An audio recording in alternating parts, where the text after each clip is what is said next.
they can hear you. Okay. And you're going to click Simple Announcer. We're going to turn this camera on so we can see you. Now you're going to click Transition up there at the top, and now you're live. We are back on day 3 of Lift Together. You are here for the longevity and powerlifting roundtable, followed by some shenanigans that are. We changed the original schedule from crowd controlled training hour to another round of Family Feud. People are starting to feel a little bit beat up, and we want to save them for deadlifts and for some fun stuff tomorrow. And then we're capping off the night with a max deadlift exhibition with a star-studded cast of lifters. So a couple of housekeeping announcements. We announced earlier that our buddy Derek, the big squatter with the lion's mane, would shave his beard when we hit 6,000. A clarification there, it's 6,000 unmatched. So we are currently, I should update. We are currently at $6,050 for today, just this day. Um, and Derek will shave his beard if we break 6,000. If we when we subtract the $1,000 matching donation from Strong Strong Friends and the 500 matching donation from Donuts and Deadlifts that we've gotten so far. So start clicking the donate button. We heard from Derek after we had announced that it was a little bit inaccurate. In the meantime, we are gearing up to be ready on the longevity in powerlifting panel.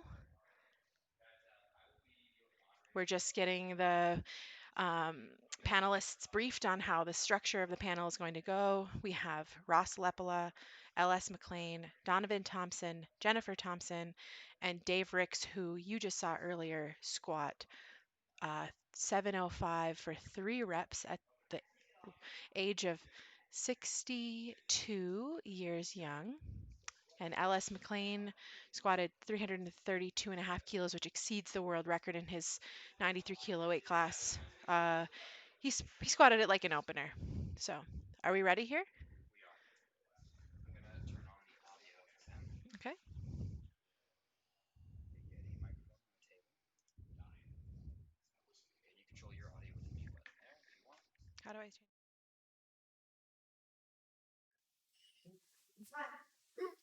What's the 8 before we gotta answer questions? Yeah. We are five. That's right. My name is Bryce Lewis. I am the ghost voice off camera. You guys can't see me, but you can see there's a lovely group of seasoned veterans in the sport here that I am excited to interview here. So I want to start off by having you guys introduce yourself and how long you've been practicing, because that's certainly relevant to the conversation. Oh, you're gonna start with the mature guy. He's just left today. Well, I'm Dave, known as Superman, but I've been doing this sport, I hate to say this, almost 40 years. So, yeah, and some other things. I'm 61 years old, so I've been around the block just a little.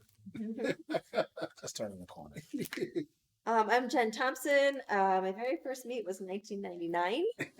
Trained a little bit before that, so I've been in competitive powerlifting for over 20 years. I'm Jennifer Thompson's husband, and I knew I started around when she started, but didn't start competing until 2004 when she convinced me to compete. So since 2004.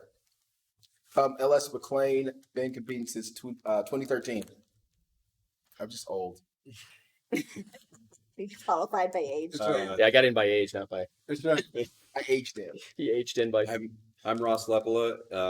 I feel like honored to be on because I'm the young one in the crowd. But then I start to think, like when Jen says that her first competition was in 1999, my first competition was in 1999. How old were you? Like 14 I think that was or something like that. But I started. But the fact that you're 36, Yes, and I've been competing how long? you 40? said 40. Yeah, Ooh, I know. I don't even want to say that. That hurts when I think about it.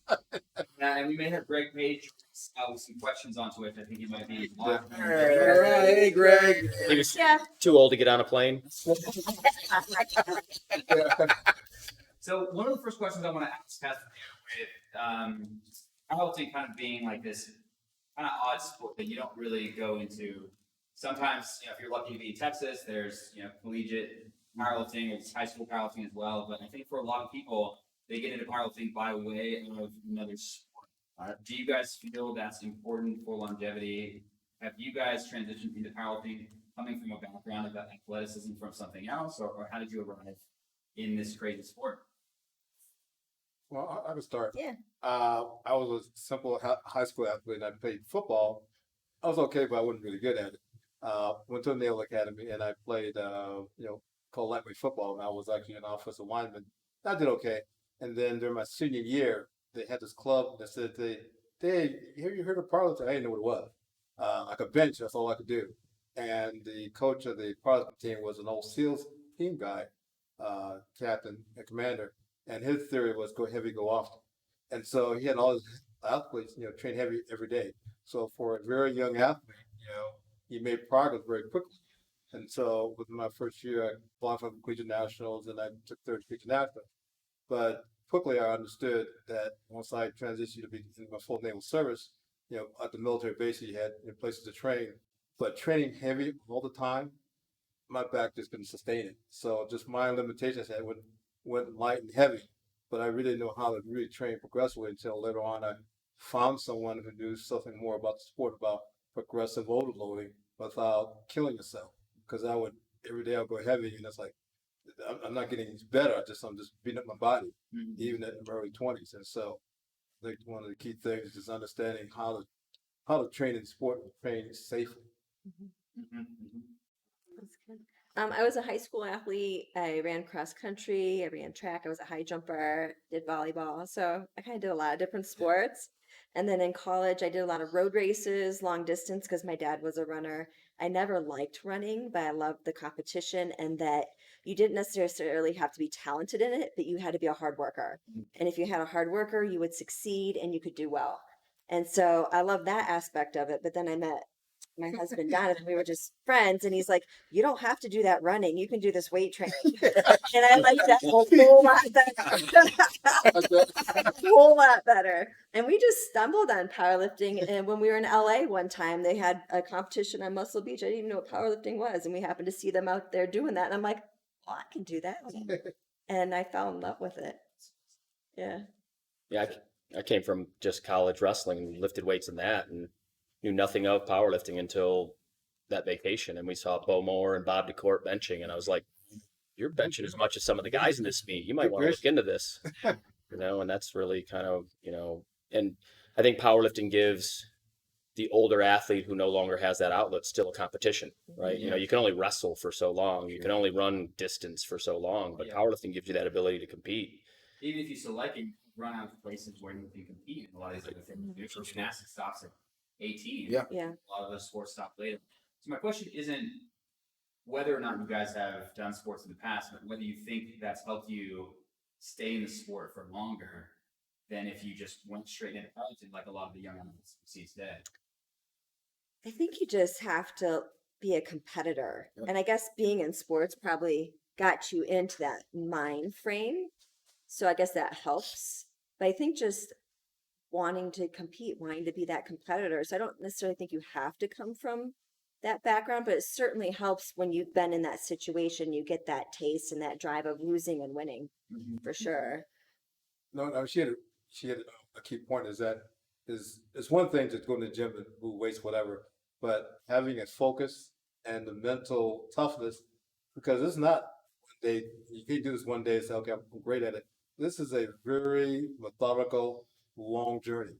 And so having that competitive mindset in terms of whatever that sport is, and even what you do in your professional career, that drive and dedication, knowing that, okay, I just need to focus and work hard at it, and you'll see some positive results. And so it's not going to happen overnight, but you just gotta have that mental tenacity to keep at it, and knowing that you're on the right path. And that's the key thing. You can be ridiculously talented and hit a baseball, hit a golf ball, and not work at it. You can be ridiculously talented in powerlifting and go no place if you're not willing to put in time. And so you got to be competitive, like not just like in the meets, you got to be competitive day to day in training. Like, what did I do last time? What am I going to do this time? So I think coming from a sports background and having that, I want to be better than the other guy, or even that other guy's me yesterday, is huge because I mean, I watch guys who can hit a baseball and they never train at all. They're just naturally talented at hitting a baseball. They don't have to train. No matter how good of a bencher you are, if you don't show up in the gym every day, That's right. ain't gonna happen. Yeah. Like, it just doesn't gonna happen. I mean, you say that and you think about it like, how old were you when you hit your biggest PR? Oh, okay. Now you got to put it in the context here. Depends on weight class, whatever. So, actually 50, wise, 57. Right. And so at that point, you had been competing for, 30 some years ish, if I'm doing the math. Yeah, it's all like that. Yeah, yeah. So, I mean, it's a long game. It's a very long game. Well, the other fact is that you have to set goals for yourself, short-term goals. And so, say you can't say today, well, I'm starting out in 20, I want to be a 10-time world champion.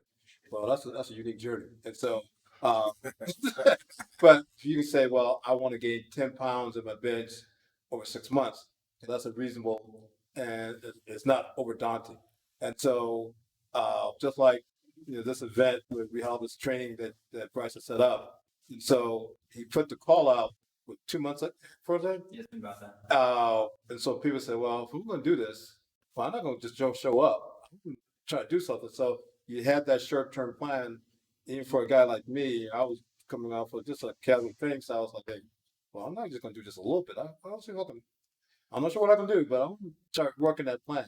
But having short-term reasonable goals, it helps, I guess, incentivize your training in terms of, okay, I can go to the gym tonight because if I don't hit this week, then next week it ain't going to happen. But if I didn't have this thing coming up, there's no way I would push myself. And so I like to have goals. I just like to push. I like to challenge myself. And so like you do in your workplace, whatever it is, because it stimulates the mental activity. It stimulates your drive and determination, and focus your efforts in terms of what you want to do. And so, What about like spacing the goals so that you're not like constantly like just hammering on the goals? Because I think that's the key to longevity, right? Is that you're not just, you just hit some epic squats earlier today, and you're probably going to take a little bit of a break. oh yeah, Not just like constantly hammering on those short-term goals after another. Like, what about that from your experience? well, I mean, one of the things as a young lifter, you always want that positive reaffirmation. And so you'll see young lifters will do maxes in the gym because they need that confidence. They can't wait till the day of the meet to. It's so they can post it on the gram. So, Let's be real. I only learned how to spell Instagram 2 years ago. I just found out about Twitch just today. I don't know what that is. That's a whole nother conversation. But for young lifters, because they have what you call the muscle memory is so new, they get untapped capacity. They can do those things. They still get positive reaffirmation. But there's to a certain point later in their career that going max in the gym, the max to meet, they're gonna hit roadblock and they may not get injured. They say, wait a second, I was doing so well, and all of a sudden I'm taking a step backwards. The problem is that you have over pushed your capacity as an athlete.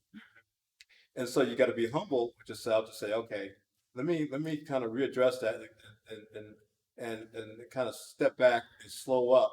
Because I took in March 2014, I did the Army, and I did a geared meet. I did okay. I had a great training, but I had an off meet, and so I was a little beat up. So I took some time off, and then I had a job change that forced upon me. So I left Atlanta fall of 2014. And so I wasn't really training, and then I moved to Virginia. So I didn't really get back into the gym until March or April. It's almost 12 months. And so I was just doing some light stuff and nothing pushing. So I didn't have any goals. I just want to stay in shape, busy life, whatever. And those things do happen. And then all of a sudden I got And I thought I was tired. I thought I was done. You always think that at least several times throughout your I'm done. I'm done. Okay, I'll see you in a few months. And so, I was in a new place in Virginia. That's a little commercial gym, and so I couldn't find that. I didn't want to go back to the gear because you had to be in the very commercial gym. But I said, and I got this first. I want to get back into lifting again, and so I said, well, I need to do a local meet. And Matt and Susie Gary had a local meet just for new lifters. I said, Matt, can I just be a guest lifter? I don't want to take any trophy. I just want to qualify for the Raw. Yeah. And Show these guys what's what. I just want, and at the time for masters, all you do is token squat, a token lifts.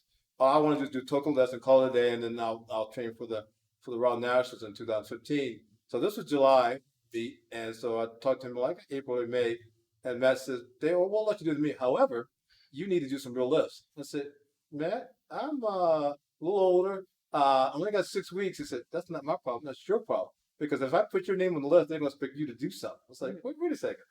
And so I said, I'll call you Superman, and you do two of your list.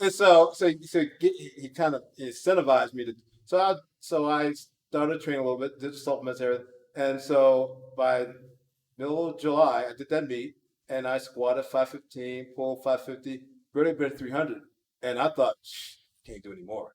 And so I had the Raw Nationals that fall.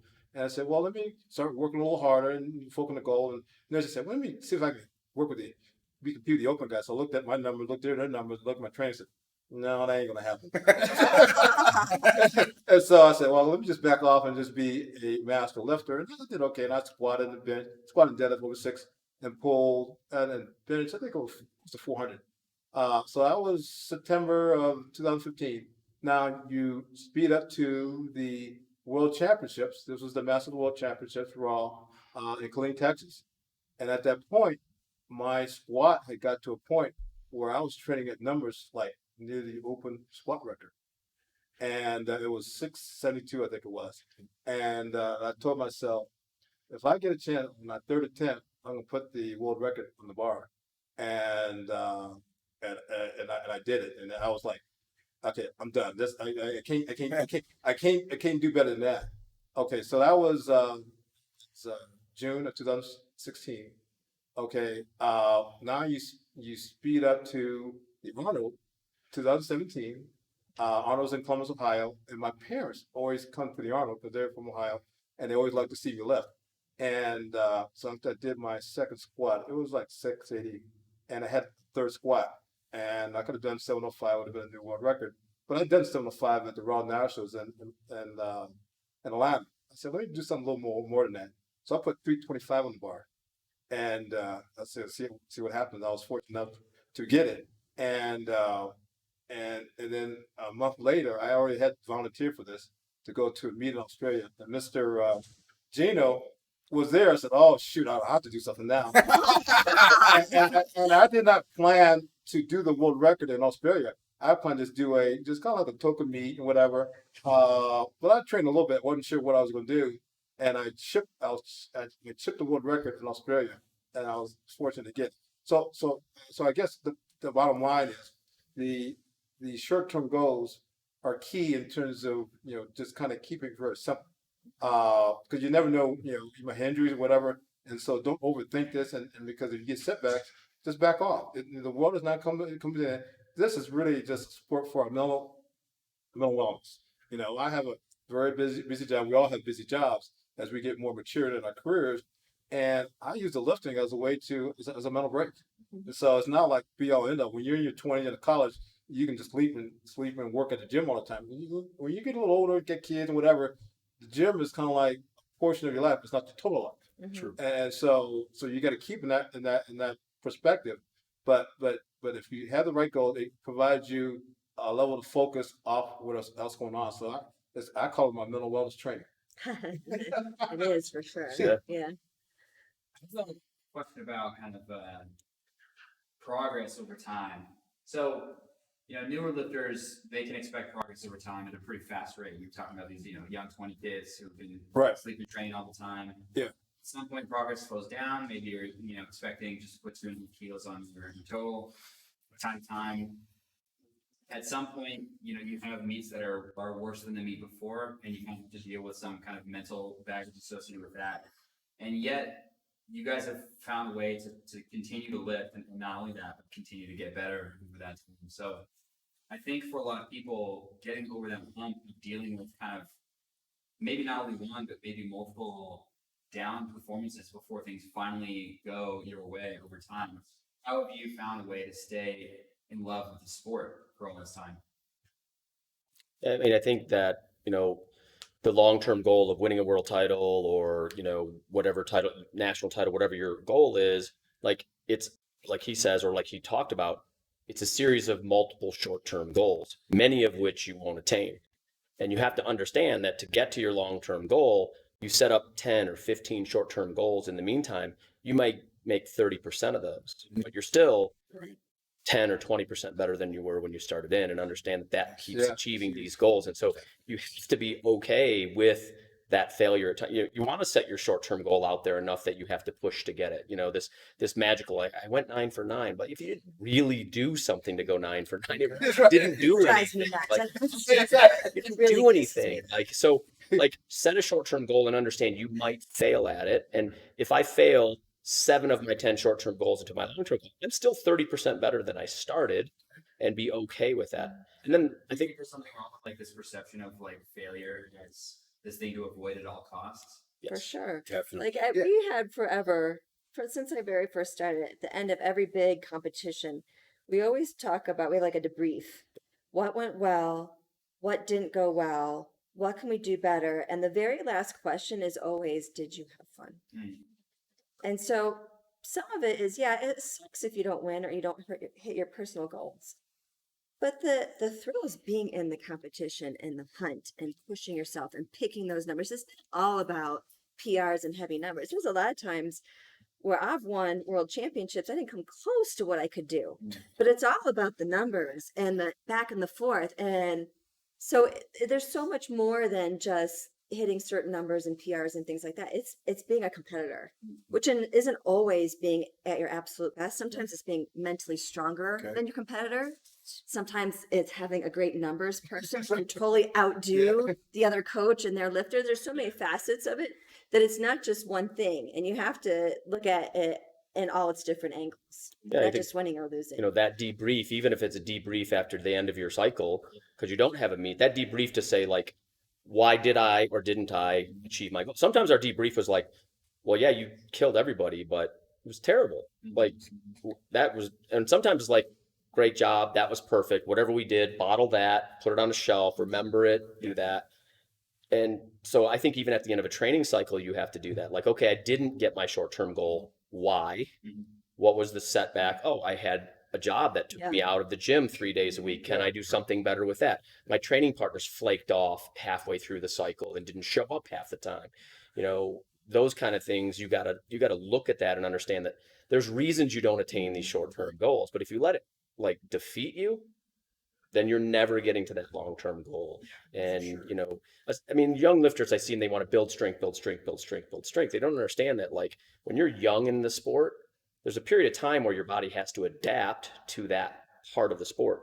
You can't just build strength until you adapt the muscles to what they're doing. You come from wrestling or football or running, like your body takes some time to adapt before you can start really piling on strength. So you're going to like go really well for a while until something fails. Like there's going to be a critical break point where like that part of your body hasn't adapted as fast as the other muscles you already had. And you got to be okay with that before you can really start piling on the strength, or you get hurt. Like I see all these young lifters just keep piling on, piling off, and they blow a disc. A lot of it's like perspective too. Like when you don't do something right, but you find a solution to improving that, that's like exciting. Like you're fitting a plan and you know how to fix what didn't work out right. Like that makes losing palatable. But it also, it's invigorating and motivating to tweak that part or learn from that part. For sure. Like riffing off a bunch of that stuff, like there's becoming and achieving right? Like if you have a goal, there's the becoming as you go along that, and you can miss the achievement of actually hitting the goal. But what did you become? What did you learn on the way? What opportunities presented themselves in the form of either successes or failures, and asking yourself, why? Why did this go wrong? Okay, well, then ask why again, like go a little bit deeper into it rather than just the surface level stuff, because then you really get to understand the answers and opportunities that lie there for you to learn. And like getting into that and digging a little deeper, I really think those are a lot of the things and opportunities and lessons that you learn that really set you up for the long term. It's maturity. I mean, I've had the privilege to coach at like over 20 world championships. So the number of world champion athletes and I was at the perspective early on in sports in general. Like you could just train to be the world. Like if you just trained enough and kept doing it right, you could be the world champion. And then I watched all these people at nationals become world champions. And there's a clear, like you train to here, and then there's this level that makes you a world champion. And it's mental. It's not training to here. These people have something different. And it's some way to step outside, to deal with those obstructions, to do Pressures. things like train something that you don't like to train. I mean, here's so many people like, I don't like that lift because I'm not good at it. Great. Start working. That's how you got to Now you Now have you to know how to train it. get better. And they just don't. And I've watched guys like break the world record and get beat and just be devastated by it. I'm like, you broke the world record and got beat. Some days you just get beat, man. Like you got to be okay with that. Like some days are just better than you, and be okay with that and move on and get better the next time and go get them, go get them, go get them, you know? And so there's a mental aspect to being a world champion, and that's a learned behavior all the way through training. You know, pushing, dealing with setbacks. How do I get better? Where's my weakness? All of those things make you that mental edge to make you that next 10% better. A lot of 90%ers out there. I want to go back to this idea that Jen had about maturity, and I'm kind of thinking about like some of the best lessons that I've learned have really been kind of through trial and error. Like it's not enough to have someone say, "You need to learn these things," or "Hey, this is how it's going to be." You have to experience it for yourself, and go into the injury and then realize, "Oh, that's too far," and now I have to dial it back, or "Oh, that's what it takes to cope with a setback or something." For your favorite lessons that you guys have learned for yourself, have those been through trial and error? You actually able to get advice from someone? Did you have to live it to internalize it? Well, I think two things. One is especially for training, because when you're young, because you think you could lift the world, so you train past the point of failure, and when you recover from it, say, okay, I can keep doing that. But when you start getting older, that failure point hits you like the cold wind in Chicago, and as you get older, I know like in 2 minutes, 30 seconds after I finished the lift, that I did it. Whereas as you're younger, man, maybe the next day, maybe a week later, but and what people need to understand is that there'll be days where you have a number on the paper, but as you start warming up, if it ain't there, don't just call it a day. The world is not going to end because you didn't hit that number a day. Just that your body's not feeling. Maybe you didn't eat the right nutrition, whatever. Your mechanics are a little off. All those things, especially if you've got other things in terms of life, in terms of your family, your work, that kind of throws you a little off that day. You get to the gym late, your training partner, and all those things. And so you have to take that all into consideration and then move on, because it's like life in general. Things will happen. And so if you think a little bump in the road in life will cause you just to break down, you need to kind of put your panties up a little bit, and understand that you got to get that mental toughness, because that will translate to everything else you do in your life. And so when I train as if it's like a competition. I think with mechanics, tightness, and because I use that as kind of like my mental channel in terms of what I need to do on a regular basis. And so you can use that type of mental focus in multiple aspects in terms of your professional life career as things evolve. But I think I've been doing this, like I said, 40 years.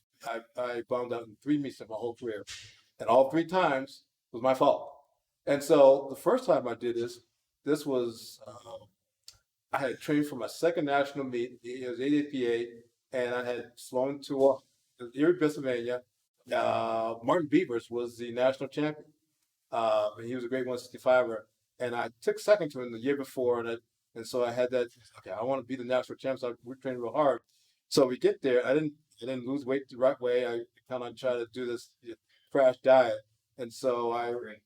Yeah, right. So I get to the day before and eating just barely grapes, whatever. And so we get to the weigh-in, and you had to put the numbers in. And I was going to be very conservative, something in the mid 500s.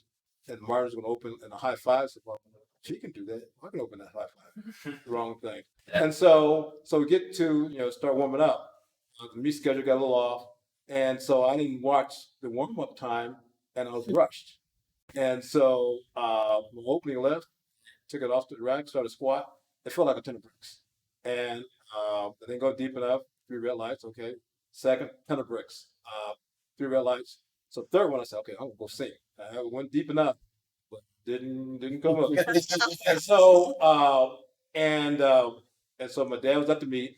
I told my dad, I said, I know you came here to see the rest of me, but I came from being the national champion to nothing. And I said, I can't watch the rest of the meet. I said, so we got something to eat, went to move, whatever. And so I said, well, I'm done with the sport. I'm done. I said, I can't, and my dad says, come on, just think about what you did. And so I took some time off and refocused and I continued on. So that was one time. The most recent time was actually at the Raw World Championships with the Masters in Canada. All I had to do was get my opening squat up because I was way ahead in terms of the qualifying totals. And for one reason or the other, my technique was just a little off, and I couldn't get two white lights. And so I bound the squat, but I continued to meet. So I hit a PR bench and a PR deadlift. And I was like, good gracious. And so I said, no, I'm not going to. I'm too old to quit the sport at this point. I said, Man, now. I've never heard that. I'm too old to quit. Right. Been in it 40 years. I'm gonna quit. like that's it now. I'll say it. And so I said, this is 2013 or 14 or whatever it is. I said, I need to do it. I need to redeem myself, and of course I did. And so it is what it is. But those 3 times that I bombed on sport was all my fault. And so you have to be humble and take the motion. I said, what did I do wrong? And go back to basics in terms of what you need to do to correct that. And so I did that, and I was able to continue on. And so that's the hard part, because a lot of times you get so self-insulated in terms of when you think you're doing great, and maybe the people around you saying you're doing great. In the gym, you get to a meet, it's like, I don't know who you've been talking to, but that ain't gonna cut mustard. And they get that cold wash in the face. And so you have to eat that humble pie. Okay, it didn't go well, whatever, and find out what, and then step back. And, okay, let's take a step back. Let's take a deep breath and figure out what I need to do better. And when you do that, you find out later on, okay, it allowed me to refocus and do something different. So that's probably the hard part, because when you have some initial success in the sport, you get I won't say spoiled, but you get you get desensitized in terms of the minor things that can trip you up, because you may have done so well because you kind of covered up the flaws. All of a sudden, after a while, the flaws become more and more apparent to where it becomes right in your face. Fantastic. You have some questions from the chat. Who's this from? I think Greg Peterson. This is directed from Jen, but I think everyone could probably chime in. What are some tips to prevent overtraining? They provide some more information. I'm training for my first World Cup in fencing, but I also mountain bike and strength train. What's part of my physical? Nice. Sounds like a nice. Add cross country. You need one more. I'd add powerlifting to that. That Well, should do it. You're right. Yeah. Overtraining, like, obviously it's on a person to person, sort of thing. Like for us, like we look for signs, like not sleeping well, your cortisol levels are too high and you're all over the place. Training is leveling off, you're not seeing improvements, fatigue, not recovering, constantly sore. those sort of things. But if you're training for like the fencing world championships, you should, I feel like, just focus on fencing. Like that should be what it's like. I was kind of working with this one guy I took on as I started doing some coaching, and he's like, okay, so like I want you to coach me. I'm on to be a power lifter. I train. Do you think it's a problem I bike 25 to 50 miles a day? Do you think that will inhibit me getting stronger? I'm like, yes, you need to stop that right now. You know, so I think at some point you level, like, this part I enjoy, it makes me happy. Yeah. Is it detrimental to what my goal is? Because you can always mountain bike as much as you want after the world championships is over. But I mean, definitely, like, you got to focus on priorities where the eye is on the prize. You're going to have to make some sacrifices if you have this giant goal of a world championships. You're going to make lots of sacrifices to make that happen. Yeah. For sure. Well, I think the key thing is if you just train to stay in shape, general shape, you can be multi-sport athlete and do okay because you're not pushing the envelope in those multiple sports. But if you say, now I want to do the fencing or powerlifting, whatever that is, for a regional, local, national competition, well, then you've got to narrow down in terms of what's going to make you good in that area, and basically take out the distractions of the things that take away from your energy. Because as a mature lifter, you only got so much in that cup that you can use, and so you need to maximize what you're using that cup. That's awesome. One more question? Yes. Up training, we're exposed to moments where we can send it. I think the inference here is like go off. Right? When you're feeling good, or just take one step. How often have these lifters, with their longevity in the sport, pushed the limits in training and sent it? I send it constantly, Natalie. Constantly, I send Yeah, but I sent it today. right, and so we've had this conversation, right? So she sent it today and has a great day, but we don't base the rest of the training cycle on today, Yeah. right? This Like, is a special day. like there's days you're like, man, I was supposed to hit 300, and you're like, that's easy, and you go 310, 320. But the next time you come back in the gym, you're like, okay, now I'm going 330. You go back and do your 310. Yeah. Because you did have a send it day. And if you and I numerous times had athletes, I was just having that day. And so I went up, and then I kept going up. And then it's 2 weeks before the world and I'm done. And everything's in the tank. And because you have a certain plan and you got to stick to that plan. You can have send it days and go extra. But then the next week, you're back at the same plan send it day every time. Right. You just can't base the end training on that. It doesn't work. You just get overtrained and then you're done. I personally don't. I'm not much of a snit type person. I always think in terms of the body of work that you've accumulated from program that you're following, from the long, like honestly, the longevity and the time that you placed into, the hours and hours of training that you've done. They give you that ability to have that send it moment. I want my send it moment to come when I absolutely need it, not necessarily want it. I don't know. I've never really been. I mean, again, a lot of it's from sport. Being on sports teams and everything, you don't want to be that guy that that thinks he's better than everyone else. You don't want to be that guy that that like, oh no, I got it. Because a lot of times you might think you have it, you not have it. I don't want to put myself in harm's way if I don't necessarily have to. I do believe that like all that work that you do put in, it puts you in a position that you can send it, but you don't necessarily have to. And I mean, it's, especially after you put an amount of time in the training and everything, when you're gonna have a good day. It's just for some reason. Yeah, warm-ups are light. Warm-ups are absolutely light. You know what I mean? And I don't know. I mean, and it may just be me, but you almost feel a little bit more cocky than you were, than you were maybe the day before, that week before. Like this, it just feels good today, and in your heart, like I could throw up something absolutely insane today, but I'm gonna save it for when I really need it. I'd rather have it when I need it.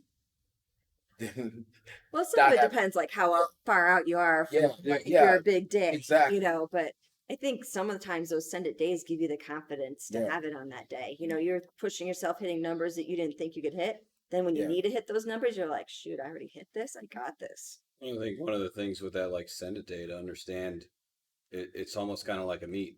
in a sense, right? Like if you send it on that day, you got to understand that there's probably going to be a bit of a downturn in the Right, weeks to yeah. come. Yep. Yeah. Where your recover body from just your needs send to it. chill out. Yeah, yeah. Recover Yeah, from I don't want to have to. And when recover you from this. don't respect that, Yeah. that's when shit goes wrong. I use that term now. Send it. I Send like it day. Yeah. like it. Well, I think the other thing is, when you're a young athlete, you like to hit those single PRs often because you get that confidence. But as you get more mature, I don't need to do those single PRs to get my level of confidence.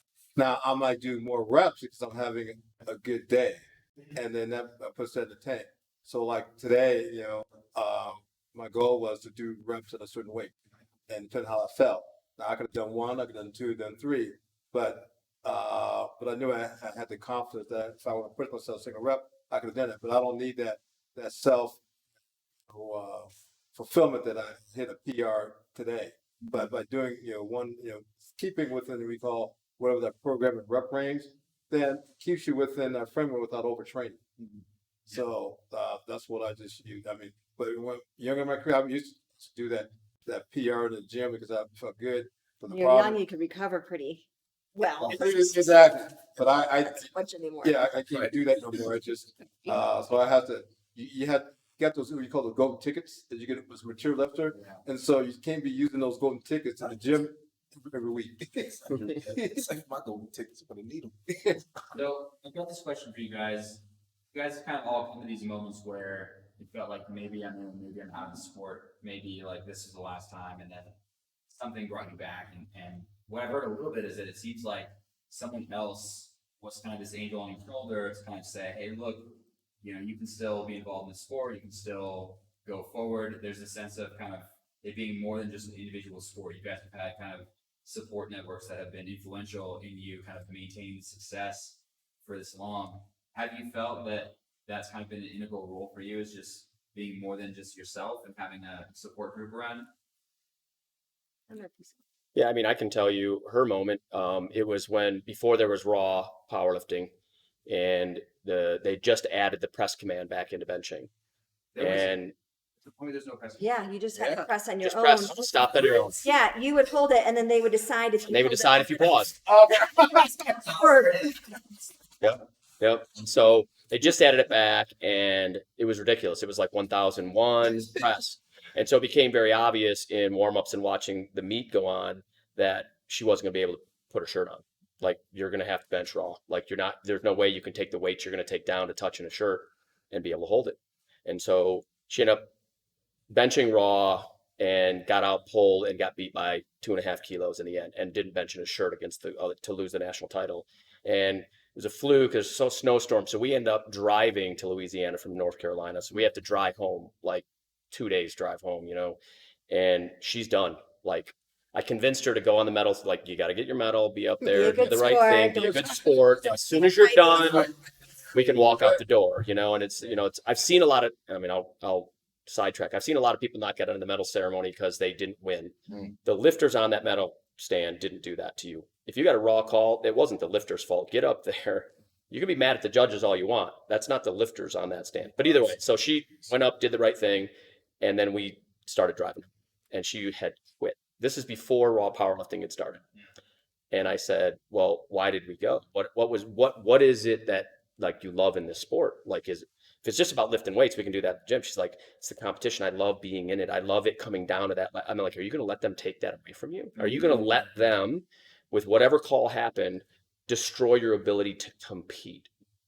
And in a 12-hour drive, by the end of the 12-hour drive, was like stages of grief. Yeah. And where's that, like, I want to compete. And so you can imagine if she had stopped before raw powerlifting had happened, like, what goes from there, And so just, I think even lately, there's been no meets. So everybody in our gym, and probably half the people that lift with us, don't compete at all. Never will compete, never wanted to compete, but they're there every day. And everyone's kind of like, numbers aren't very well. And literally 2 of the guys who don't compete at all said, the problem in this gym is you guys don't have a competition coming up and nobody's pushing. And so we're like, all right, pick a meet. Because we have guys who never will compete, and they're even recognized, like, we got a problem in this gym because you guys aren't competing and stuff. So put some numbers out there that you would decide to attain, pick a meet so we can all start training out again. You have to have that group of people. Even, your and they don't have to be power lifters. Yeah. Like, they just need to be people who show up, know your numbers. Yeah. We were talking down here earlier today, like this has been so wonderful. Like it's mentally healing, just being around your peeps. Even though it wasn't a true competition, it was a competition type setting. And one of the reasons you stay in the sport is for the people, honestly. You learn to love the sport and you learn to love to see your tribe in your element. And it's just positive, good energy, and it just feels good. This was so nice. I really just so good. Out of here.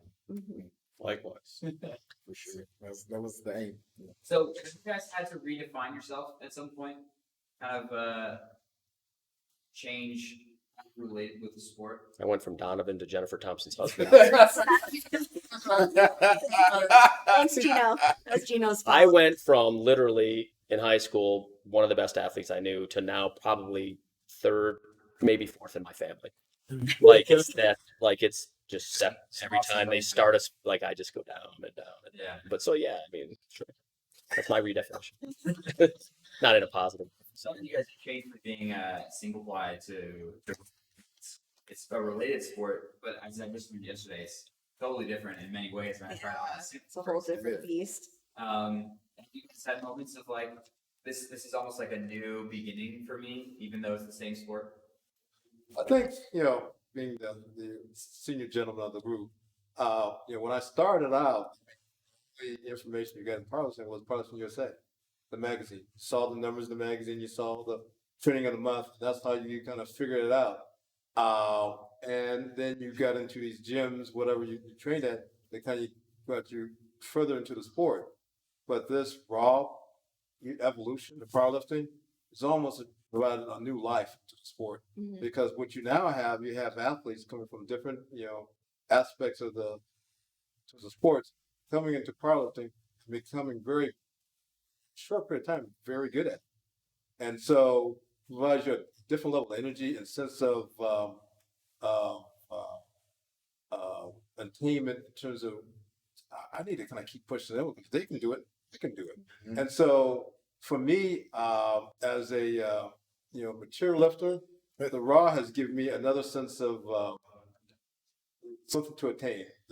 I used to be a geared lifter until 2014 at the Army. I did okay, but I wasn't really a good geared lifter. I did enough to be dangerous.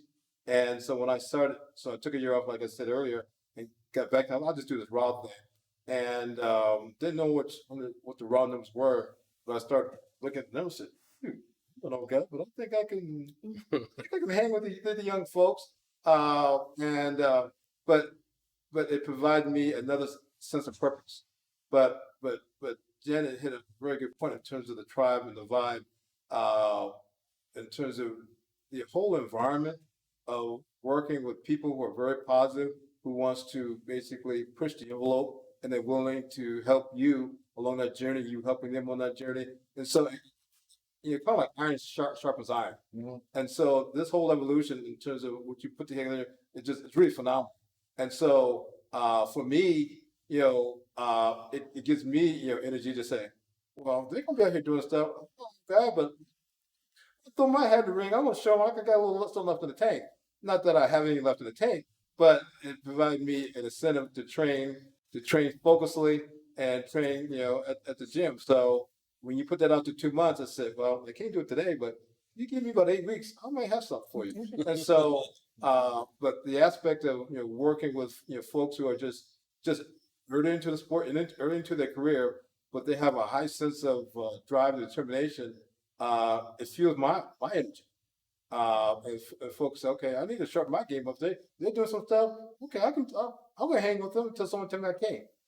So it's amazing. So it really keeps me just energized about just doing.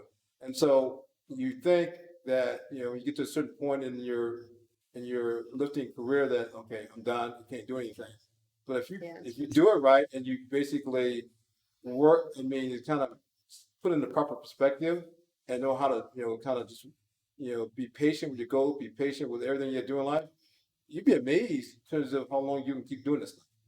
And so, so I expect Jen in 20 years from now, she'll do the same thing. So, I think the sport itself is changing, which is kind of nice. You know, like I started just equip bench, then I went to equip powerlifting, then I went to raw and raw powerlifting, and that's all changed. And then for a lot of the women, we become mothers. And so then there's the whole family aspect of it. And then there's your kids. And so now your kids are powerlifting. So now you're a powerlifter and your kids are powerlifting. But then we've seen this explosion in our sport with social media and women, or the amount of women that has come into this sport has been so awesome. And then to be a part of that, and then the social media, and to know that you're like somewhat of a role model, and then you're rolling with all these new medias, these Twitch and and Snaps and all this sort of stuff. It's been so fun being part of this evolution and constantly pushing myself to redefine who I am also.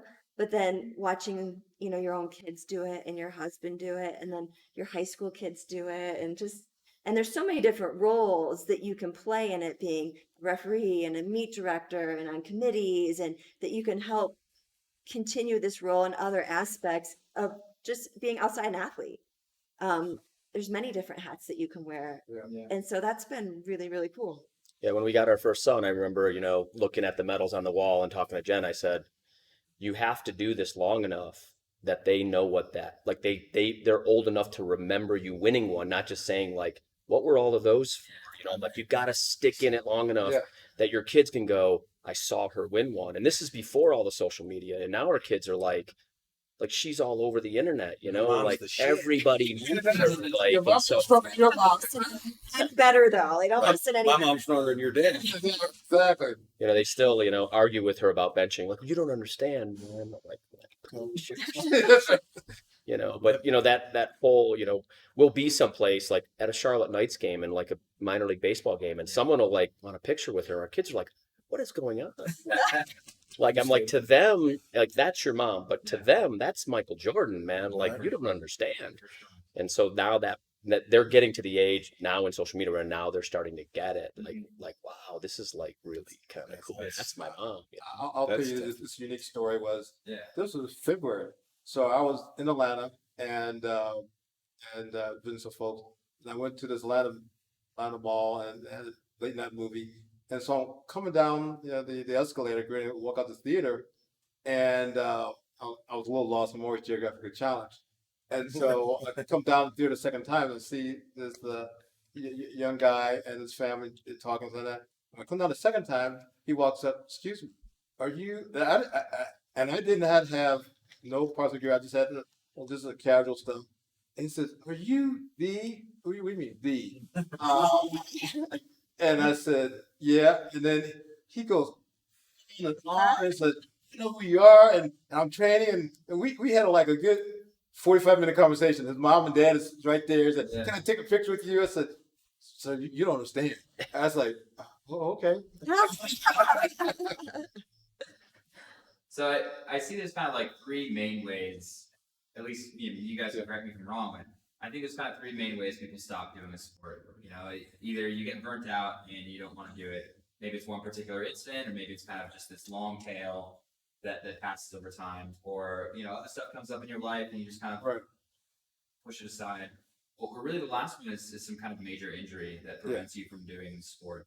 And I don't want to get into the details of specific injuries that you guys have gone through, but what I do want to talk about is kind of these two main categories of injuries, like these chronic type of things that have just kind of been on for a long time, or these kind of big single massive events that sometimes happen. The longer you're in the sport, the more likely something like that's to happen at least once in the time you've been doing this.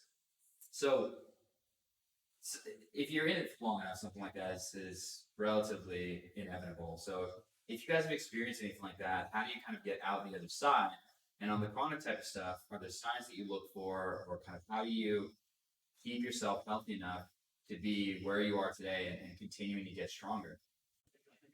Well, I think one of the things you have to learn to listen to your body and then seek help outside of just sitting at home. Okay, get professional medical help, either chiropractor, doctor, whatever, because whatever you happen in the gym, it could be something very systematic, that's something's chronic that you need to take care of. And so I've been fortunate, other than having surgeries, but I've tweaked my lower back a couple of times. When I got into it, the first time I went to knew the chiropractor. I went to a chiropractor when I was in the military, and I had tweaked it, deadlifting. And so I went to him, and he was also a strength athlete, powerlifter. And so he says, "Take your shoes off, Dave. I need to feel into your arm." I said, "Doc, it's my knee." He says, "Dave, you're an engineer." I said, "Yeah, but I don't tell you how to build bridges, so don't tell me how to do the doctor thing." And I said, "Okay, Doc, okay, you got it." And so and I didn't realize this, but I have weak arches. And so he fell into my arch. My arch was really tender. And it says, "Well, your arch plasma, which in turn causes sumo deadlift, caused my knee to cantilever in, and that would cause strain." So he worked on it, and I was able to go and do the meet, a week later. And then this was like my early 40s. I'd taken some time off, and it was about a year off trying to get back into the sport, and I kept pushing my numbers. My body felt, tweaking a little bit, but I said, no, I'll keep pushing it. Well, I got to 2 weeks from the meet, I was pulling about 680. As I started to pull, my left leg went numb. And of course, I dropped the weight and I fell backwards. And I felt a tingling went from my hip to my toes. I said, that's not good. And I was in Charleston at the time, Charleston Naval Base. And so I went to a local chiropractor who was also a strength athlete. Says, "Dave, what happened? Your hips was out of alignment, which caused your sciatic nerve to get inflamed. And so here's what we're going to do." And so he did some soft tissue work, got this, hips back in alignment. And I said, "Well, Doc, I already bought my tickets to this big national meet. Should I just, call it a day?" I said, "No, well, you just follow my recommendation, keep it very light." And so I did that. So, 10 days went by and I did all the thing. And then the day of the meet, they for the meet, flew out there. They had a physical therapist, woke me back, felt pretty good.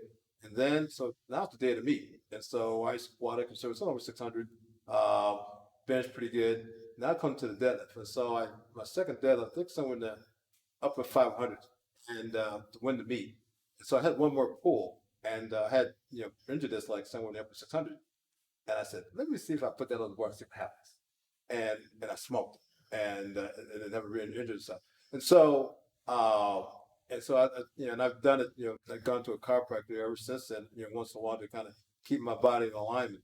But it is, you have to figure out, you have to, be humble and just go to the doctor and say, what's going on? And sometimes it may require surgery, sometimes it requires some minor adjustment. You got to learn to take care of the body and, Epsom salt bath, ice bath, all those things, because you only got one body. And so, and what people don't understand in this type of strength work, when you start, you call working with weights above your body weight, you got to be careful. Even though it looks easy when you're in the gym doing that stuff, you step back, it's like, if I don't do this right, I can hurt myself. So like today, I'm an old guy. I'm squatting 700 on my back. So if I come down the wrong way, what would I be falling home? So. That's a tough question. I've had both. I just think our old school way of thinking things was you just sort of ignored it and worked your way Trained through through it. it. Just be gritty and tough and just push through. It'll be fine. And we just know now that's Yeah, you got to take the time Listen to your to body. get better. I mean, we have a very specific adage in our gym, which is miss correctly. Like miss correctly. It's huge. Quit doing stupid things. Like be okay missing correctly, and that stops you from getting injured. That's probably saved me Like, in this career. Just don't round your back, set it down. Yeah. Like quit being stupid. Like Yeah. miss correctly and For be sure. okay with it, and then come back and get it next week. Yeah. Or set it down and walk around and then try it again correctly, see what happens. And then the big one is when you get injured is like you have to take the time. Like I actually tore my groin racing my son around the baseball path when he was 12 and decided to come back too early because nationals were coming up, and when my groin got, I thought better, but then I was squatting crooked and tore the other side. Jeez. And purely because I had no business being under a bar with that kind of weight that early, and it was just stupid. And that's when I was like, okay, 6 weeks, nothing with my legs. And then it all came back, and it took some time. It probably took another year until I got back to the same weights I was doing. You have to realize that Yeah, we have to realize that You only bench enough, you only squat enough to carry your big chest around. Oh, Purely for leg drive. well, the point is like if you don't take the time to fix it now, you're just elongating. And then it's gonna take exactly. Then it's going to take even longer and even longer and even longer. So you have to be okay with fixing things before you can. For And then honestly, like until COVID hit, in powerlifting, there is always another competition around the, like always, like, you know, you be bummed out that you have to miss one, but there's going to be another one a few months later. Like it's not a sport where it's just a one time a year. There'll always be one. So you have to be okay with fixing what you got and just know that you will have an opportunity, especially with the longevity of the sport. I mean, you can do this forever if you want to. Yeah. You know. The realization getting ready for Raw Nationals last year is I was starting to have some significant hip pains in both hips, and like Oh, jeez. I'm like compensating. Mhm. I'm not lifting the way I normally lift, and I had this thought too, like, man, if Rosalie was in trouble right now, I don't feel like I could sprint to like save her, and I'm like, the second I thought that, I'm like, dude, stop. Right. Like I can't make a meet that important. Right. Yeah. Right? Like if I make that one meet that important, that's when it's going to be the last meet, Yes. This is right? Where if I just, start doing something. all right, I'm going to take a step back so hard that I to do can now, take a but- step forward. None of us are making a living doing this, I think. Well, Exactly. very few of us. Not competing. Or, Not competing. Not as, or as an athlete. as an athlete. Not as an really athlete, good at right? it, You know, really as a good. coach and those things. So making that mistake and tearing your body up for What? for when there's another competition around the road, you know, like when there's another one coming and you got literally 40 years that you can do this. Like For sure. what's the rush? You Right. know, Gotta play long. yeah, I talked to somebody. It's like when we were talking about, she said, you're going to talk at this longevity thing. And I said, it's really easy. Like, do you want to push yourself so hard you can win a junior title? Or would you rather take the time to win 10 open titles? You know what I mean? Like, take the time, man. Don't go so hard you win one junior title and tear up your body and never be able to do it again. Or burn yourself out. You see all these high school kids and they're being pushed and pushed and pushed. And then eventually they're like, I'm done with this, man. Well, you have to think that this is a marathon. So people who train for marathon, they're not sprinting the whole marathon. They're taking their time and basically working about the whole journey. And so this is you only got one body, and this is almost like your wellness plan. Okay, and now you're having some fun at it because you're doing meets and you're achieving goals and you're working with some people. But I consider this is my wellness plan. And so if you put it in that perspective, you'll take a different perspective in terms of how you work that journey. So it's not about the next meet or the next whatever PR it is. It's okay. I got some great people I'm working with, and I enjoy going to the gym, telling myself, oh, by the way, let me just put this goal out there to kind of push my mental acuity, mental toughness to kind of train for something and enjoy it. And if it doesn't happen, okay, well, do another meet. But this is your wellness plan, and this is how I do this. Yeah. So people who do golfing or walking or biking, that's what they use. And so you put in that perspective, Carlson gives you an opportunity to kind of achieve certain goals, local, regional, or national or international, which is great. But to make it a long journey in the sport. If you'd have told me when I started, I was a little college guy, senior at the Naval Academy, that I'd be doing this 40 years, I said, smoking something. Yeah. There's no way I could have seen that. And I said, oh, by the way, I would set a world record at 57. Yeah, right. That ain't gonna happen. Yeah. And so, but if you said, well, maybe you do a local college meet and you do okay, that I can work on.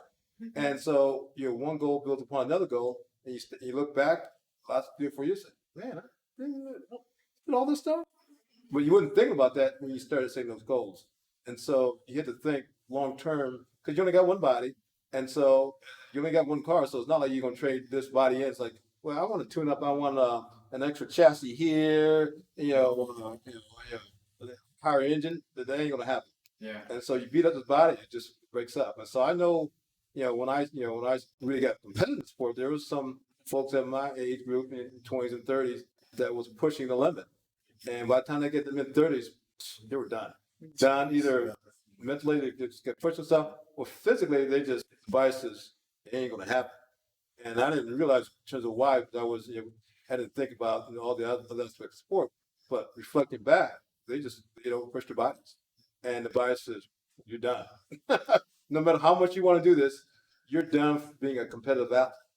And so all those folks that that were in my peer group in the 20s and 30s, I don't see that many of them are still working around too much. And so, not to brag, but I'm saying it's just that there is a. I'm going to. But I don't consider myself anybody unusual or exceptionally physically gifted. I've just been fortunate enough to kind of take care of my body and been able to try to maximize whatever I have, and do the best I can, and keep it in proper perspective because it just. Well, it's amazing wellness plan you have, being able to come out today and squat 700 for a triple at 62 years old. I was thinking. No, 61. 61. My wife said that. So, Brent, thank you so much for joining. This is absolutely amazing. For anyone listening, I hope you guys follow these amazing athletes online, so you can see the journey and ask these individual questions. I hope your DMs or your email is open so people can contact you and ask questions. That is correct. Yeah, once again, guys, thank you so much. This is amazing. Hey, thanks for doing this. Okay, make one plug. Speaking about longevity sport, myself and Greg Page and Anthony Harris, we've been doing these online seminars in terms of training and longevity sport. So if you want to learn some more, from me and Tony and Greg, we have our next seminar, October 24th. It's a Zoom seminar, and so you can follow me on Instagram if you want to, learn some more about that stuff. Cool. All right. Thanks. Thank you. This is great. Awesome. I can get up. Oh, good gracious. Before you guys go, I want to get a picture. Oh yeah. Natalie, you Sitting, standing. Standing. Oh man. sorry. Camera getting another.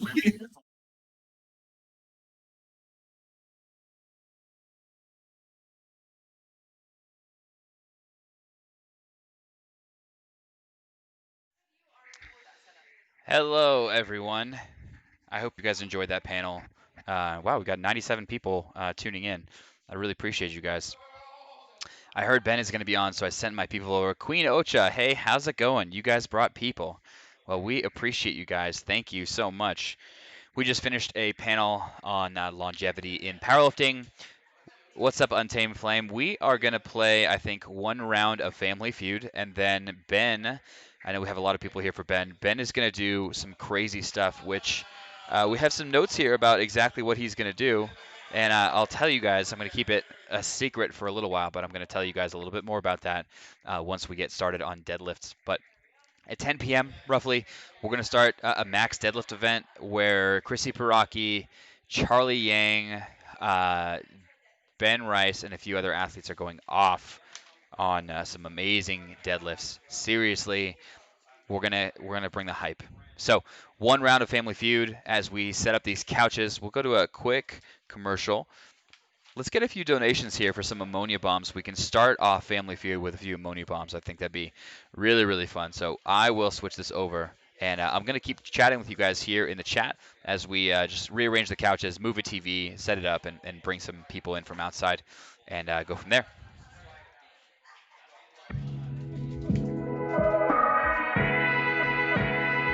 I can't stand when I hear people say, well, my vote don't matter.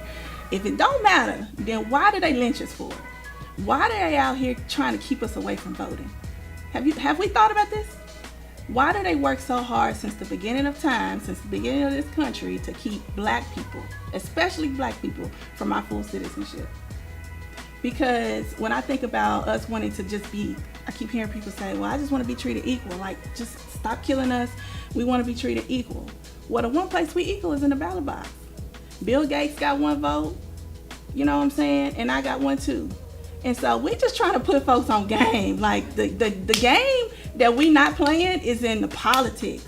I don't want to hear people say, well, I don't do politics. Do you not know your black skin is politics? It's political. Your whole black skin since the founding of this country. We were 3/5 of a human. That was a political move by the South, just so they could get political power.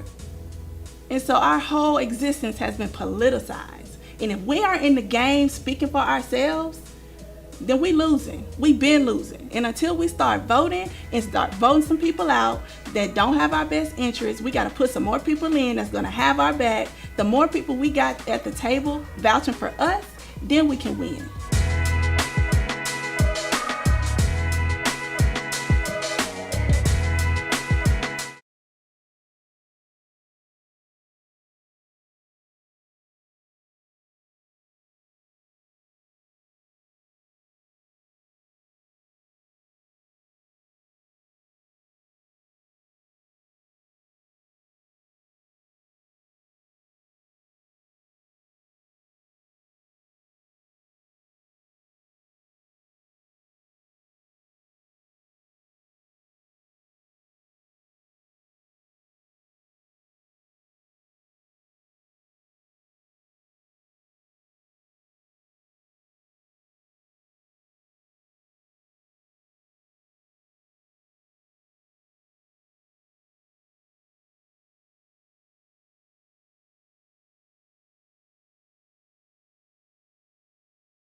Good night for you not trusting me during. I thought for you, like, hours.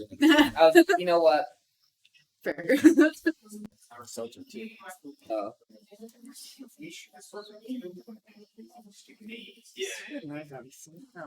Nervous? Yeah, what if I can't think of something? We're gonna win. Don't worry. It's really hard to get up there. This was much easier than. Wait, this is Jeopardy. Jeopardy, yeah. Jeopardy's harder. Jeopardy was ridiculous. It was way hard. I don't know. Most You're of the time good we at sat it. here and we were like, It's just thinking of like two things in a complete different direction, like really quickly.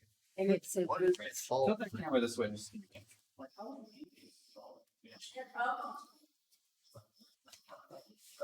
Yeah. Okay. 1, 2, 3, 4, 5, 6, 1, 2, 3, 4, 5, 6. 2 families. How's that? Do we get a name, like a family name? Yep. Do we have one? So I need you guys to come up with your family name. And we'll make up names for you guys. Same thing over here. You guys know the drill. And then a Family names, individual made up names. I played this last night. Who played last night? Okay, so we got quite a lot of returning people. Works by having I was sleeping. Each person slap my hand gets to answer. That's his hand, not his arm. Related questions. We surveyed 100 people. So this isn't me answering, this isn't you answering. You are trying to figure out what 100 people think the answers to these questions are. These are powerlifters. These are people who follow me. So take that for what it's worth. Oh, the people that would follow Bryce. Okay, gotcha. Can we get the head of the family for each family coming up, please? The head of the family. I think it's the guy in the end. Yeah, but how's Sir, what's your name? I didn't even know that I was making up the name. Leroy. Leroy. Yeah. Yes. Mr. Pug, what's your last name? Winners. Pug Winners. I'm surprised you Pug, last Like you've been watched. But as we do, basically,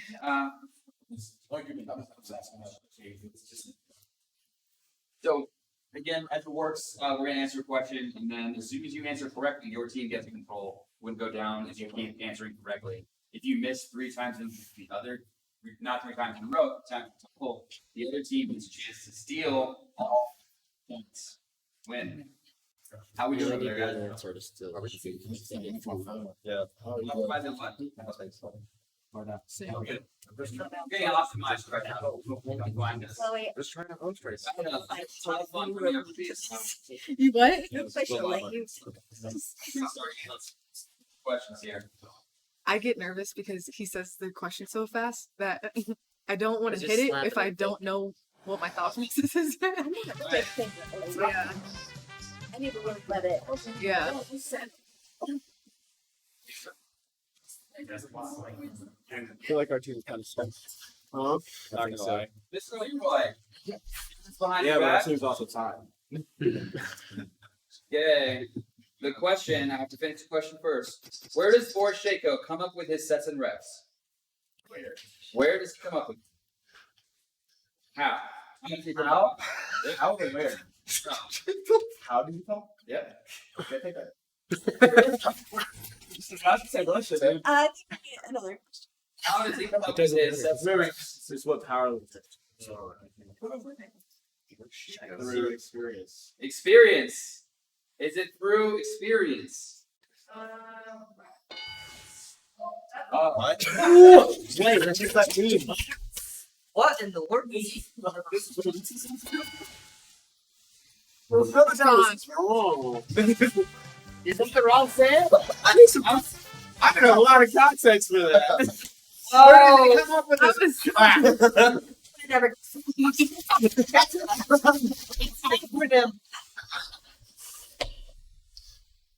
What's going on? Yeah. Nicholas, like,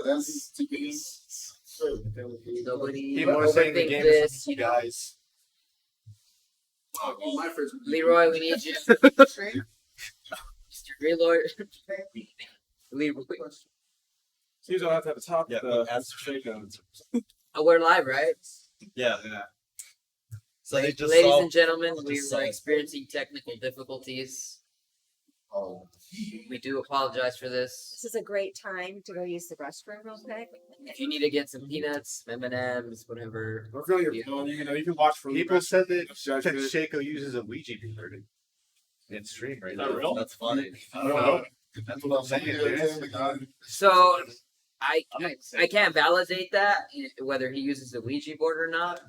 Do you have a citation? If you guys want to ammonia Tim again, he's I already put it in check. I already put it in check. And we're back. Experiences on the board. See if we can beat last night.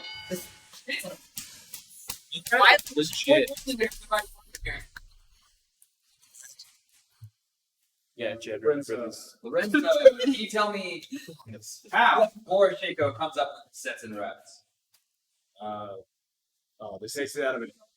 Out of a jar. Come out of a jar.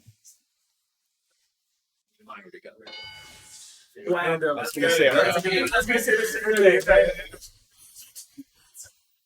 Look at that. Miss, what's your name? Matilda. Matilda. Where does Shaco come up with his reps? From practice. Practice. That's experience. That's experience. This came again. That's a no. Okay. We go down. So what's your name? Edgar. Edgar? Edgar? Yeah. Edgar. Want to get that right. Where does Boris Shaco come up with the sets and reps? He guesses. It's a random guess. It's a guess. Terrible. They already have it. Sorry. We're giving X to that one. Okay, one more or the chance to steal. 100 people surveyed. Where does Boris Shaco come up with the sets and reps? His dreams. Okay. Does it come from the dream? What Did you see that? I was literally going to say from being Russian. That's literally what was going to be my answer. That was? That was going to say, Okay. yeah. Last family member, sir, what's your name? Clarence. Clarence. Boris Shaco, he comes up with the sets and reps on survey. From drinking vodka. There you go. Is that bottom of the bottle? Yeah. That was impressive. On a roll. My God. Come on, bug. The pressure's on. It's a chance to save us. We get it wrong. If you get it. I wasn't thinking much. Is it from a Ouija board? Let's ask him. Hey, That was just like that. I couldn't think of it. Yeah, the first thing that came to my head after you guys had all gone was to say Russian. Just be French. I thought too.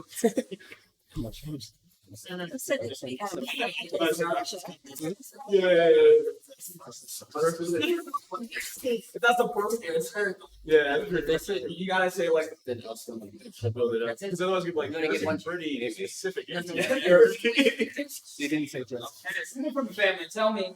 Who's Boris Shaco? European weightlifting. You come from weightlifting. Actually,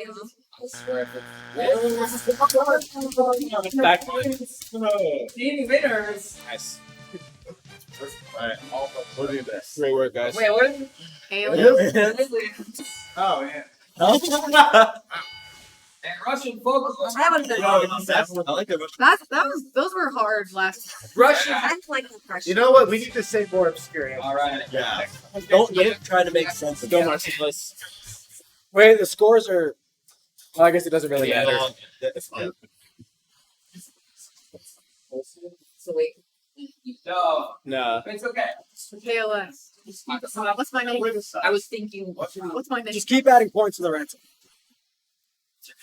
Questions. What do powerlifters most dread in their training? High reps. Easy work. Easy work.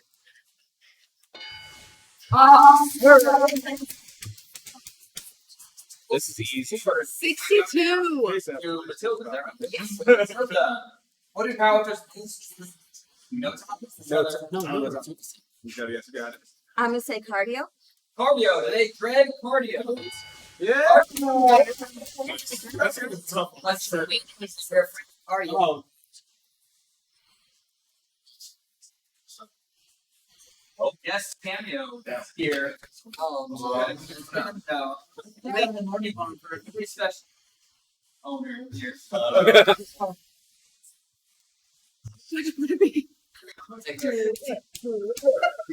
Who donated this? Yay! Donation from Ron Bodholm. Come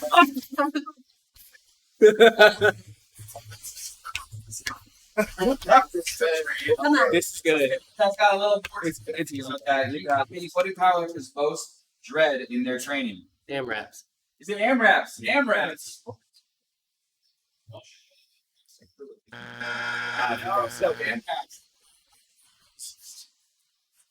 Sir, what do powerlifters most dread in their training? Deload. Is it deload? Are you taking time off? Oh, bullshit. I never. Okay, so you were just. Okay. What do powerlifters most dread in their training? Accessories. Is it accessories? Is it non-main lifts? Okay. Board, board. Not on that.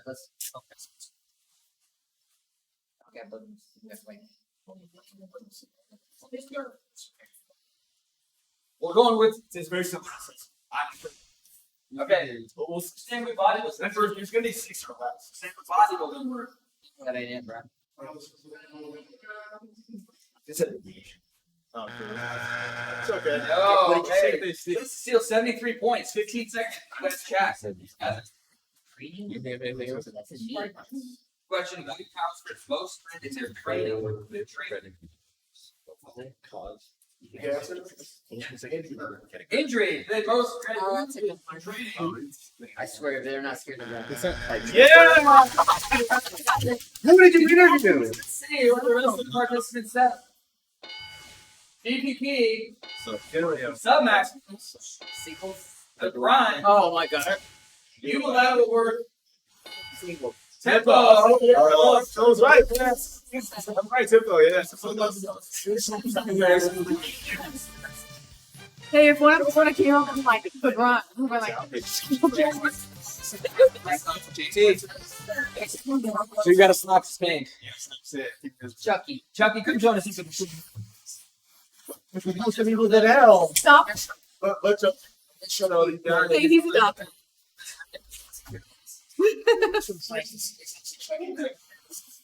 Question is, shaking technique, you must have gym bag.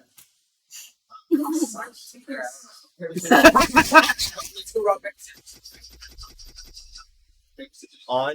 Oh, you got it.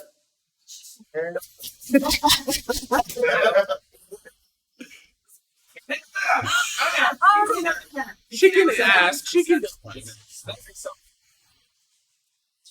What is it? Like, what's an issue? What else must have in your gym bag?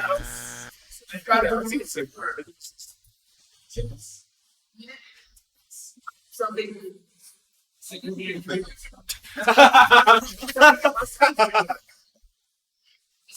Wrist wrap. Yeah, they're gonna clean the board. Dude, yeah, wrist wraps in the bag. What's your name? Lawrence. Lawrence, can you tell me things you must have in your gym bag? Belt. Hey, it's a belt. Number one, sir. That was Okay, sir, what's your name? Peach. Peach. Peach. Red peach. You must have peach. Candy. It's gotta be candy. Let me see.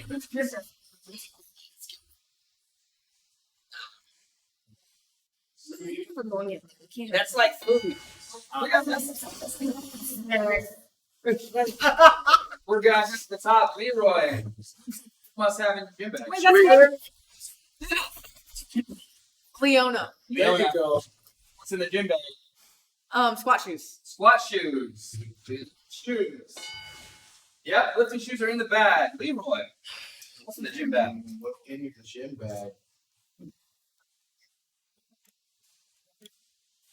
Pre-workout. Pre-workout. Pre-workout. There's plenty of those. Yeah, we got some caffeine. Fur on that one. I'm gonna definitely count that one. Sir, what else in your bag? John, bag. Instinct. This is the Brown family. Got a lot of points up on this might tie it. You guys can see what the deal is. All these. There you go. What else? Headphones. Headphones. We have headphones or music. No way. Oh, How is that? one more wrong answer. We only have one. Yeah.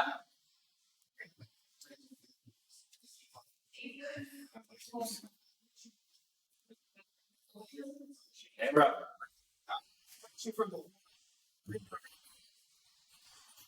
Push that right now.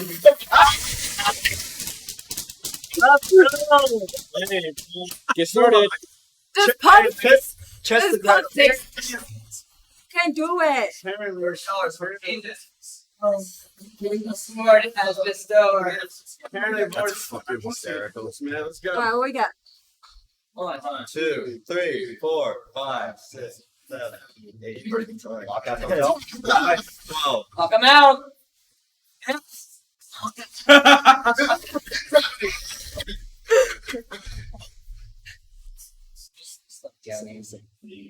Three. Up, up, up, Up, down. up. Faster, faster. Three. Hit a tempo one. Hit it. Stop. 15. Somebody sit on him.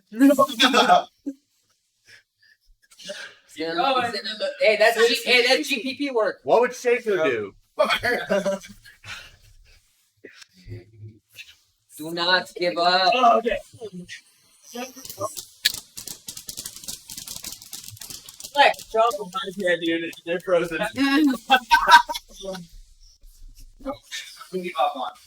Tim Thibodeau. What else is in the gym bag? Knee sleeves. These sir. We've got instincts. Last points are yours. What's in the gym bag? Straps.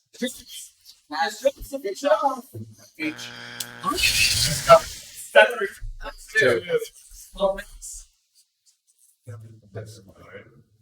What is in the gym bag? Oh, baby powder. Baby powder. Good answer. Come on. Baby powder. Okay, so it's 15 seconds. okay. One, What do you think of blocks? 3. Seeing so many people with notebooks. Singlet? Oh, you can't do that. No. That's messed up. This is charity. Calm down. 9. Because what else? 10. Singlet? 11. No way. 12. Maybe even phone because some people might be 14. dumb and just put 15. Training line. Yeah. What is gym bag steel? Training log. Training log. A Juno.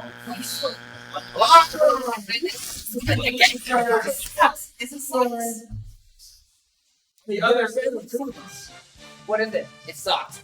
we're tied up. Water. No one has water. It's not much. It's on the funeral.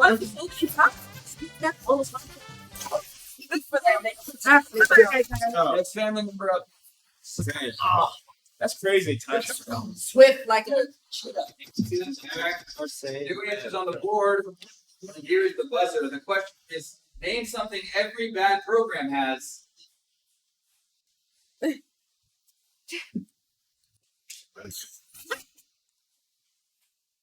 The question. James. Is it James coming? That's it.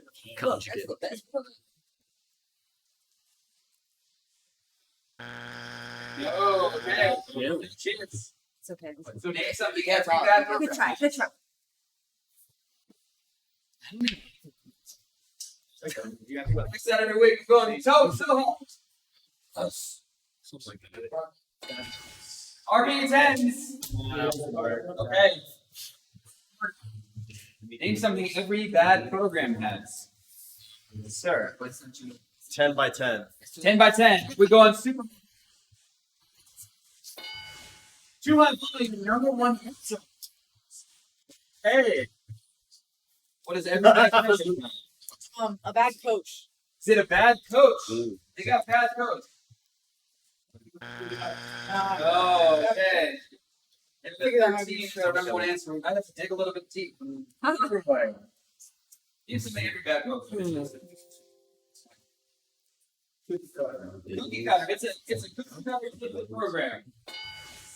No individualization. Okay. Nice. Or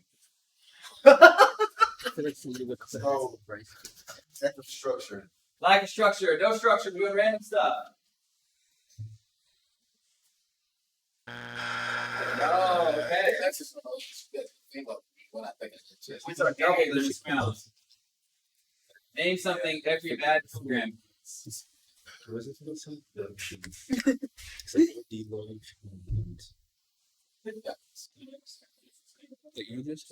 Curl. Girls.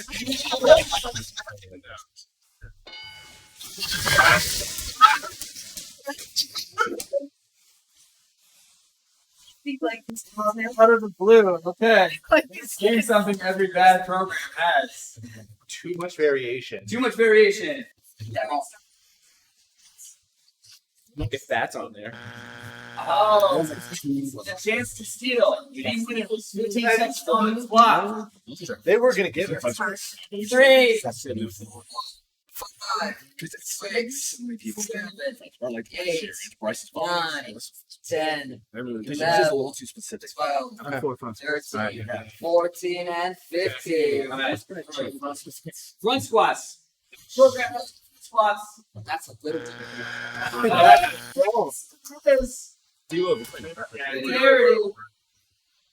Wait, what? No deload. Continue, Sean. I'm sorry. Don't follow you. And then calf. That's the so. Don't What happened was out there. I just changed the That no on the reg is actually You gotta think like an idiot. Well, junk could just be just low, up just below our tension. Hey, Bryce. Next one. Next. Yeah, I think we're not giving them enough credit. That's the problem. You gotta think like in high school. Remember back. The question is, what would Louis Simmons bring you for a housewarming gift? Okay. First. You're not familiar with What?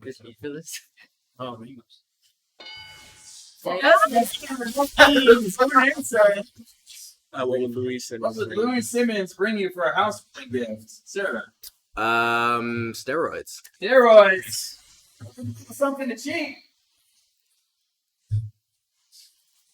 Yes, the answer is yes. It's on there.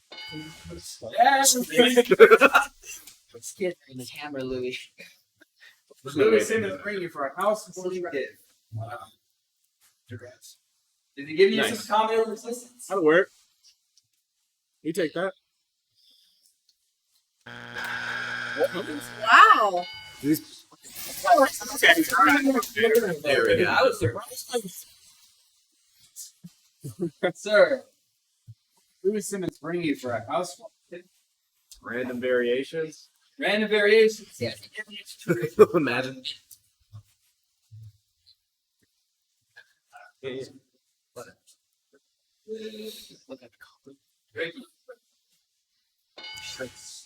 Oh, okay. That's fine. Ricky, you know.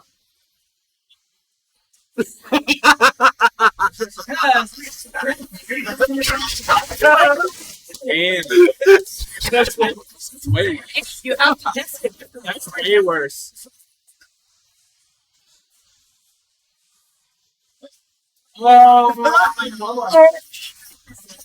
Oh, That's such a way worse thing than a triplets. So they trying to buy it? Probably. Can I speak, please?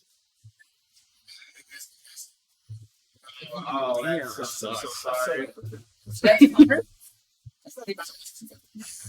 But that's a little bit more. So I think there's more options. Hey. So you could go first. oh, I mean, Because unhealthy. I think it's- So he can sleep. So he can sleep. He's still not gonna sleep. Huh?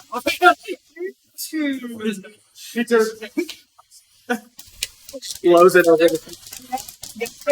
Keep them coming. This team, where do we leave off? Okay. What Lou Simmons bring you for a housewarming gift? A monolith? Big word. It's a big hit, but yeah, I can see that. So big. Wait. Don't have. Oh, yeah. There you go. 3-1. Okay. All right. Maybe it was just a little bit too big for the monolith. Expensive on the house. A reverse hyper is not cheap. It's 2-1. What would Lou Simmons bring you for a house? A deadlift bar. Deadlift bar. Deadlift bar. No. No. That's 3 right. No, that was just 2. It was 2. Yeah. That's 2. That's 2. We're good. All right. Good. One more before this team gets a chance to steal. What would Louis Simmons bring you for a housewarming gift?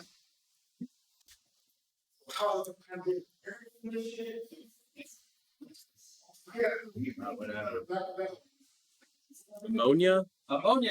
Nose torque. Nose torque. Ammonia. Oh. What are you thinking? And the huddle. I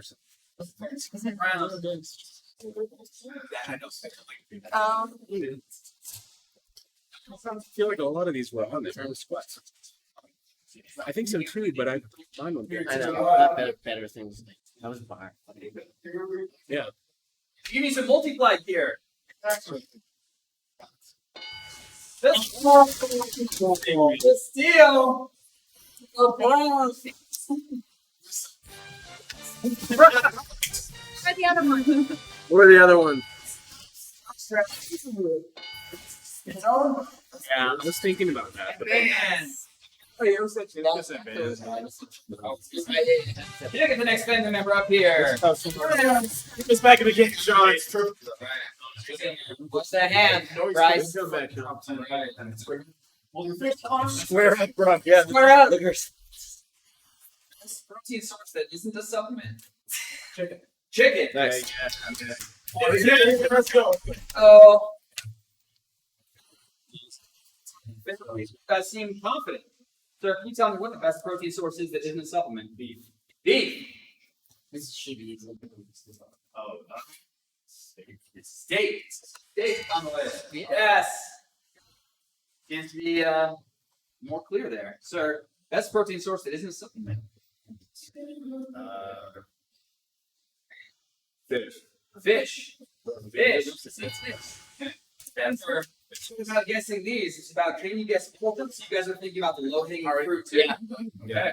Protein. Best protein source that isn't a supplement. Like a buffalo or bison? Buffalo or bison. There we go. Two. Okay. Best protein source that's not supplement. Eggs. Yeah. See eggs. One. Okay. Yes. Okay. Eggs on the board. Okay. Best protein source that isn't a supplement. Chocolate milk or Fairlife chocolate milk? Okay. You gotta go with that shit. Come on. Yeah. We got it. Come on. As soon as you get all best protein source. Greek yogurt. Yeah, that's gotta be. Oh. We got a bunch of fucking some soft people. Cottage cheese. Okay, yeah. All right, Marcellus. Is that 3? No, it was 2. That was 2. We first one. Last one for the chance to steal. It's not. It's not. Yep. Without protein powders. They bars too. Bars, amino acids. Peanut butter. Peanut butter. So sneaky. Really? Good Thought these people. I think 6, 7, 8. Let's go.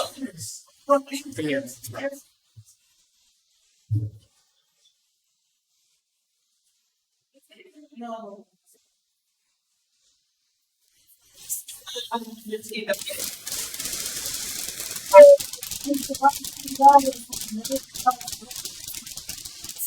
Shout out Meg Squats for the rack. We got a rack for Meg Squats. Hey, baby. Richard, by the day, good looking out for that rack. Can we get to 6K though? Can we get to 6K though? Can we get to 6K though? Show me beans. Show me beans. I swear. Tofu. Someone said crickets before. Ground beef. That's something like a steak. I was like, yeah, that's a steak. Which of you guys is eating crickets? I'm sorry. Yeah. We got to the top. That's on top. Okay, what's next one Wednesday? Right. Oh. Leroy Brown.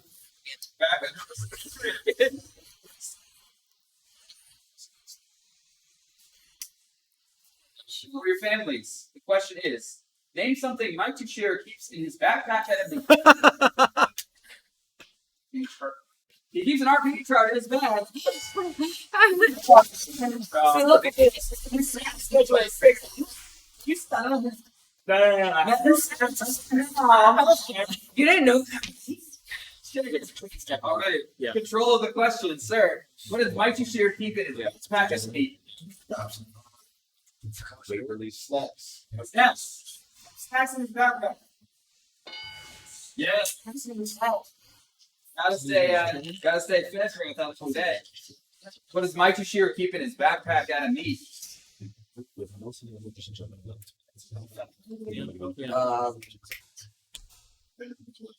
Singles. I'm trying to think like this guy. Okay.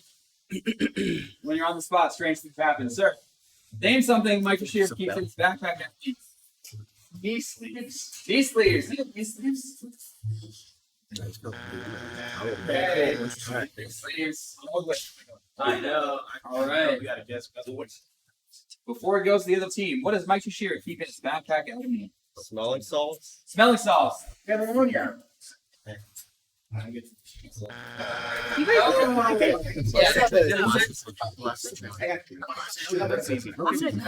For sure. Or sorry, Mike. It's the easy one. Yeah. Yeah. Bar velocity track. See if a bar velocity track is. Oh. It's not. Oh. Team winners. What are the rest of them? The harness. The harness.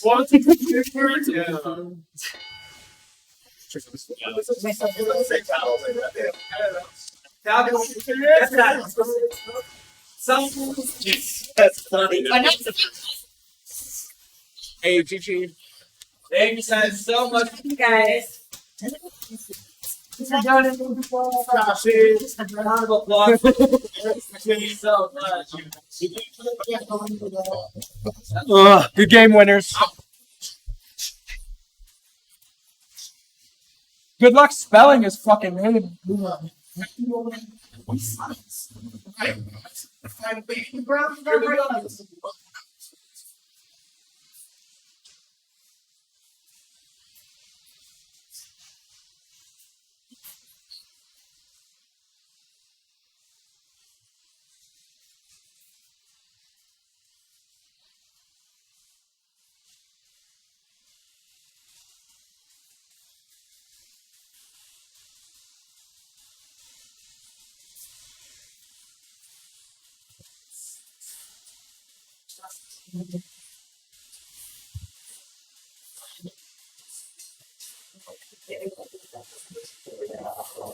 Alright, come out of the car.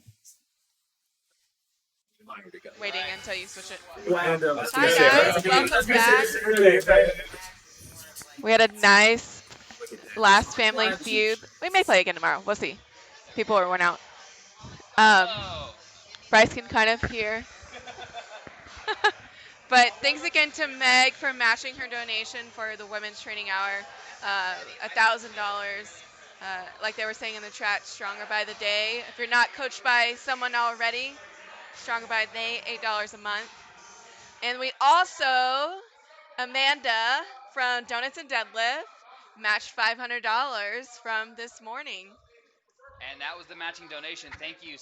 And that was the matching donation. Donuts and Deadlifts, Amanda Kohatsu, thank you so much. We were working so hard to match that. We really, really appreciate that. Thank you so much. We're crushing these goals right now. So what's our total for the day? We're like 6 something. I'll go back to it in a second. Okay. In the meantime, I believe we're all getting warmed up for the max deadlifts. Yeah. So you want to take over? Sure. Okay. See you guys later.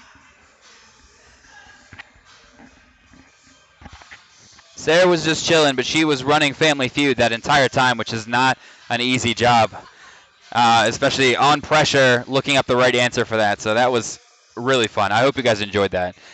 We have another 15 or so questions. We could keep doing Family Feud for a long time. That was really, really fun. I hope you guys enjoyed watching that as well. We're switching a few cameras around as we get ready downstairs. This is going to be my highlight of the day, and that's a crazy thing to say considering the squats we've seen, the deadlifts we've seen. Ben's looking over at me saying he's getting ready. We're going to switch over some of the channels as well. $100 shotgun still in play, and any money that comes in at all for this segment I can put towards the incentives I have. Okay. All right, guys. During this event, any money that comes in at all, we want a $300 total, and we're going full send for Ben Rice. What does that mean? That means we're putting on a deadlift suit. We're using figure 8 straps. We're pulling with a deadlift bar. We're going to just send it, any donation, during the next hour, up to $300, and we're going to get him in on that. All right, I think these guys are a little overzealous with the music right now because these speakers are about to blow up. So I'm going to put these guys on chill, just 1 or 2 degrees here. I don't know if you guys can hear it yet. But we're about to go super hype here. Let's check in on this overview here real quick as we start warming up.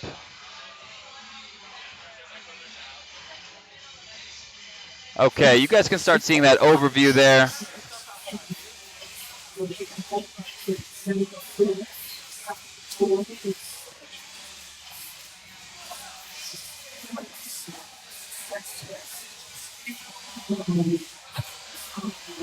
All right, so we're starting to see what's going on down there. I'm going to get some audio, and I'm going to make sure not to blow your ears off.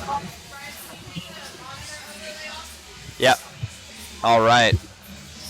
We are getting warmed up here. Amanda Kohatsu and Donuts and Deadlifts, you guys are amazing. Thank you so much for matching those donations. Unbelievable. Okay. I think Sarah's going heavy. We see Chrissy Paraki putting on deadlift socks as she's starting to warm up. And we haven't yet seen Jordan Panton lift. Jordan Panton is going off. Okay, we're absolutely going to see deadlifts over 500 pounds. It looks like Greg Johnson's throwing his hat into the mix as well. And I don't think we have enough bars for everyone. So what we want to do is clear out some of these squat racks. Meg Squats in the chat, Donuts and Deadlifts. Let's get some love in the chat for these amazing companies who have donated collectively $1,500 so far to charity. Hello to Meg. Hi, everyone. Thank you so much for joining us. Donuts and Deadlifts is in the chat. So until we close out for tonight, it's exactly 10 p.m. over here in Fort Collins, Colorado. For the end of the night, we're just going to stay with these athletes as they deadlift. Hey, hey, hey! No, I don't want it anywhere. I want it safe.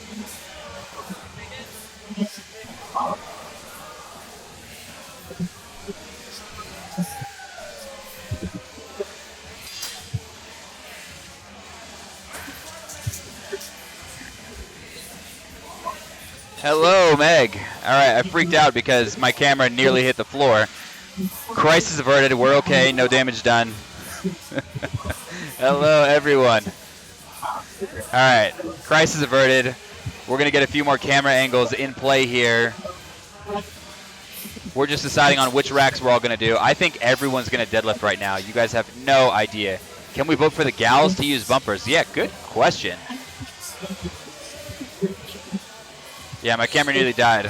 So you guys who have nice cameras know that's a little bit of a concern. Okay, the donations are coming in. Another ammonia bomb for Ricky and another $25 anonymous donation.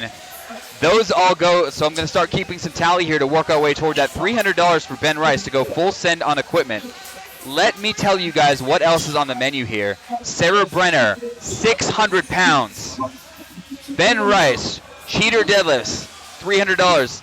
Nancy and Ron are still matching up to $1,000 for any parents of athletes or parents of coaches who donate during this entire event. So we're keeping track of all of that. Any parents of athletes or coaches. Bumpers, let's max out the bar. Okay. If you guys donate $30, we're going to get one athlete on bumpers. So we're going to get one athlete on bumpers. I'm looking over at our weightlifting section. We have, looks like four 25 kilo plates, 4 20 kilo plates. Yeah, we got enough. We can load up something decent. We'll make a combination of some bumpers and some pound plates maybe to make it look nice. Yeah, let's max out some bars all the way up to the end. Dave donated $25 for a dry pre-workout scoop for someone. I'm just waiting for these incentives to actually show through. Okay. Who is getting that? Pick someone. Okay. I'm about to give LS a lot of power right now. LS gets to choose one person to get, at 10 p.m., a scoop of 150 milligrams of caffeine. He gets to choose an athlete and dose them with 150 milligrams of caffeine. He gets to choose. I'm giving him a lot of power. So he's going to go downstairs and find someone and make them take a dry pre-workout scoop to the dome. Of course, Mehar is voting to pick Natalie. In all caps, it doesn't make me any more likely to say yes to you, Mehar, but I appreciate your input. I was nervous enough giving her your 300 milligrams earlier in the day, so we are absolutely not going to do that. Charlie Yang is warming up on some squats here. Let's take a look at what's going on here. We've got 3 cameras in play now. Let's get a view that makes a little bit more sense here. We're about to go off right now.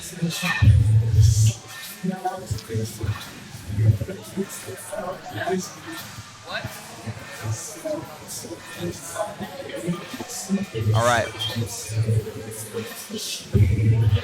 I'm going to hang out with you guys for just a little bit, and then LS is going to finish out with our insane hype for the night. I'm catching up on some of these Tiltify donations here.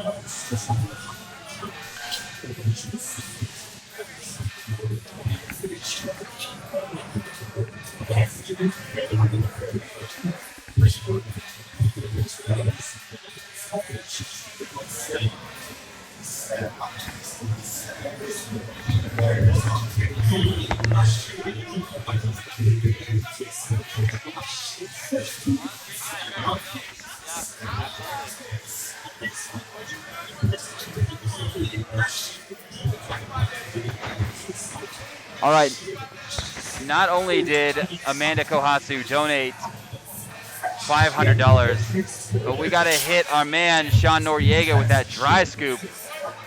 Ellis, you doing those dry scoops? Okay.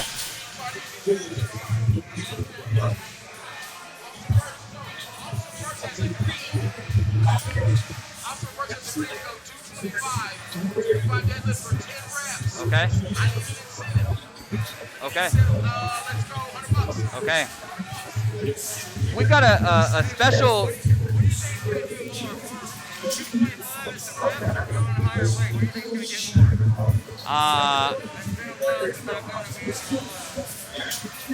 Let's go 225 for 10.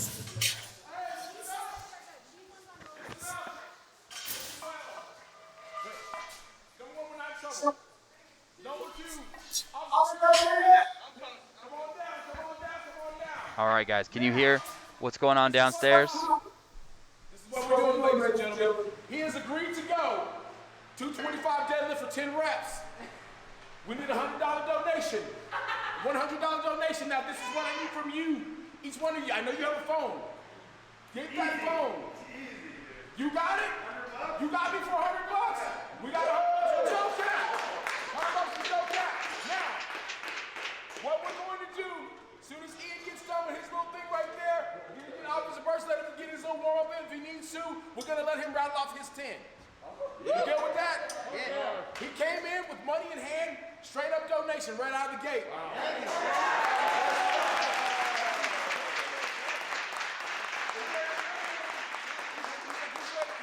said give him some chalk and he's ready to go.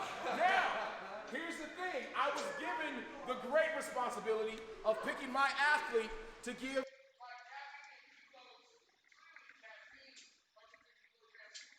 And guess who just strolled in the door? Oh yeah! Guess what, Officer Birch, Mr. Athlete? It's time to die. I need water. Somebody give me some water. You need some water. Upstairs. I got a Gatorade. Gatorade will work. So let's get 225 in the bar somewhere over here. Let's get 225 over here. Load it on the. Yes, ma'am, please. Please.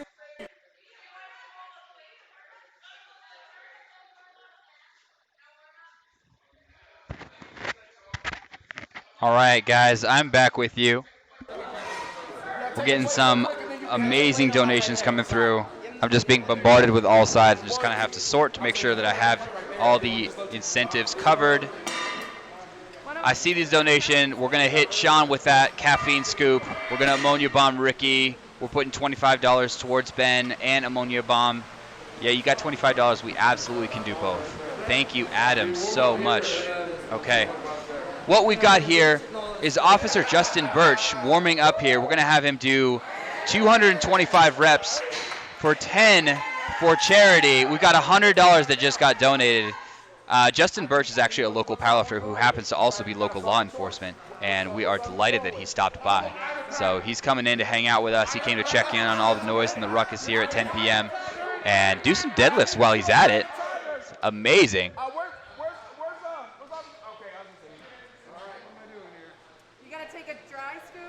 Take a dry scoop. This is the athlete that I chose. There you go. It's all you, bud. Boom, we're in there. And he took it to the dome. Thank you, Anonymous, for that donation as we take 150 milligrams of caffeine at 10 p.m. I'm sure he'll need it, keeping the town safe up here.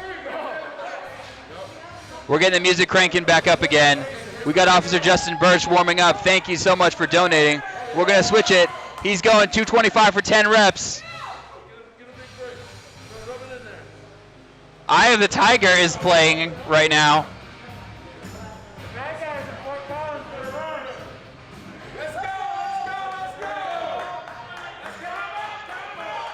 Let's get behind this officer.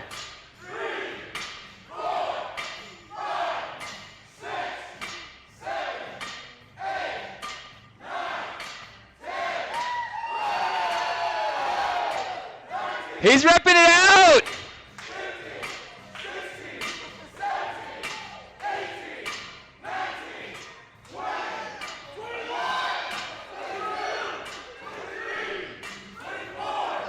I don't believe what I'm seeing right now.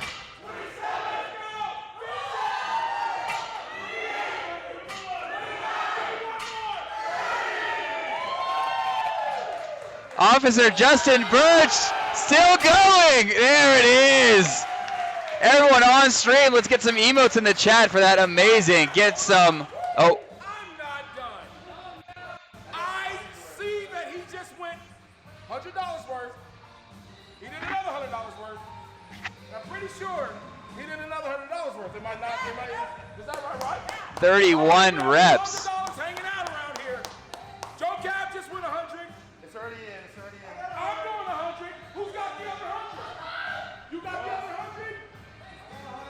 No, I got $1 hanging out there. There's $1 hanging out there. Who's got my dollar?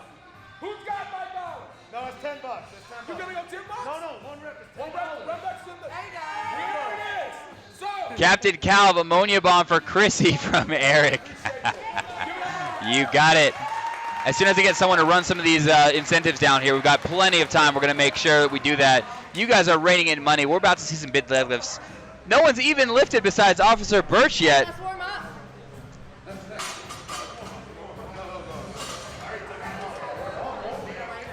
I can't wait to see some of this lifting. Watch this. We've got the Pug. This is Ricky Cho warming up on some deadlifts.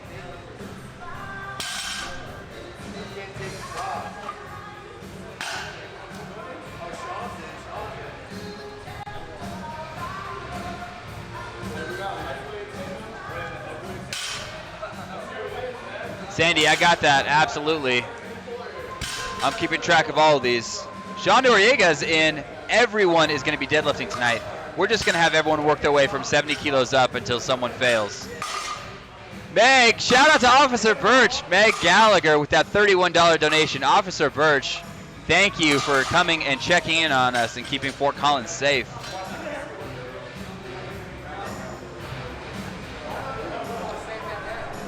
Eye of the Tiger still going hard up there. Chrissy Paraki has been training for this, actually. She has been training for this. We're going to see something north of 450 pounds, I think.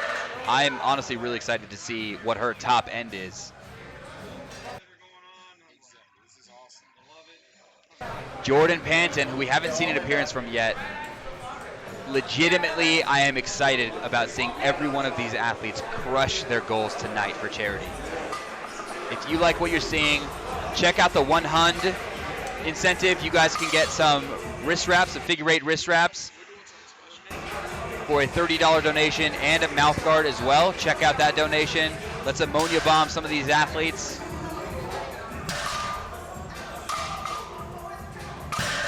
Joe Cap throwing down 120 kilos.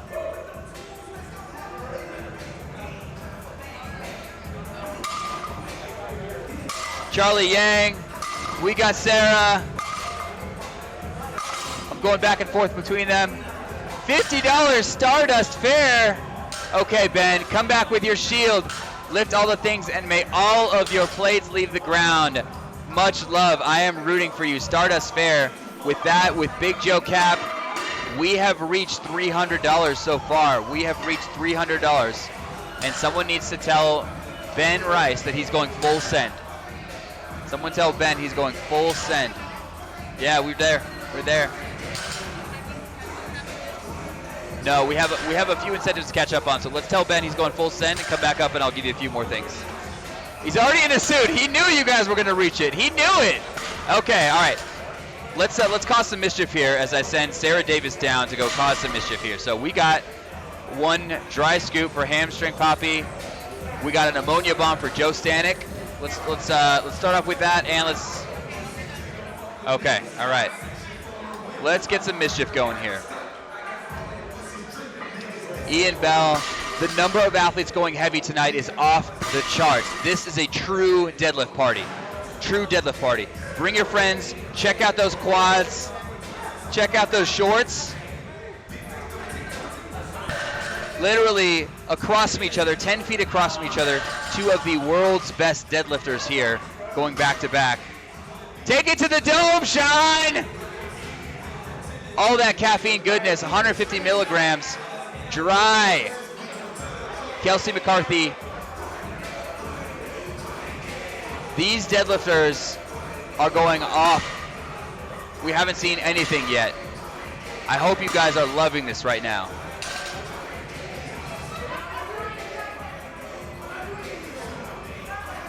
Benny's got the suit on. Getting nice and warm in it. Let's get it to fit nice.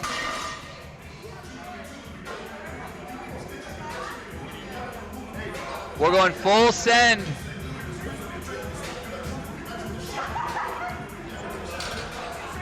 We gotta float the bar, right? You gotta float the bar. When we say full send, we mean full. We mean full send. Boom with the ammonia bomb. $25. Thank you for that. We made that one happen. It's a beautiful thing to see. You love to see it. Cursed Fox, PR for Ben.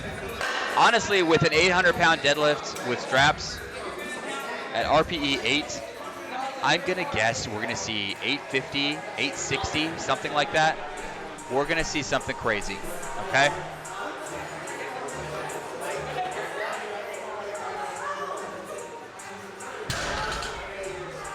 Joe Cap starting it off. Yep. All right, let's get some other people. We got an ammonia bomb for Chrissy.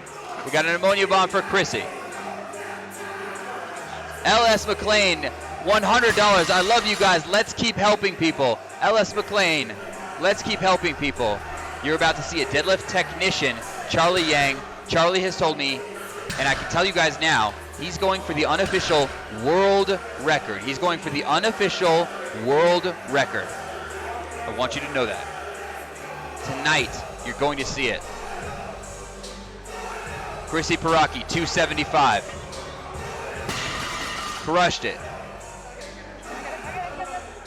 Ricky Cho, 170 kilos, 374 pounds.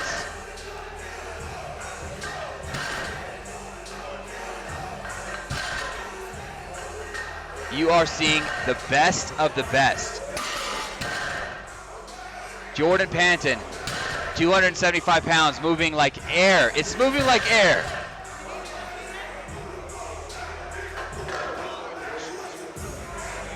Justin Birch, thank you so much for keeping us safe and checking in on us. We really appreciate it. You are welcome here anytime. Sarah Brenner warming up, 275. Is that a deadlift bar on that side of the platform? Yeah. I can't tell if that's a deadlift bar. Yeah, I think we have a deadlift bar. We're playing around a little bit here. Ian Bell, 374. What's that?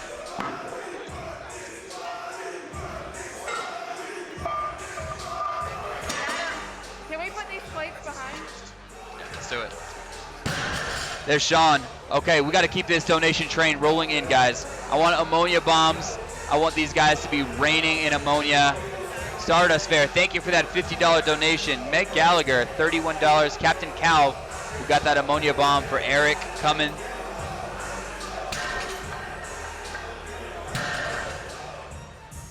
What you guys are seeing. I guess we are seeing two deadlift bars. One maybe a Texas Strength Systems, and I think the other one is an Elite FTS. So we've got two of them there. Thank you, Reed, for the clarification. Appreciate it. We're at $6,591, guys. Can we get to 7,500? 7,500. What is that? Is that conventional deadlift for Natalie Hansen? I am so excited right now. I really hope she's maxing out her conventional deadlifts tonight, guys. Let's go. Okay, here comes the ammonia bomb. Sarah Davis making good. There it is. There it is.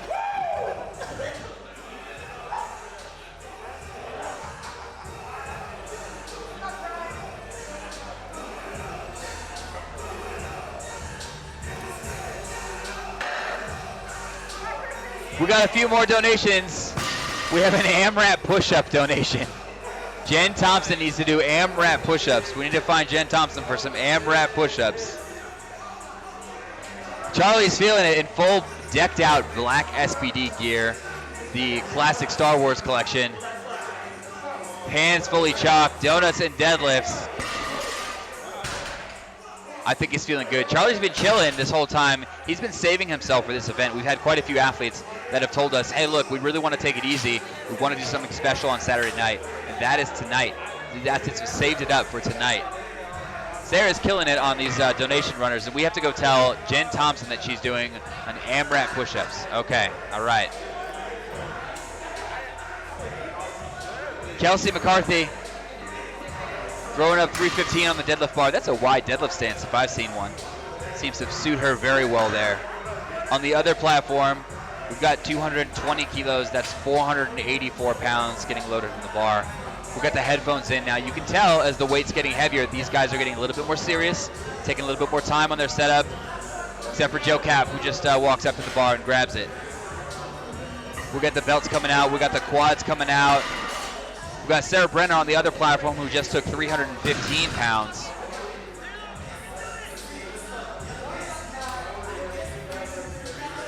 We're at 179 viewers, guys. Please bring your friends to check out some amazing deadlifts.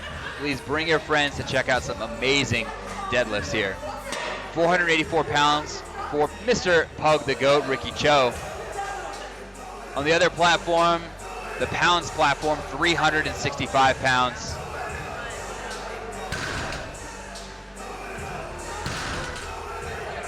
It's nothing. Quads came out to play. Yet the ammonia we've been using has come from Obsidian Ammonia. Obsidian Ammonia has been taking care of us in a very big way. Very, very high quality. I'm not sure how many reps we're doing here. Okay. I don't know if that was a warm-up or a working set. We don't really know. Obsidian Ammonia. Natalie Hansen, 365 pounds. This is a big deadlift for right now.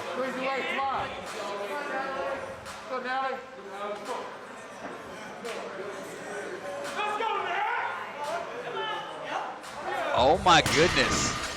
Okay. Okay. Natalie came to play. I think she was surprised at how fast that moved. I want to see 400 plus today. I got to see 400 plus.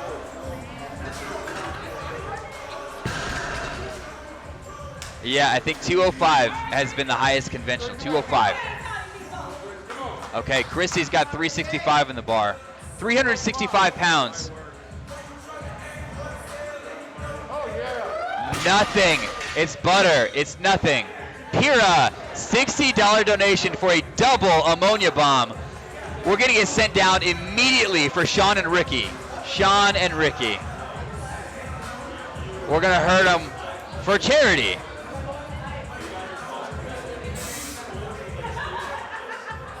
Okay, Benny could have thrown that one through the ceiling. We're not even at full cheater mode yet. I think he was actually using his hands on that. We got to get those figure 8 straps. We got to get the deadlift straps up. Then we're going to play.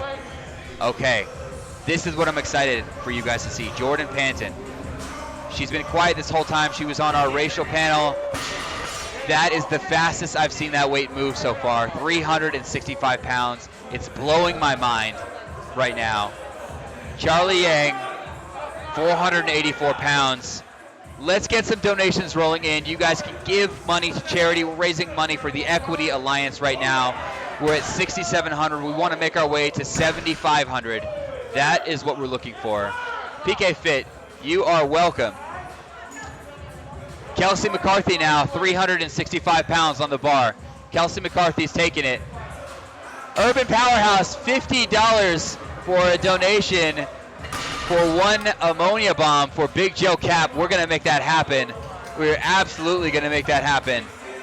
On the other platform, just like that, we're adding 50 kilos to the bar.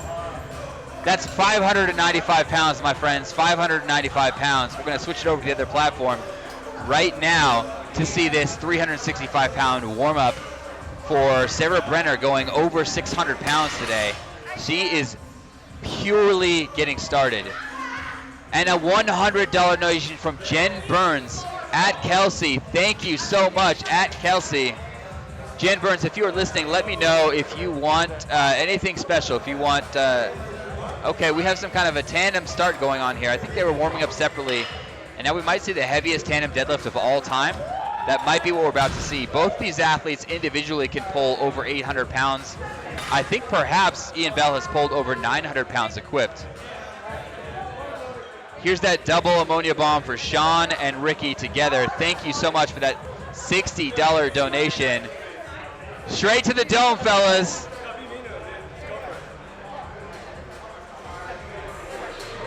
You are seeing technicians at work on this deadlifting.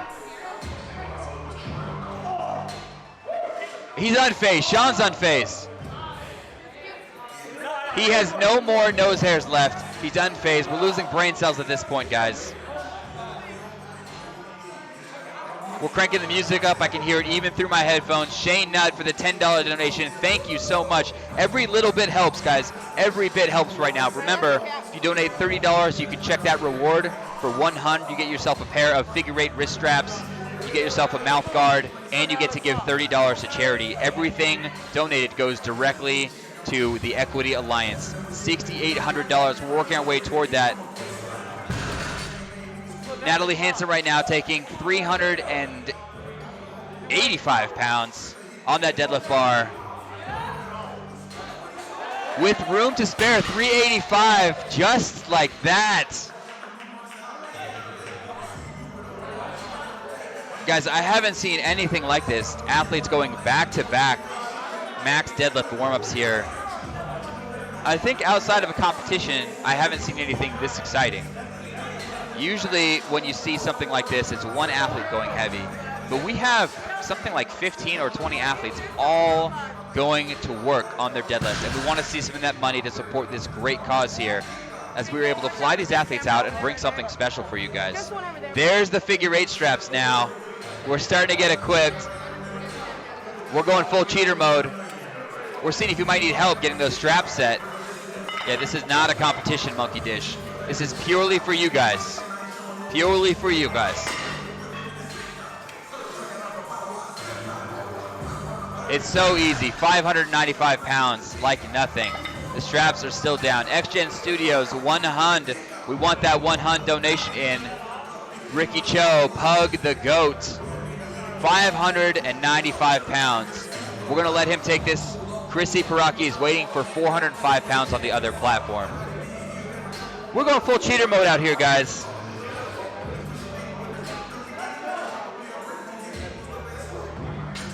It's easy.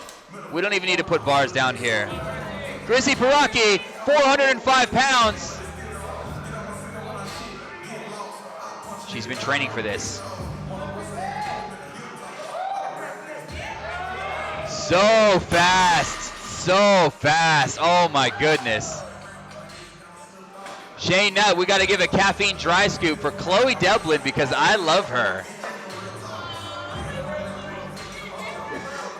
I love you. Now stay up till 4 a.m.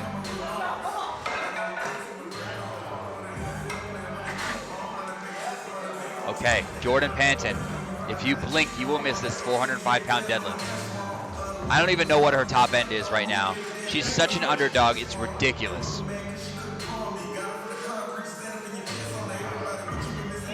Oh my God! And she sits back down like nothing happened. Can we get some donations for Jordan Panton? Stephanatrix, you saw it. 405 pounds. Charlie Yang has 240 kilos on the bar, 529, I believe. Can I get a check on that? 529? Yep, nothing. 59 kilo lifter, I think the record in his weight class. Oh, and here's that dry scoop.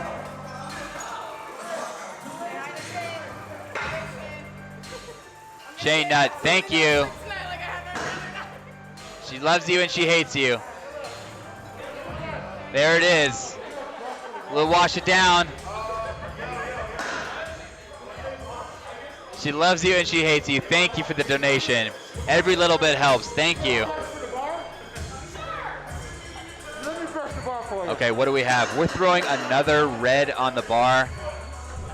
This is 320 kilos now. 320 kilos, 706 pounds. Man, north of this, my math starts to break down. I'm going to have to start pulling the calculator out to help you guys out here.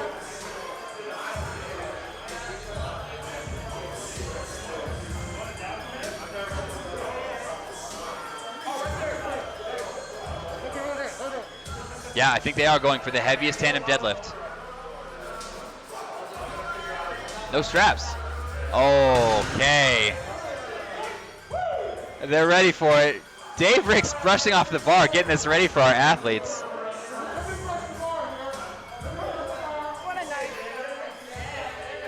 You guys in the chat, thank you so much. This has been unbelievable.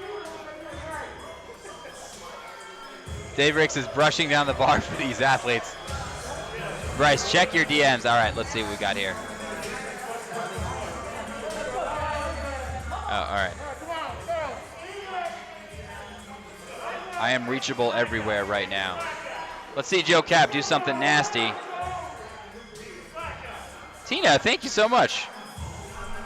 We got kilo loading charts coming out so that I am able to be a good commentator for you guys. Thank you very much. Joey Cap with a full suit on now. 706 pounds. I'm curious what we're going up to on the other platform. I think Kelsey McCarthy is getting ready to take it on the other platform. Yeah, I think she's going to take 400 over there. We got Nori took a 50-kilo jump. Oh, my God. Straight to 706. We don't need any warm-ups, guys. We don't need warm-ups.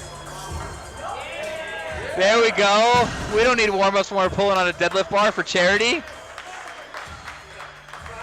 Who is this evil person who donated another $10 for a dry scoop? Oh, God. I don't want to tell him. I hate to tell him. I'm going to do it anyways. Thank you for the anonymous $10 donation. We're going to go with a 3-scoop limit for each athlete. 3-scoop limit. We've got to stay safe out here, guys.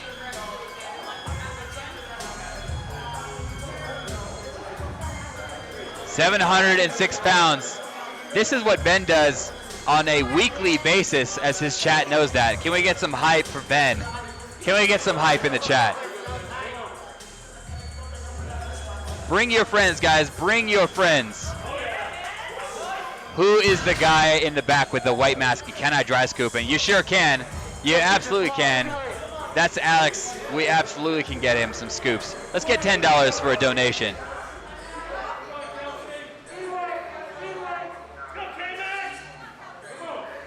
Let's go. Kelsey McCarthy, 405 pounds.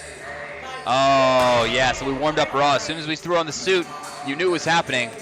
Kelsey McCarthy is the world champion in the 72-kilo weight class.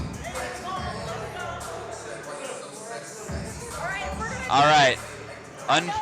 Unfortunately, here's the second dry scoop.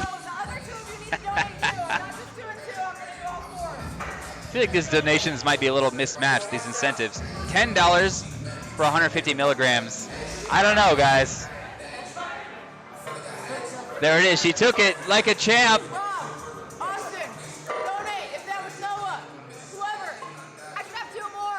Chloe Dublin was supposed to go very heavy, but had her appendix removed, I believe,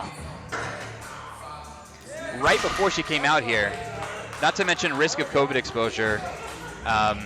She self-isolated for a while. We made sure we're healthy, and she's back here. She really just wanted to be here and support the event. She's been the most encouraging, the most supportive athlete this entire time, so I'm just extremely excited that she was able to make it out here and support the event. Okay, quickly, we need one for Charlie from SMP. Hang on one sec, we're gonna get that over there.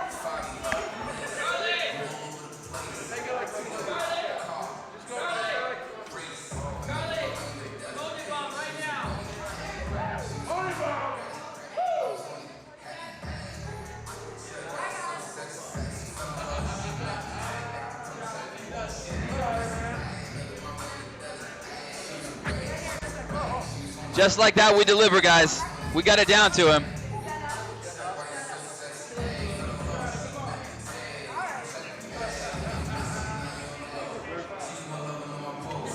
There it is. He's taking it, and he's ready. Okay, this is 260 kilos, guys. 574 pounds. 574. And here's another scoop of caffeine for Joe Stanek. We're going to make sure no one sleeps tonight, guys. Thanks to you for charity. We're working our way towards $7,500. Bring your friends. I think that ammonia bomb actually helped him. I think that moved faster than his last warm-up, to be honest. We also have a number of auctions going on. We have a few Kabuki bars. We've got a Kabuki trap bar, a Kabuki power bar, a Mark Pro Plus. If you guys check out the links at the Twitch channel, these are at an insane discount right now. And these were donated from Kabuki and from Mark Pro. And all the proceeds will be going directly to charity. So please check out those auctions and put in your donations. It is not local pickup only. It is not local pickup only. I think we've calculated the shipping costs on those, and we'll make sure that we can get those out to you. Shipping is not cheap. We've kept the tubes that those bars have come in, and as long as you pay shipping, we will get those bars to you. All right, we're getting serious now. Ricky Cho has 300 kilos, 661. No, we're going to keep it U.S. only, U.S. only. Shipping on one of those bars would be unbelievable. Every once in a while, guys, we have a camera glitch on these cameras, and they just go black on me, so I can do nothing from up here. But I heard the bar drop. I know it just happened, and we're back there. That was Ricky Cho we just saw. Let me see if I can throw some shout outs in the chat for you guys. Pug the Goat. Pug the Goat, I believe, is the IG handle there. Who is about to get bombed right now? What do we have going on?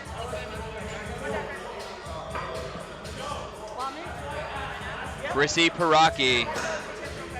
We have 425 pounds in the bar. If you guys donate $50, she will go up to 445 pounds. 445 pounds. Gino's beard has not gotten shaven. We need someone to get in on that. There it is, Joe. Welcome to 3 a.m. because you're staying up till 3 a.m. That one was courtesy of Hanny Jazzarelli. Did you see this? The powder come out of his mouth.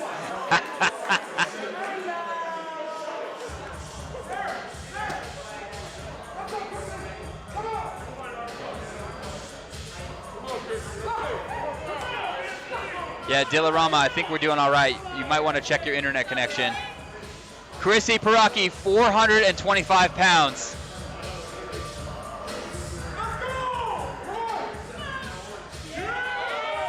Yes, can we get $50 for her to go up to 445 pounds? Can we get the donation? We have another $10 coming in. It looks like you guys are loving the caffeine. Another dry scoop for Benny. Another dry scoop for Mr. Ben Rice. I'm going to let you guys watch Sean Noriega, who has 340 kilos on the bar. Is that 738 pounds here? Jeez.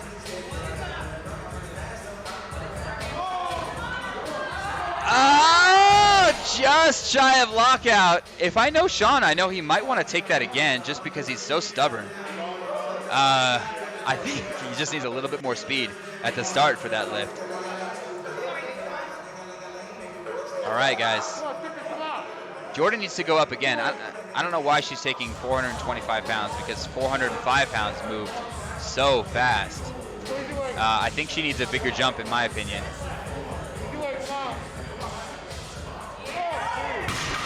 Yeah, I don't know. We probably need another 30 pounds in the bar for that one. Let's switch it over to Joe Cap. He's saying with that same, you know what, this camera, I need these guys to stop touching this camera because it's going black on me. Hey! All right, I was able to get it just in time for you guys. Easy, he's gonna continue to go up.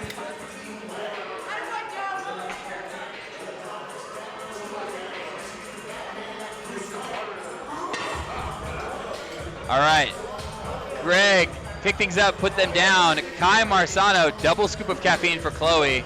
Kai, we're at 2 scoops so far. I think one more is our limit. One more is our limit. So we appreciate your $25 donation. We've got to keep these guys safe, and we're just going to make sure it's one more scoop.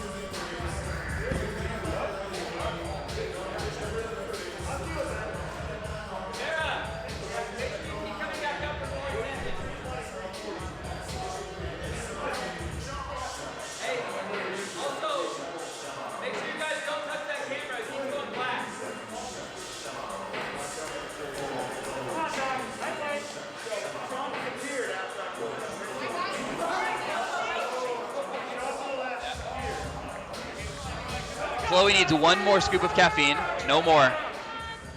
She needs only one more from Kai Marsano. One more scoop. Double scoop. Kelsey McCarthy, 455 pounds is on the bar. Greg One-Row, thank you so much for picking up that 100. We're gonna send you out those figure 8 straps.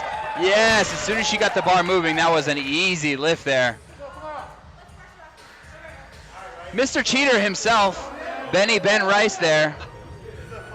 Mr. Cheater himself in the full gear, figure 8 straps, deadlift bar. You know what, guys? We don't have the pound plates. I'm letting you down there. Okay. Tell Ricky I think he's cute. $20 donation. If you right when you go to choose, yeah.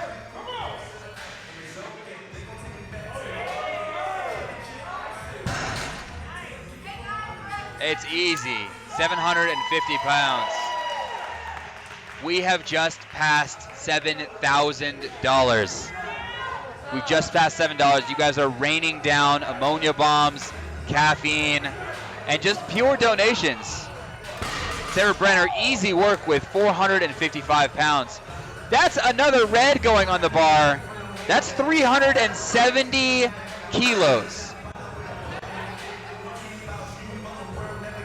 I think this is our big tandem deadlift coming up. We've got Ian Bell and Greg Johnson going tandem deadlift on that.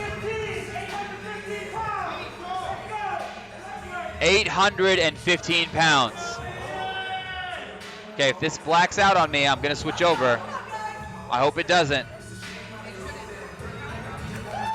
Oh my God, I don't think we're gonna have enough room on that bar to continue loading plates. We've got the plates though, we've got the plates in the house. We can load that bar all the way out to the collars if you guys wanna see it. We can load it all the way to the collars.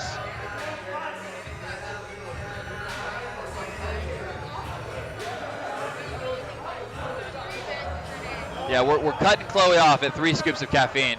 She's willing to sacrifice for charity, but we're gonna keep her safe here. Okay, we do have a dry scoop for Ricky. And that $50 donation, we're sending Chrissy to 445 now. Thank you for that anonymous donation. We're gonna make sure she gets that.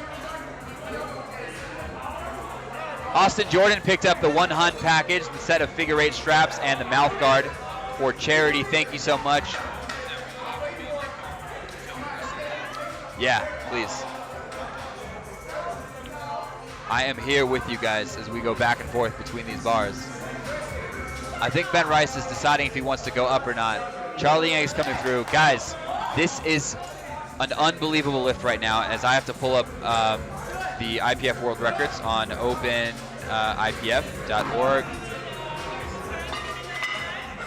What? They're loading it, okay.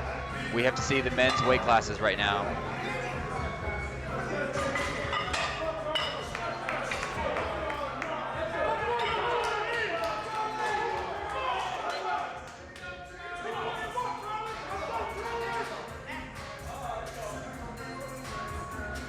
Okay, the current world record is 267.5 kilos. This would obliterate that.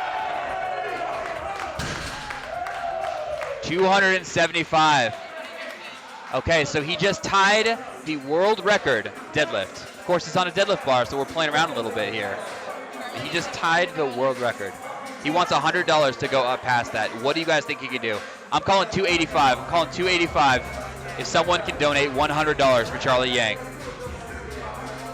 There's that ammonia bomb. She's unfazed. She's ready. This is for that $50 donation. 445 pounds on the bar. We sent Chrissy to 445. We did it. We got baby powder. We got chalk on the hands. We get the deadlift socks on. The crew is behind her. The energy in here is unbelievable. She's pulling! Yes! There it is! 445 pounds. The $50 donation took her there.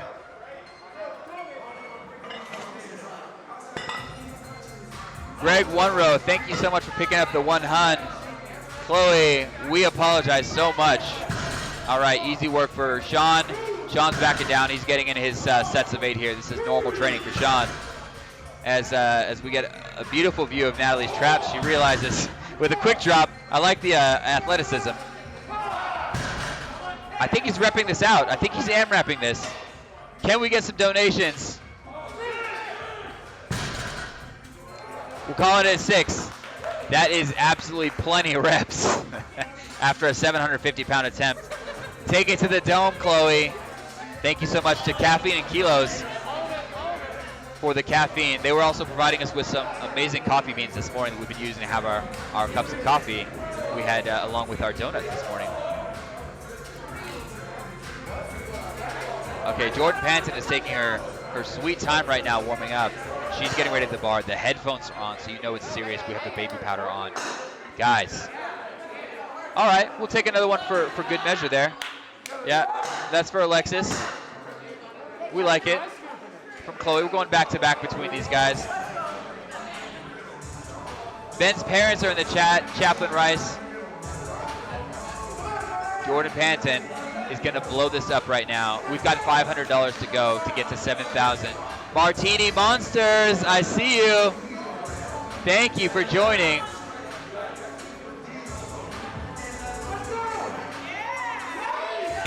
It's unbelievably easy. She's a machine at deadlifting. She's a machine.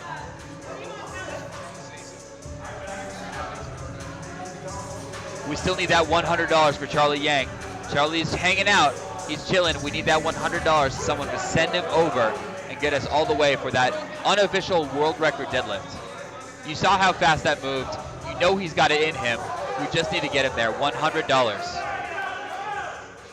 Doed, I've seen her go up. This is 800 pounds right here, guys. This is 800 pounds from Big Joe Capolino.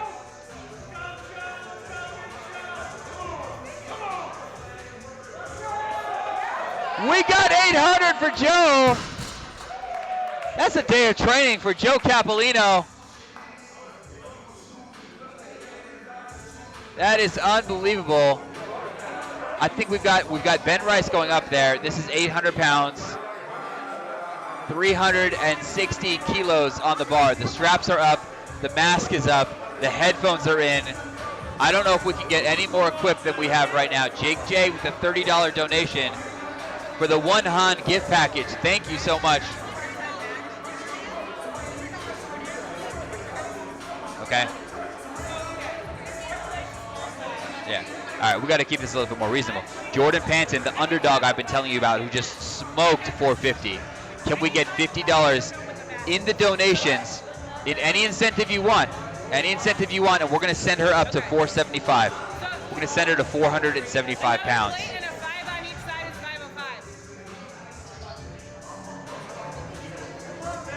This is 800 pounds for big boy Benny Rice.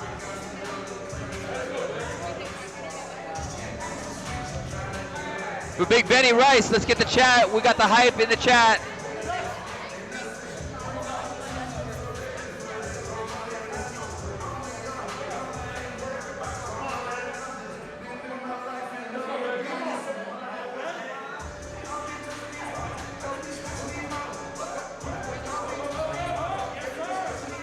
He's got it.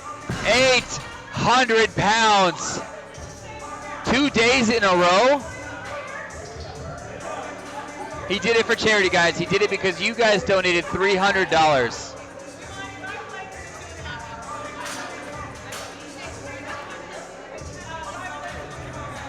What?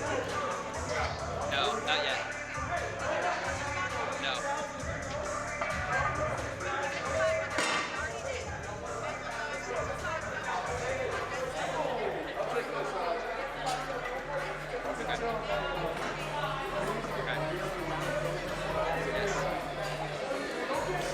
All right, guys. You know how crazy Ben is when he does something for charity. Ben told me earlier that if we get to $500 during this deadlift event, which we already have, we're at $500. We're going for that max, but guess what? We're not done. We're then going to go and alternate every minute on the minute a 605 deadlift double and a 315 double on bench press. Back and forth every minute on the minute for 5 minutes. And guess what? If you guys donate $50, he'll continue to go for another 5. That's 10 minutes straight of 605 doubles and 315 doubles. If you guys donate $100 more, we add another 5 minutes for 15 minutes total.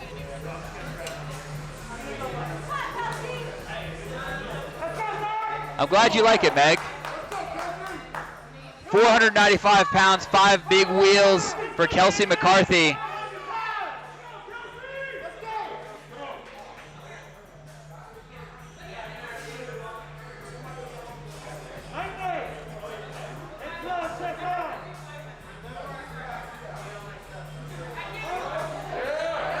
Locked it out.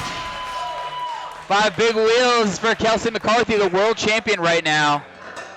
Barrick, I just saw your donation come through. I see it. We got the One Han package. Yep. We need Charlie Yang to go for the unofficial world record. We need Charlie Yang for the unofficial world record. That is $100.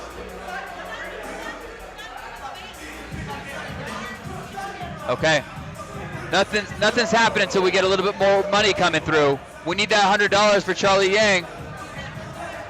We need Jordan Panton, $50. We need Charlie Yang to go up. We need Ben Rice to go up.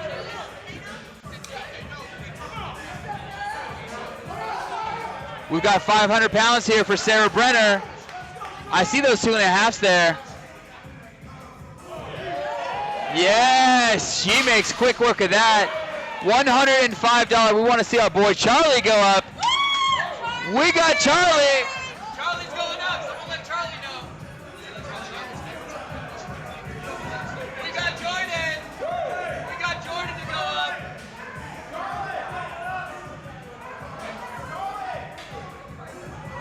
You guys are amazing. Brandon and Ken, Chris, Donald, Jin Woo, and SMP. I see you guys. Thank you so much. We're getting Charlie to go dummy heavy. What's Joe Cap going up to? Yeah.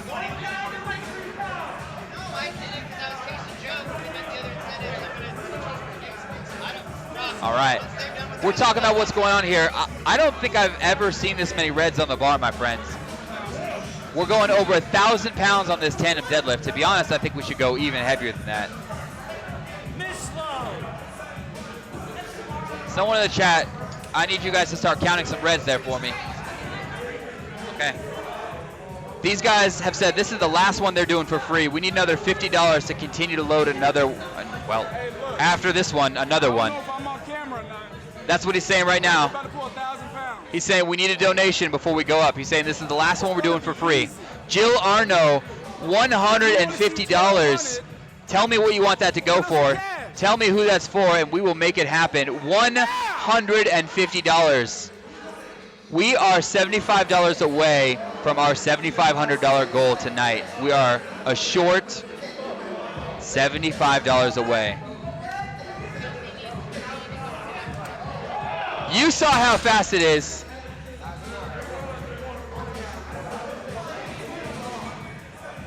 That is the last one they're doing for free.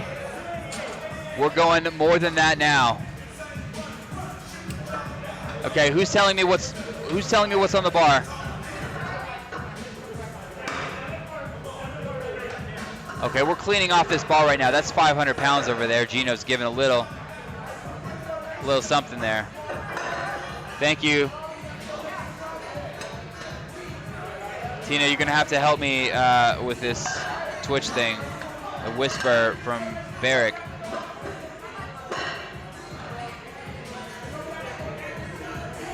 The button below the stream goes to a different URL than the donate command. Thank you so much.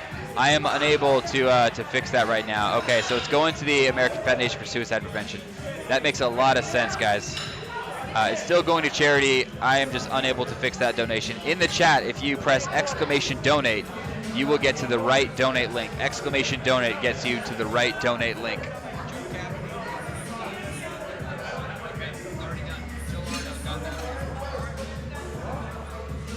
We're getting Joe Capolino up to 815 pounds.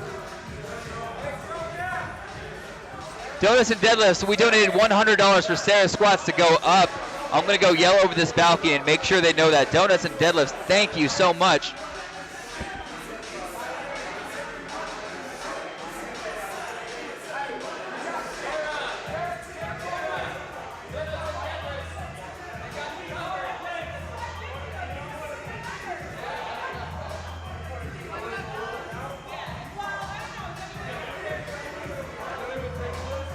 Is Ben going up? Ben is not going up. Ben is switching to an Imam 605 double, 315 double for 5 straight minutes. If someone like Hanny here donates another $50, he'll do another 5 minutes.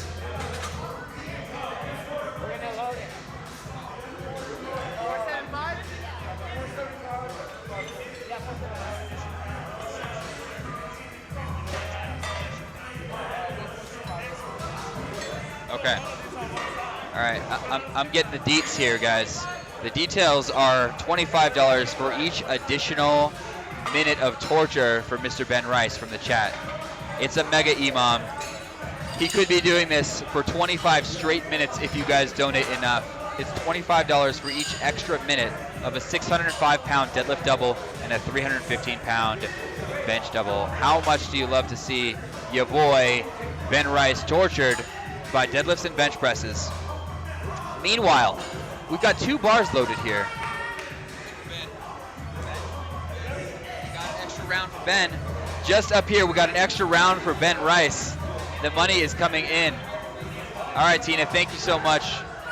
Jordan Panton with the 475 pounds, right for you guys from donations.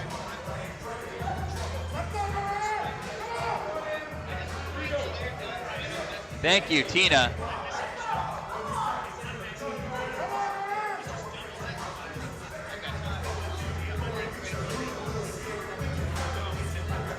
Okay. How easy was that, guys? 475 pounds. We want her up to 500 pounds. I don't want everyone to have to sit here too. So if they want to leave, because it might, I don't know how many rounds we up to. Yeah, no problem. Hey guys, it's me, ya boy, Ben Rice, trying not to die. I went ahead and gave the free victory to Mr. Joey Cap. He's gonna go for 8 something. We hit 794 down there. Actually, they made me use the Skittle plates, so my shame is complete.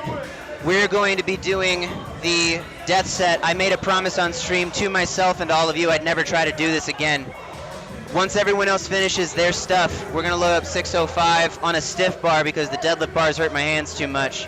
I'm gonna pull 605 for 2 on the first minute. I'm gonna go over and bench 315 on the second minute, and we're just gonna keep going. You guys can add rounds to that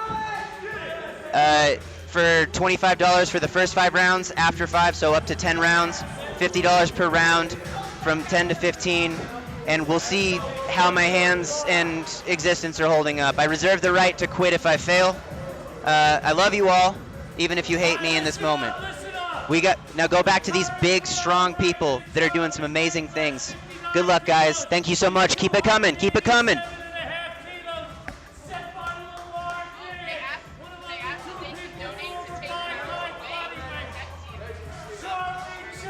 No, you guys cannot donate to remove rounds. Thank you, Martini, though.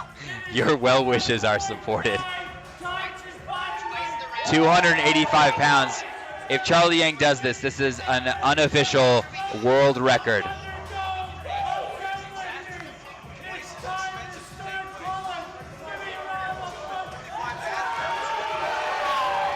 Aunt Terry, Zach Parr, Kate D, Sarah to keep going.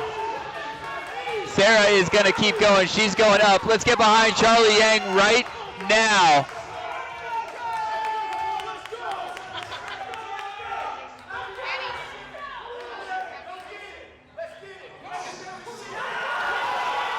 Oh my God, it's easy. It's so easy. That's a 59 kilo athlete. 59 kilo athlete.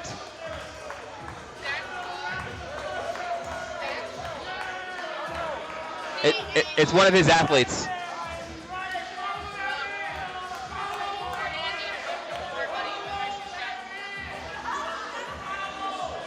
Okay. We need one more donation for Jordan Panton. There's something nasty coming up. If she gets a chance to pull this, we want her north of 500 pounds. You saw how easy it was. To be honest, with the pulls that I've seen, I think she has 585 pounds in her. 585 in her. If you guys liked what Charlie was doing right now, and you want to see him go dummy right now, you want to see something even heavier, $200 for that special person in the chat who's watching and wants to see someone blow up an unofficial world record from a 59 kilo athlete. Charlie Yang will go up north of 285 kilos. He's going to go up to 650 pounds. Sarah Brenner's going up thanks to the donations. Sarah Brenner's got some room in her. That is 520 pounds, I believe. 520 pounds. All right, Eric. Zach Parr, thank you so much for this dry scoop of caffeine for our boy. Thanks to Caffeine and Kilos. This hour is sponsored by Gravitas, by the way. Gravitas is an amazing workout tracking app that is available for free to use on iOS. And they're working on an Android app. We've just heard Donuts and Deadlifts crew, Sarah Brenner fans, 100 or more, and Sarah Brenner will continue to go up as we work our way to 600 pounds for her. LS hyping up the chat down there. He's in his element. You know he is. LS earlier today, by the way, squatted 335 kilos, which is literally a few kilos off the world record squat for the 105 kilo weight class. Trying to make me a scared boy.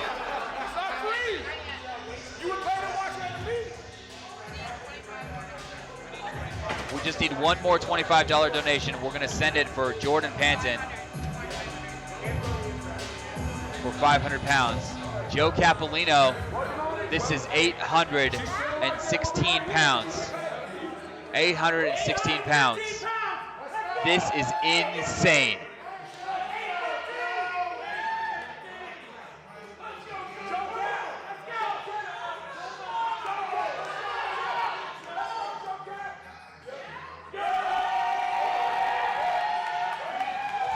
Perfect weight selection all the way to the top. Owns it. We need one more donation for Jordan Panton to go up. I need that donation. I want to see it. I got to see her go north of 500 pounds. It was just too easy to stop here. It'd be too easy to stop, and we need to go up. Man, was that a PR from a boy? I think that was a PR from a man.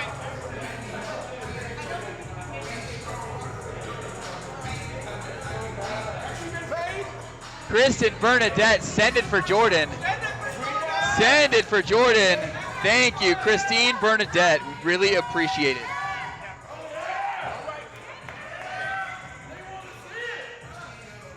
Oh my gosh, you guys. We need a dry scoop for caffeine as if he needed the extra energy. I'm going to make sure someone knows.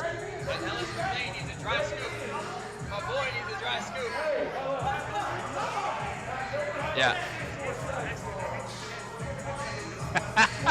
For charity,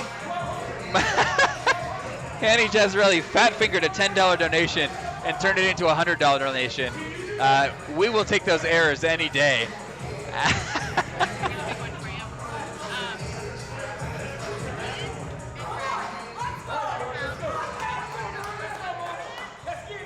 My boys Ian Bell and Greg Johnson are tandem deadlifters. Oh wait, okay, we got to be quiet now. Here's that 500-pound deadlift from Jordan Panton. It's there, just a little slow at lockout. So fast off the floor. That is insane. That is insane. 500 pounds. All right. Back on the other platform, in the white shirt and the gray muscle tank there, we've got Greg Johnson and Ian Bell. They want to load 1,200 pounds on the bar. The only reason they're not donating, or so the only reason they're not loading it, is we need one donation for $200. We need one donation straight from their mouth. 1,200 pounds.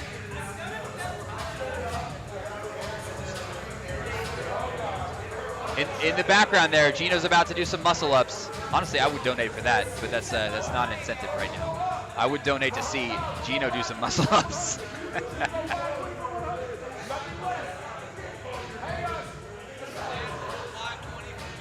Okay.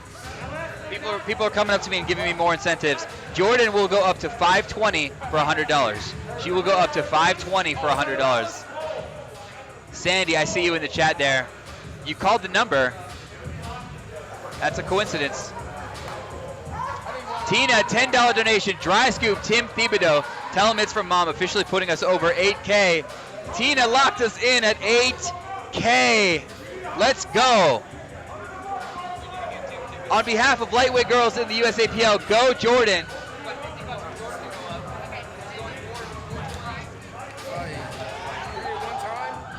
It could be separate. 1, 2, 3. Who did it? Okay. Charlie's telling me he wants to go up to 650. Charlie Yang, 59 kilo champ right now, is telling me that he wants to go up to 650 pounds, but he needs a donation to do that. We need $100 for Charlie Yang to go up. Charlie Yang fans, my lightweight men in the USA Powerlifting, support your boy Charlie Yang. Support his amazing weights right now. Okay, Tina, this one's for you. This is from Mom. Okay, local time is 11:07 p.m. That was our official end time. We're going to go until people stop wanting to deadlift right now. You guys are hype. We've got some amazing loads on the bar right now. I can't hear him, but I know he's saying thanks, Mom. He's saying thanks, Mom. We appreciate you. And Ian and Greg are simply waiting for someone so they can load that and hit that 1,200 pounds. Jilly, I'll add 50 to my 150 for Ian and Greg. Ian and Greg, let's go.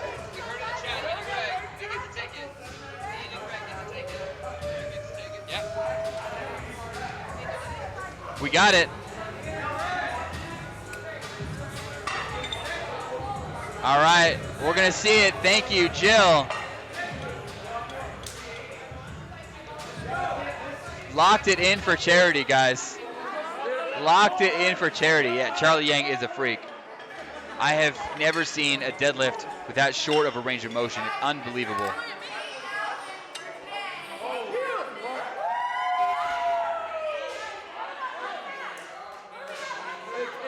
It's gone. It's already gone.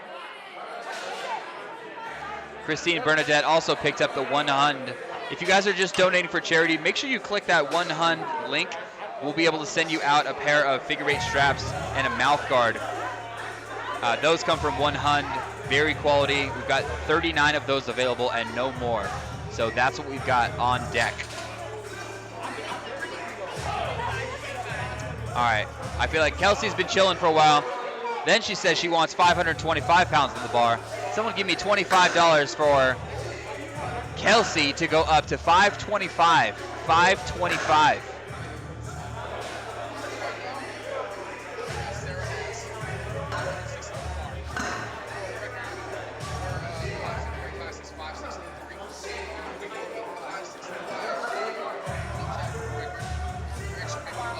Okay. All right. Donuts and Deadlifts, I hope you're listening. Donuts and Deadlifts fans, fans of Sarah Brenner, the current national record,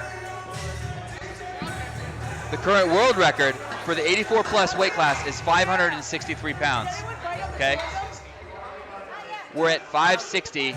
We will load more than that for Sarah Brenner to take an unofficial world record in this gym right now. We're gonna load it.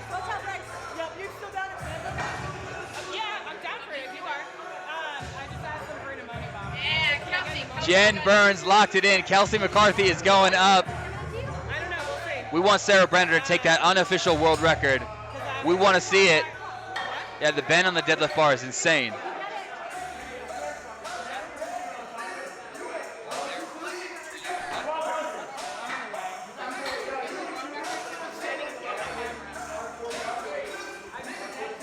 Donuts and Deadlifts, we are doing it.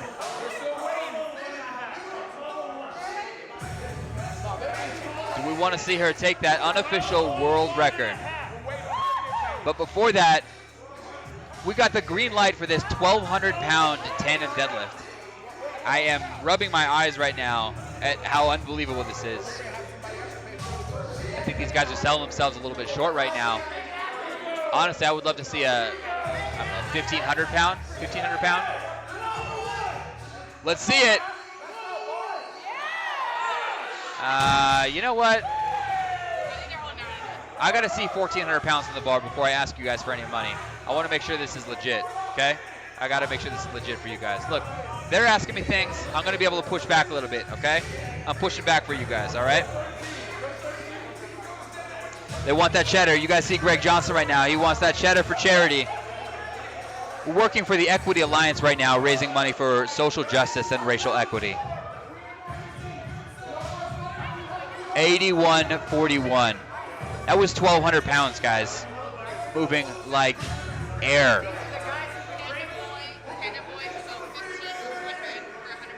Now we're talking. Finally, we got some real respectable weight. They will go up to 1,500 pounds. 1,500 pounds for $100. 1,500 bucks. Look, I got $50 on that right now. Someone match my $50, okay? I'm putting in $50. Someone match my $50 and let's make this happen, okay? I'm pulling out my phone. I'm putting in the donation. Someone match my $50. Let's make this happen. 1,500 bucks. When you guys see the words match this come up on the screen, you'll know that's me.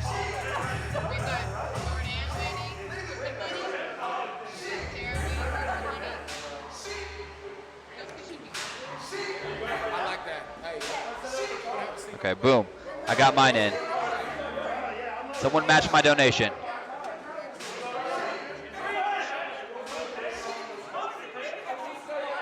I haven't heard anything about Sean. Oh, yeah, we do. We have a $10 donation to give a caffeine scoop for Sean Noriega. Somehow Hanny seems to have noticed this donation before I saw it on my board. That's a strange coincidence.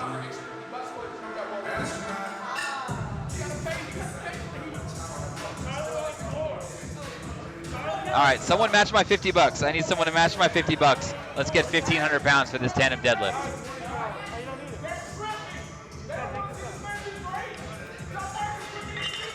Barcodius, you were watching Lift Together 2020.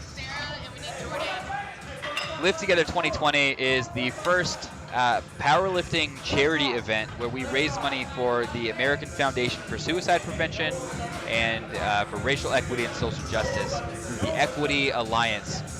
Thank you, Stefan Atrix.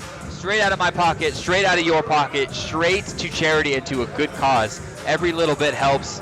We are deadlifting for you guys. We are raising money for charity. You are looking at, I know this just looks like a bunch of people. These are the top powerlifters in the nation, and in a lot of cases, these are the top powerlifters in the world. We have multiple world champions in this room, multiple national champions in this room. Let me switch it over. There's that caffeine bomb for Mr. Sean Noriega. Thank you, and you will be staying up till 3 a.m., my good man.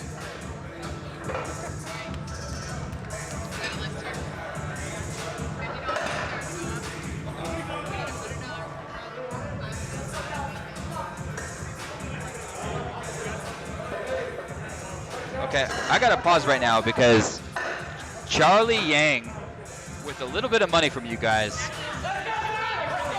might go up to the only 5 times bodyweight deadlift in the world. The only 5 times bodyweight deadlift in the world. That is something special. Can we make that happen for $50? Kelsey McCarthy, 525 pounds.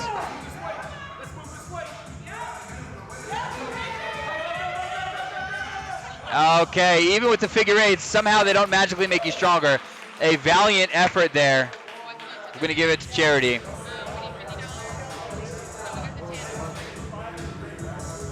We need someone to match my donation. Thank you, Advice Adversa. That is for 1,500 pounds to go on that tandem deadlift. And Ashton Barrett picked up the 1-to-1 package for the figure eight straps, which you just saw.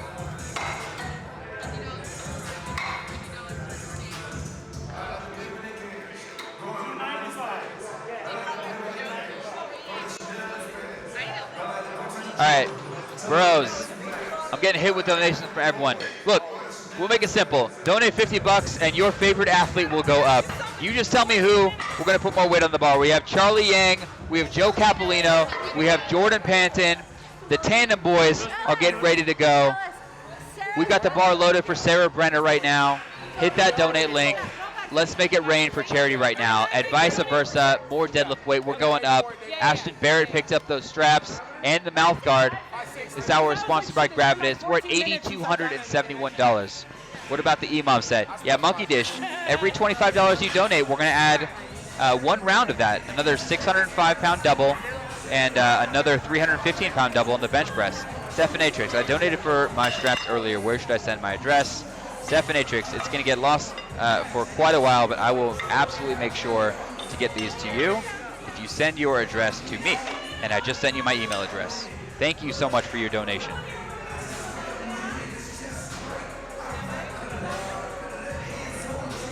That is 565 pounds in the bar. This is the unofficial world record for Sarah Brenner. Unofficial world record. We met that donation thanks to Donuts and Deadlifts, who got it loaded. She's going to make it happen. W. Patterson with the $30 donation. Right behind, Greg's hyping.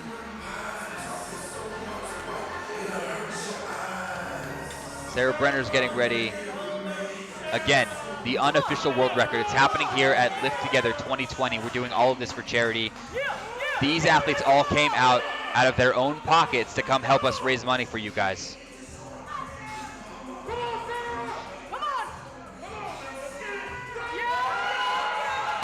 No, just past the knees. A little heavy today. It was well worth the attempt. An amazing effort. Again, the local time is 11:17 p.m. We're operating under very tired conditions. Maybe that has something to do with it. I know she's got that. If not now, another 6 weeks of training in the book, and she's going to nail that. Yeah, Sandy, sometimes the grind just isn't worth it, and you just got to kind of cap it.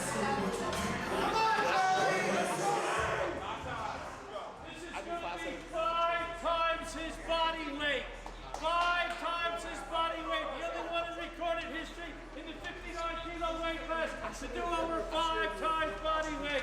Big round of applause for Charlie. Yeah! Okay. The only 5 times body weight deadlift. The only 5 times body weight. Let's get those hands up for 5. If you guys are watching along, put your hand up for a 5.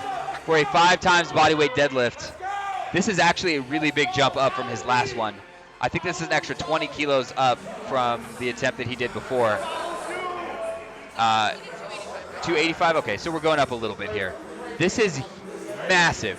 I want everyone in the chat, throw some emotes there. Throw out your favorite emotes. Let's get behind him right now. I want to see this. We change the song, we put on his favorite song.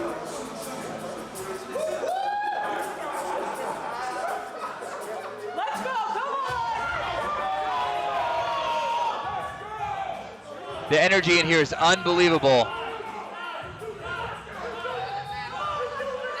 Swaggy mask right now. Charlie will not stop pulling until his arms rip off. Deadlift Panda, I see you. No, just a little bit forward, a small technical error. That deadlift bar throws you around. I think that was it. To be honest, if that was a stiff bar, I have a feeling he would have gotten that. I think he just got thrown forward by the deadlift bar. And if you guys haven't played with 500 pounds and up, you should know that the deadlift bar doesn't just automatically make you stronger. It really throws you around. You have to get used to it. You have to know how to pull with it. We are at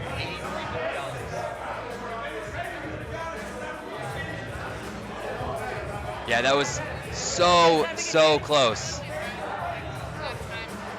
Right at lockout. It just got out in front of him. You guys saw that. Okay, Jordan wants to go up to 520 pounds. Do you guys want to see it? We need $50 for Jordan to go up to 520 pounds.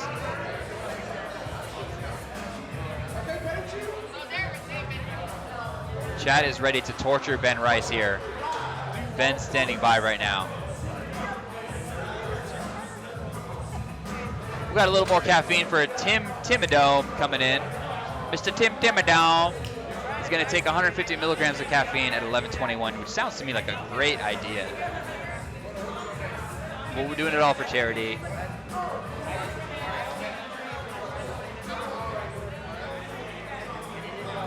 Yeah, he should try again, Jen Neely. I don't know how many of those attempts you really have before you need a little bit of a break, though. Mr. Yu Ren in the chat, Deadlift Panda himself. Mr. Yu, donate $30 and get yourself a pair of figure 8 straps. I didn't know that happened. Steve got paid. They wanted it. Never been stingy. They want to see it.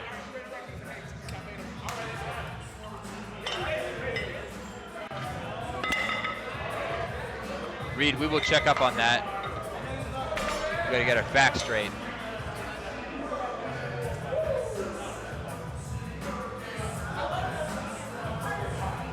A detective is on the case. We've assigned a detective to the case.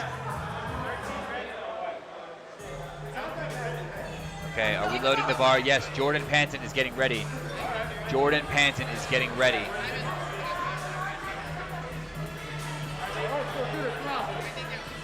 Okay, Martini. Who are we giving that caffeine dry scoop? We're giving it to Ben. We're making our boy stay up. He's used to taking monsters late at night, so he's no stranger to late night caffeine. Sarah, can you go grab that? Jordan Panton, 520 pounds. Let's get behind her. Let's go, guys.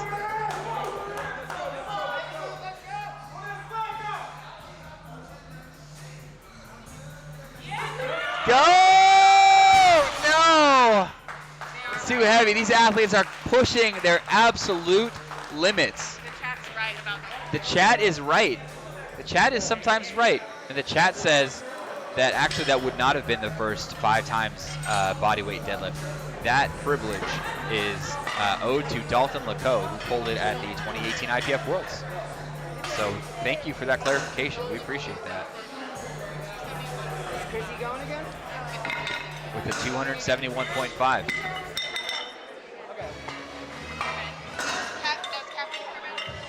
Okay. I'm not sure if my eyes are correct right now, but I'm seeing too many reds getting loaded on this bar. This bar has never, ever seen this many reds anywhere near it.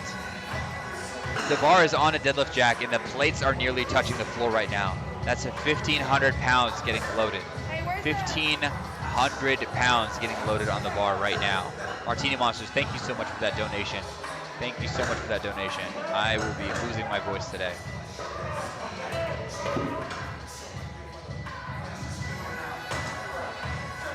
I've never seen that many reds. I feel like at this point we need 2 collars on the bar just to keep those weights in place.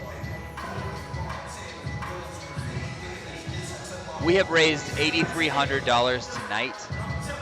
I've seen people raise, yay, what's up? Helmsy, 1,500 pounds, tandem deadlift. Yep. Ben Rice, who you see on stream there, is doing a little bodybuilding training, Eric. He's gonna do a 605 double on deadlift and a 315-pound bench press every minute on the minute for the next 10 minutes.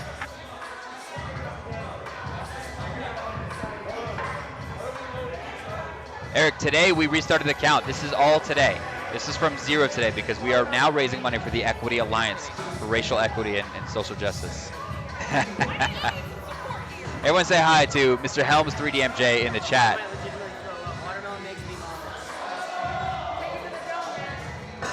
Let's take that dry scoop of pre-workout to the dome at 11:25 p.m. Thank you, Mr. Ben Rice. Thank you, Martini Monsters, for that.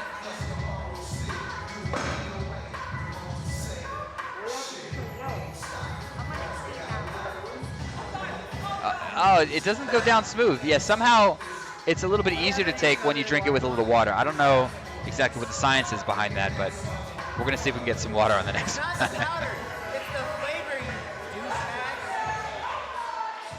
Caffeine and Kilos providing that caffeine, 150 milligrams per dose.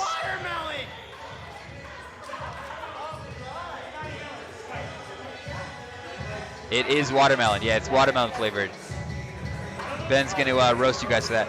Look at those plates on that bar. With kilo plates, we have loaded this out all the way to the collar. All the way to the collar. With kilo plates, we're using pound plates just to help load this bar right now. 1,500 pounds. You can't make a heavier tandem deadlift than this. The only difference would be taking that 5 kilo plate and making it a red. That's the only difference. Is Sarah Brenner, is she going to take another shot?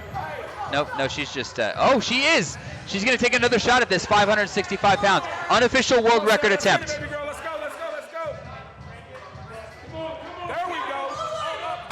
Nope, it's too heavy tonight. Yeah, the second time around, not a whole lot easier than the first.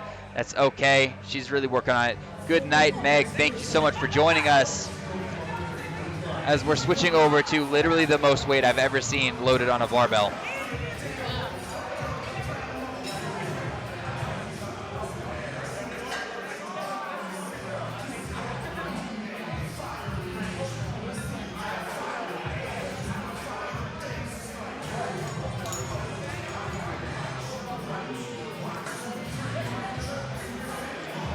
Barcodius, yes, Ben Rice is going to lift 1,500 pounds. No, this is a tandem deadlift by Ian Bell and Greg Johnson, the two of them.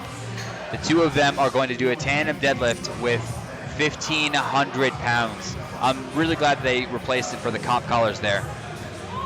The comp collars are going to seal that in, make this a little bit safer for everyone so we don't have 25 kilo plates stripping off the sides of this bar.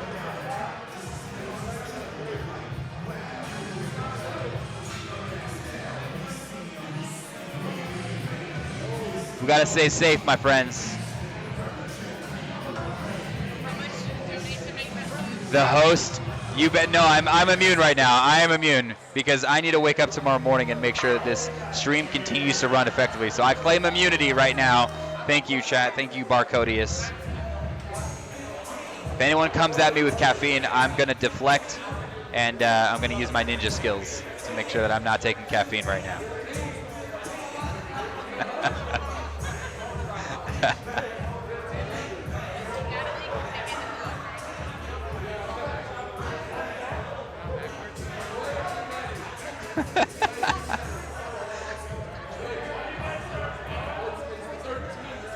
Thank you guys for being here, by the way, and I appreciate you wanting to donate.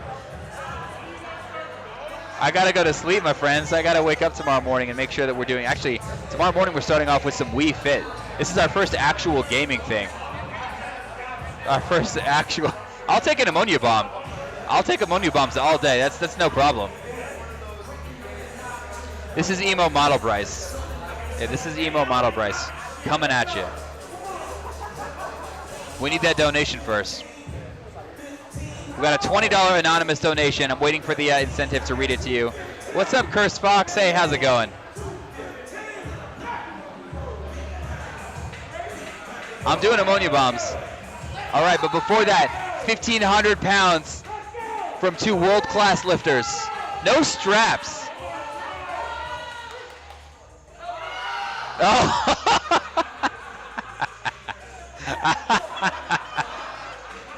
Stapled. That went nowhere. Somehow jumping 300 pounds is a little bit different than an RPE6 at the weight before. I think I got a little overconfident there. A little overconfident. Okay, let's get some F's in the chat. That's well deserved. F's in the chat.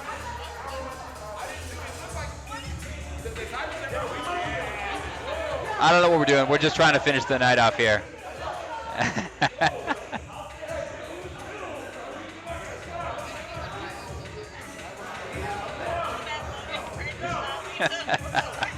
Yeah, almost. It was close, right? It was close.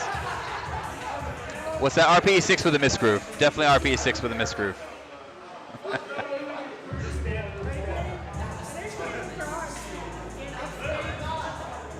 Get Ian in the center with two narrow lifts. Now we're talking engineering. Okay, so we need three lifters. We need Ian on the outside. Yeah, okay. We're trying to figure out some combination of people that we can use to get this 1,500-pound bar moving off the floor.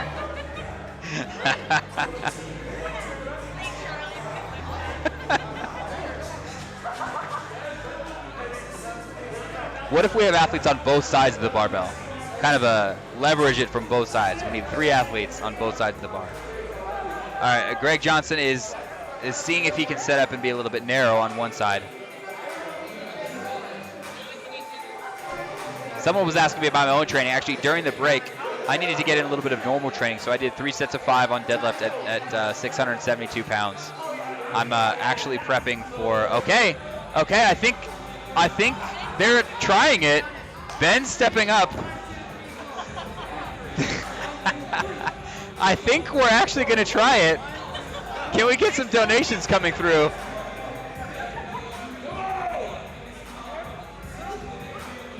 Yes! Somehow throwing an extra 800-pound deadlifter in the mix makes things a little quicker. I'm so glad we got that to move. 1,500 pounds, 3-man tandem deadlift. Someone please clip that. Can we get that clipped?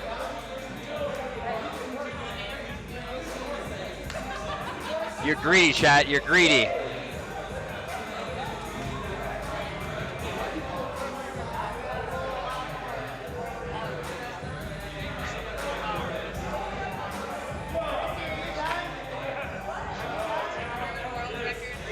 Dave Ricks is giving us some congratulations right now. Dave Ricks said, this whole event has been awesome. I wholeheartedly agree right now. And I think we're going to leave this weight on the bar for Ben to start his EMOM deadlifts. Donation just came through. Yu tandem ammonia bomb for Joe and Bryce. Let's get Joe up here.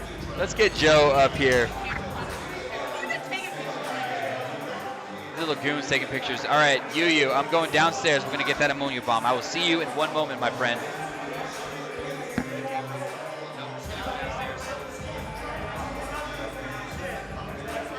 All right, Yu. Bryce is headed downstairs. This is Sarah. I'm not quite sure that we're done with deadlifts. Maybe. The fun part is going to see them try to get all those plates off of the bar. So we're going to get some tandem ammonia bomb for Joe and Bryce. There they are.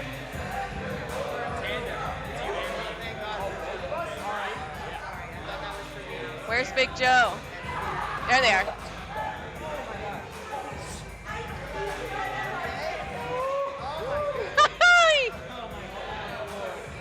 Thank you so much for your donation. All right, guys. We are so close to 10,000 for the day. Not that hard. The hardest one I've ever taken. Thanks so much. From like 5 a.m.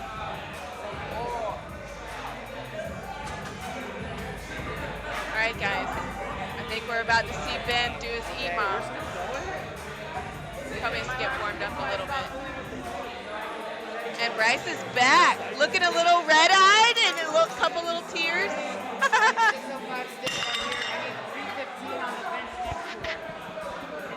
Holy shit. That was the most intense ammonia bomb. Oh my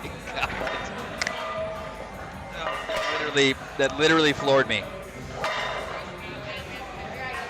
Oh. Yu. Thanks for that. My nose is running currently.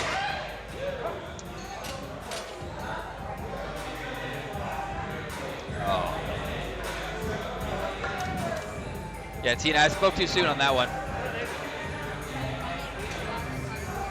Isaac Whistler, where you been, man? Day 3 already? Mr. Twitch? Welcome. We're closing out here, actually. We're not closing out. We're switching over to a different type of challenge. It's a challenge of endurance. Ben Rice, every minute on the minute, for 5 minutes, will do a 605 double on deadlift and a 315-pound bench press.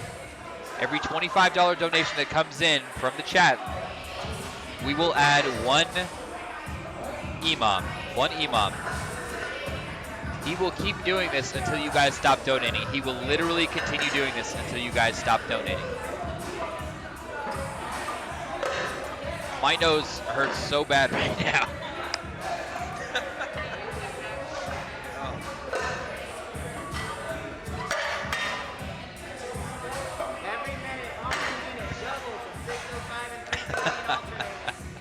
Did you hear that?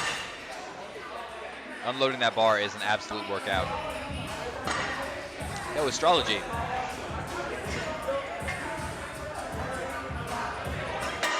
I want to make Ben do more things that he doesn't like. What's left? Simply make him do this longer. I think now. V8, yeah, V8 to be real.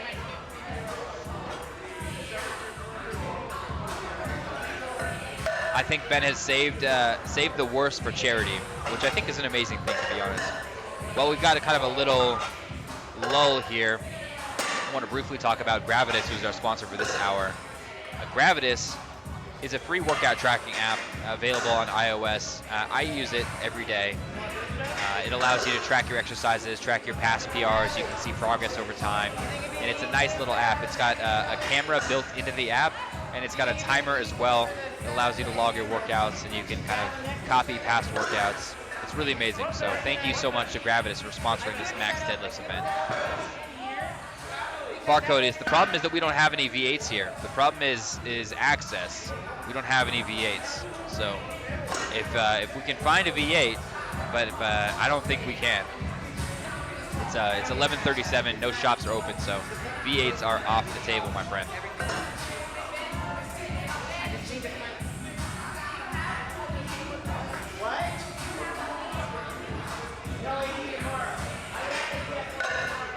We had the inflatable suit hour yesterday. We got the Equity Alliance.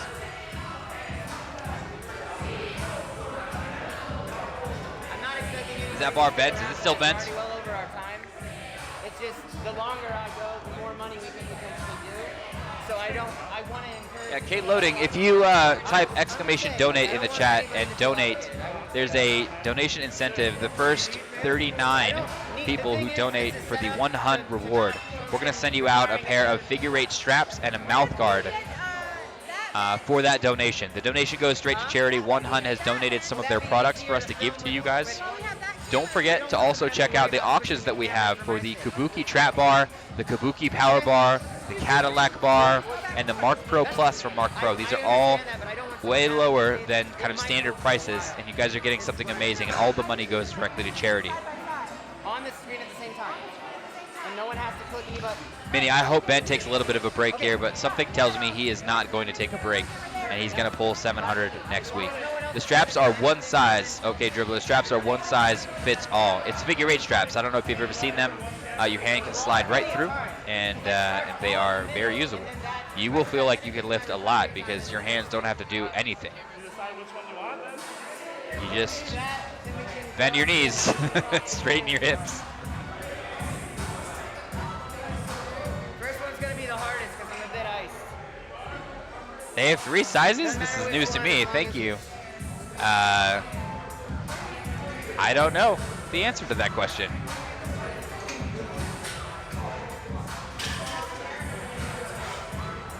Yo, Bryce, you do that Iron Game Jeopardy yet? Yes, actually, last night we did Jeopardy. People failed horribly at it.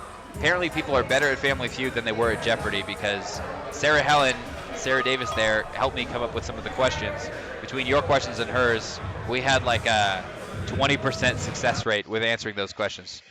Okay. All right. I can see absolutely nothing right now. And you can't either. So I'm going to figure out why.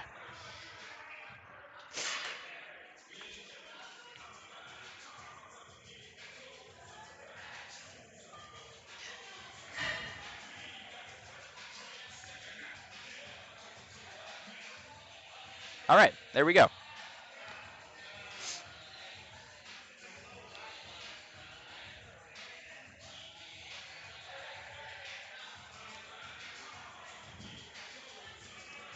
Yep, Gravitas is the app.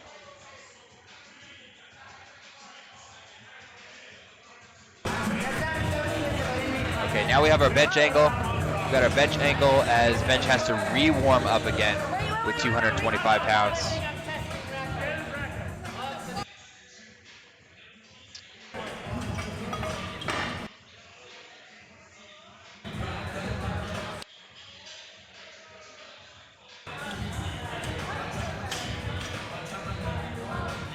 Okay, Charlie is done. Yeah, Charlie took a valiant effort at 650 pounds, an extremely valiant effort. Yeah, we're switching back to Ben's promised land there. Is this some kind of a warm-up or a rack height check? I'm really not sure. Remember, guys, if you want to go back and watch this, as soon as we stop streaming for the day, this will be uploaded, and you guys will be able to watch everything that happened today in all its insane, glorious amazingness. We raised $8,300 so far today. Do you know if Ben will have a spotter? I don't know, but we'll probably raise those spotter arms up just a little bit. Yeah, Ragnar, definitely check out that trap bar. It's right downstairs, and in fact, if you want, we'll sign it. We'll absolutely sign it.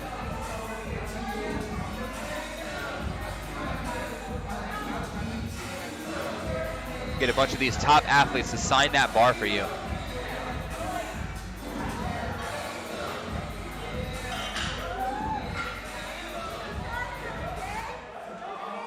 We will make sure. Remember, he's not lifting alone in his house. We're going to make sure that he's safe here as we go through this. Tina's many children are here in the chat. Who else wants to pick up those straps? Tomorrow, actually, we have some stuff from Barbell Brigade to give to you guys. We have a bunch of wrist wraps, we have some towels, we have some workout journals, and a few other things. So those will be on deck tomorrow as well. Please take a look at the schedule as well for tomorrow. We've got some amazing stuff on the schedule tomorrow.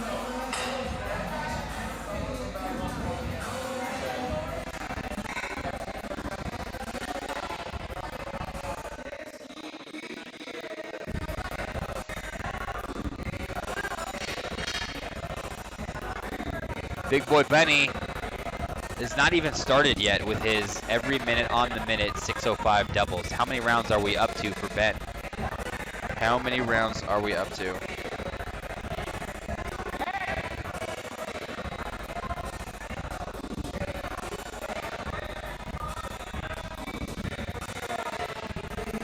Yep, we have lots of cables. So each camera has its own HDMI cord and its own power source.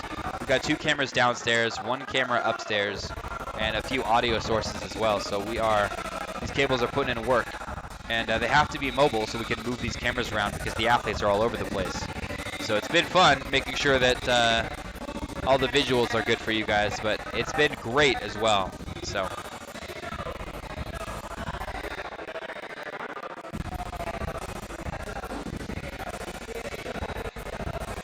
Sound a bit loud for you guys?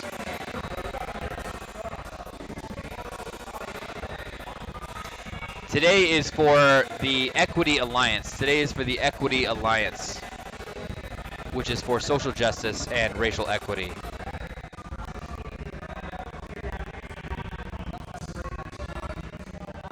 Okay. I'm going to have them sort that out. I've turned off the audio there, but you guys should still be able to see these athletes. It is Mr. Boy Ben, 315 pounds on the bar.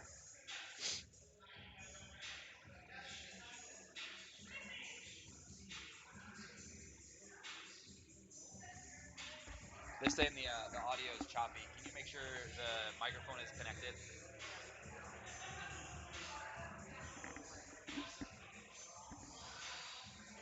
Got ourselves a little cake there.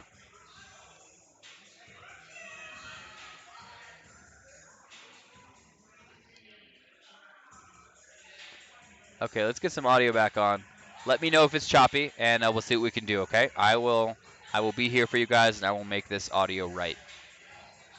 Let me know if this sounds any different.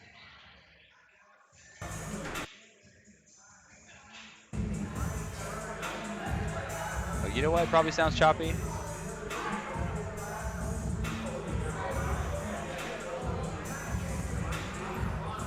Fixed? Hey, easy, easy. Thank you, guys.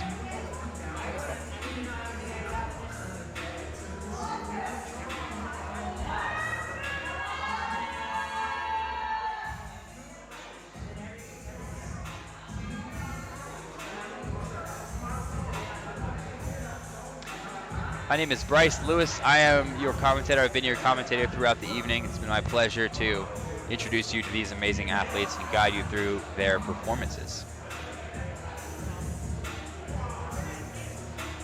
Okay, I'm getting some words here. Give me one moment.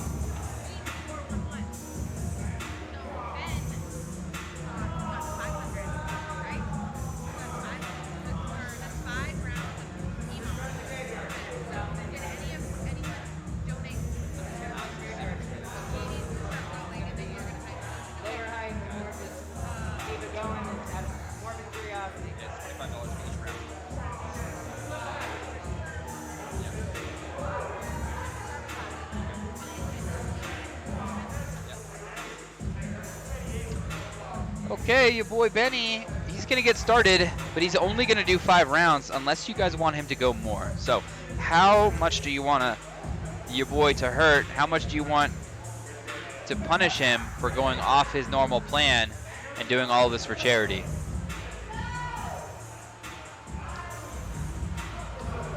We want $25 for each extra minute getting added. There he is. He's chatting with you guys right now. You can see him. This is bigger than me, so let's make it special. You guys heard it from him right there. You don't need to say any more than that. This is bigger than me, and that's true. That's what we're doing all of this for. We brought 50 athletes together to Fort Collins, Colorado, so we can lift and we can donate money on stream for you guys. We're so happy to bring this to you. Let's get a few donations here. Yes, Tina, so we are running normal eBay raffle auctions. So highest bidder gets the bar, whether it's the Kabuki bar, the Mark Pro Plus, the Trap bar, the Power bar, and all of the proceeds go directly to charity. I can start a timer. Give me one moment to get it set up.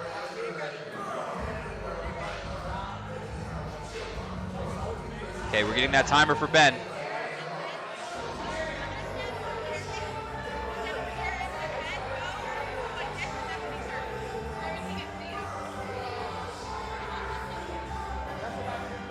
Okay, we've got to get a timer ready for Ben, and I am ready to start this timer for Ben Rice.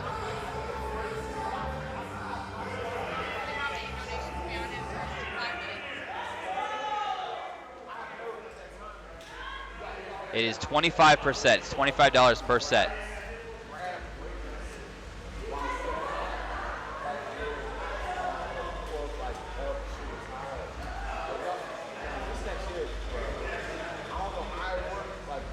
You know he's texting you guys right now. He's typing in the chat. We at least got one extra round. Stardust, I see you. Stephanatrix, you want one? Jen, you want one? Tina? That is pretty cheap. Ben is writing his will. $25 per set from 5 to 10. 50 for the next, 100 for the next, doubles every 5 sets. Yeah, he loved the watermelon. He loved it. I've got 2 cameras. I've got one on the bench press, one on the deadlift for him. I've got the timer ready. As soon as he starts deadlifting, I'm starting this.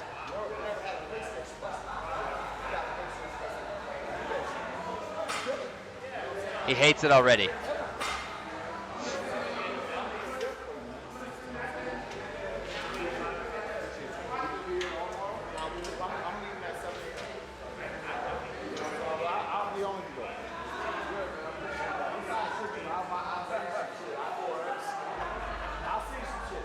But I know you're here for it. We're here for you too. Jason Mike's walking around there giving a little bit of support. Jason Mike, another Twitch streamer. I know a lot of you guys are acquainted with him.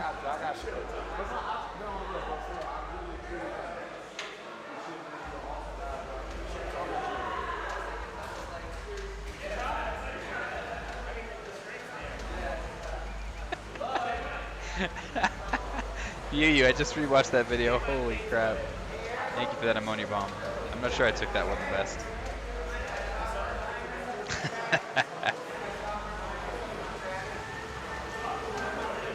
Okay, please. Let's get a few extra rounds for a boy Ben. Let's get a few extra rounds.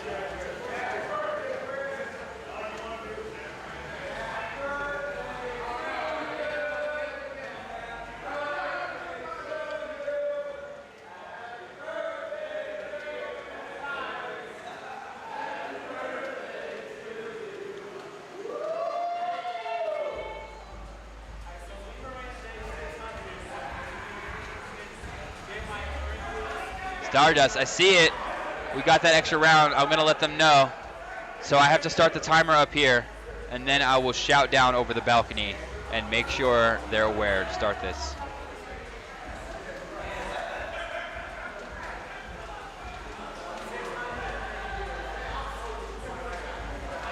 Stephanatrix, that was Greg Johnson's birthday. He was one of the guys on the tandem deadlift. He pulled 750 the other day.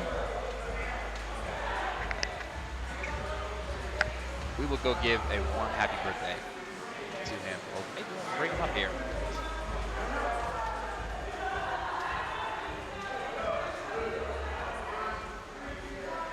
Okay, I think we're ready to go.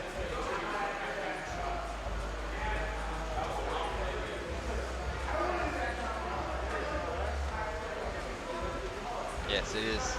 Not to mention the dance moves. He's a great dancer as well. I've seen him go off at a few banquets at international powerlifting meets.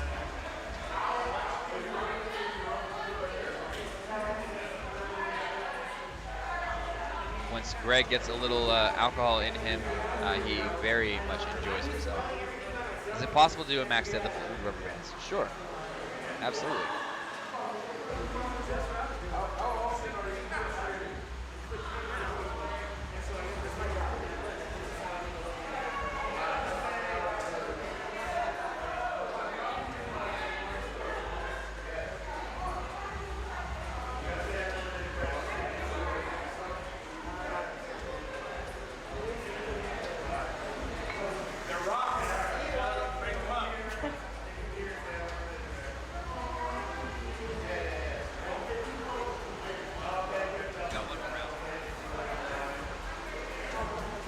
Waiting for him to start.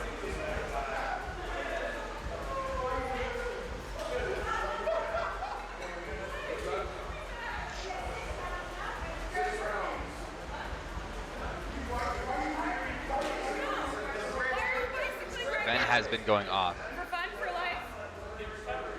Oh, that's smart. Let's get this dread.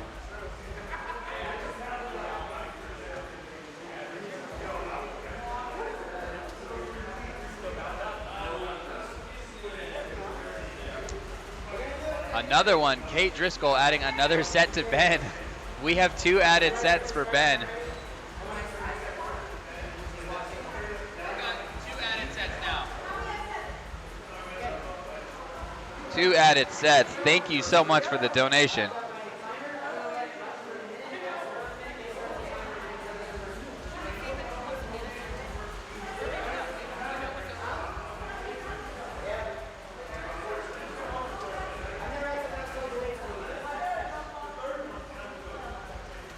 Two added donations. Okay, I'm ready to start this timer as soon as he's ready.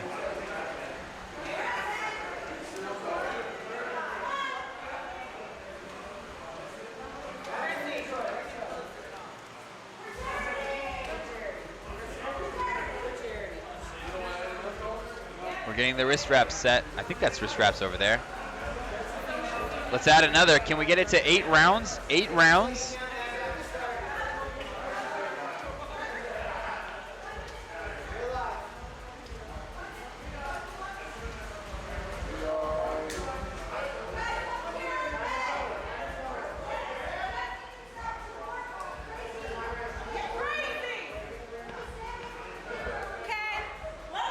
Ben Rice about to do a bodybuilding workout of the worst kind.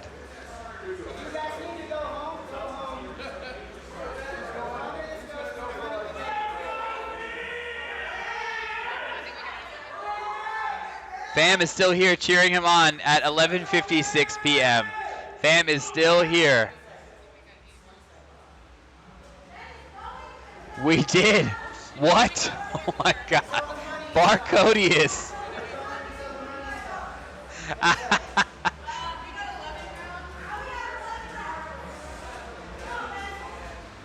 Okay.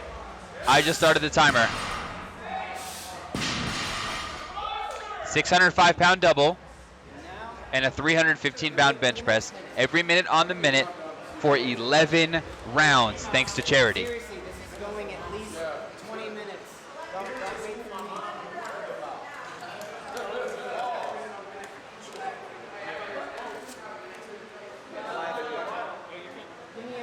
Give me 15 seconds to the next minute. So now we're going to $50 for the next 5. If we want him to keep going past 11 rounds, we've got to get $50 per extra round. Barcodius, thank you so much for that donation, at $100 donation.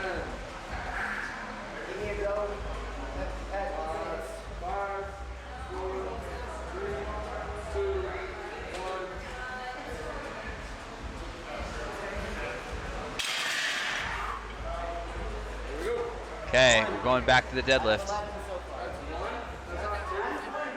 That is 1 round, exactly. So we will be here for quite a little while. We're keeping track with some chalk marks on the floor. Your boy Ben really does like some bad ideas.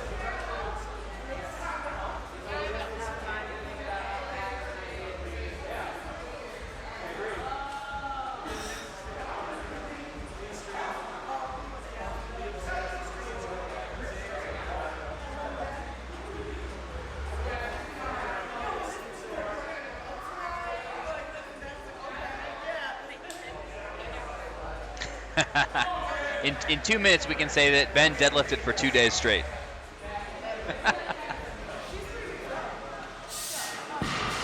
Well, they're still moving easy. It's just a matter of endurance at this point. We know 605 pounds is not a big deal for him when it comes to the weight.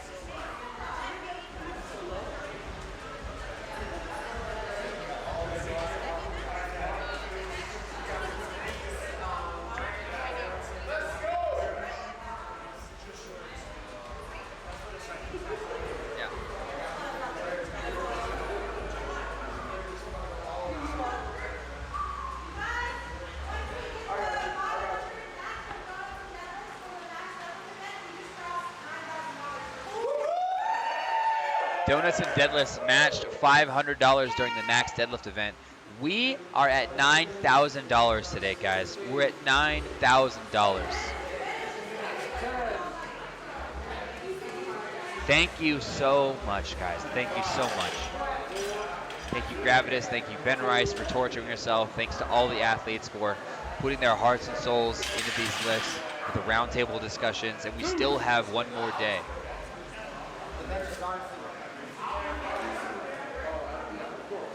It's easy. He can do this all day. And we're going to see if he can. Who wants to see him continue to go for $50 an extra round?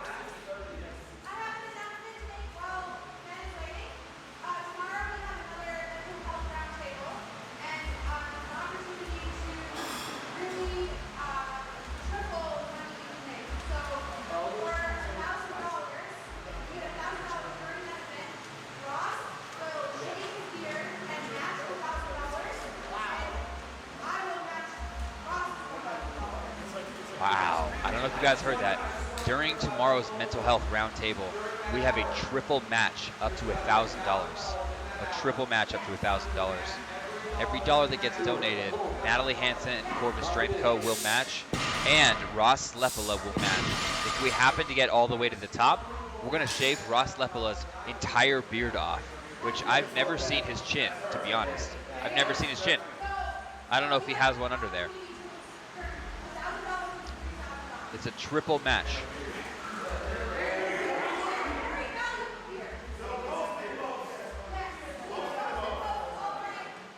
If you've ever wanted to ammonia bomb someone, that is the time to do it.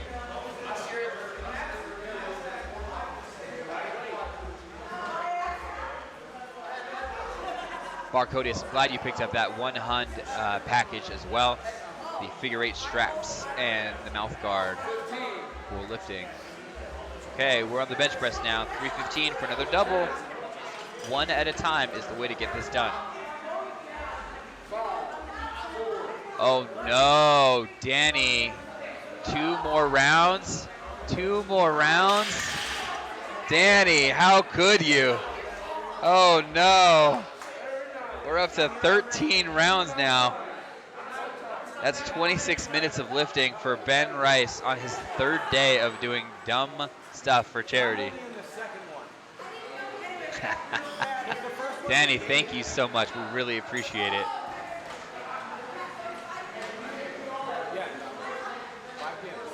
Oh no. I mean, I'm down to participate in the game,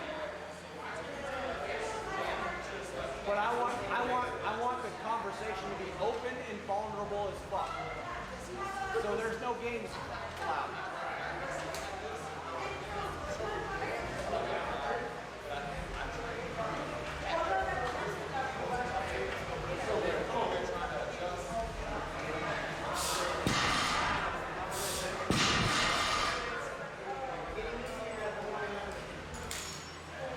It's an easy deadlift.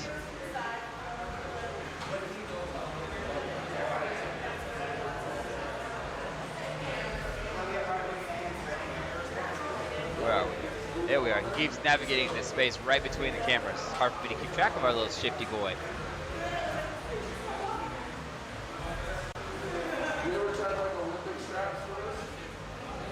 I feel like he should sit down between these instead of standing up this whole time. Yeah.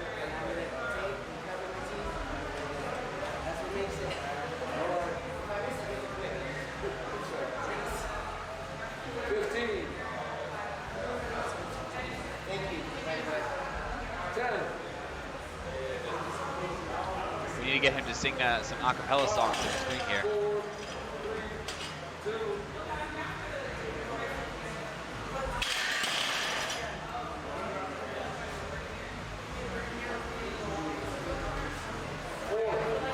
Back to the deadlift now.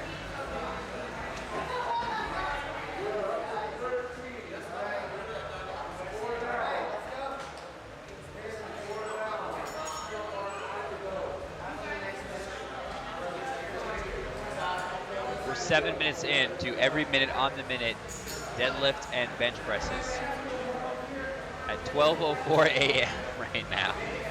Thank you guys so much. So for you guys in the chat, this is no unordinary event. This is an ordinary occurrence for Ben's chat. And I want you to tell me a little bit more about Ben's normal training hours, because every time we play Dungeons & Dragons, he says, sorry, I was up till 3 a.m. with the stream.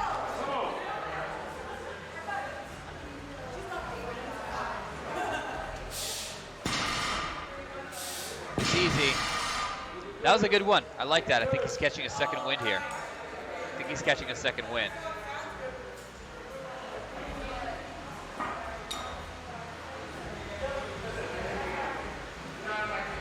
Somehow I feel like that's a do as I say, not as I do kind of thing. I know Ben's telling you guys to sleep.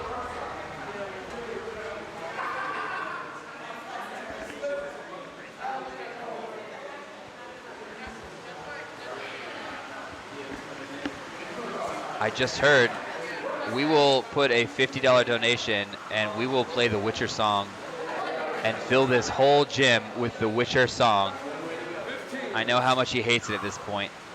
We will play the Witcher song while he goes through these imams. A one-time $50 donation, and we will have it on repeat for this whole time. A one-time donation, and we'll put it on repeat.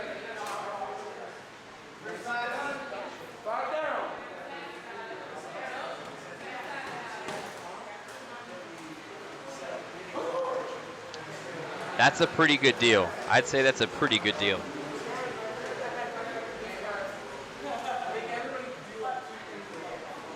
A one-time donation, and we're just going to play Witcher this entire time. I think he's a little behind the pace now. He's got to get these deadlifts done. $50 not for The Witcher, but for The Witcher on repeat. Until Ben is done, we will have The Witcher on repeat.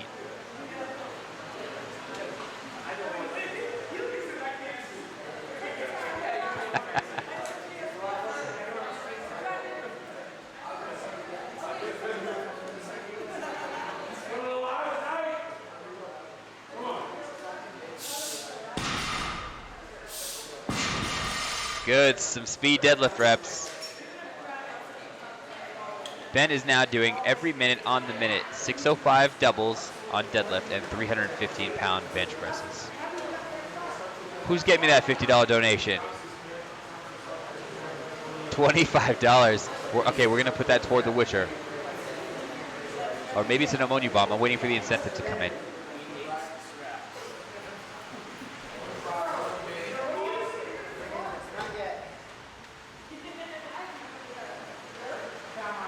About to bust out my 401k.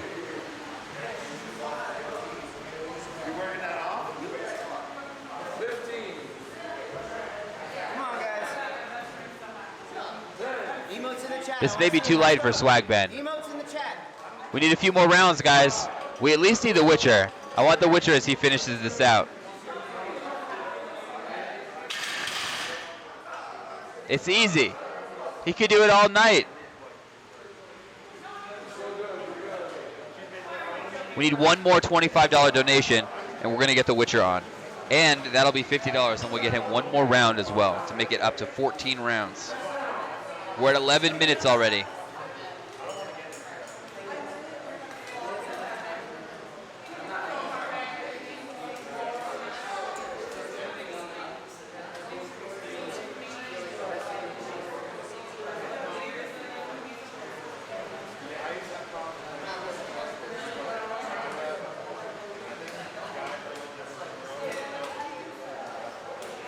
We're halfway. We got $25. Need one more donny.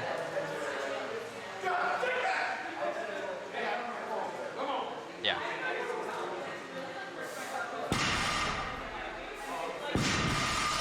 More deadlifts. Can we torture ourselves more?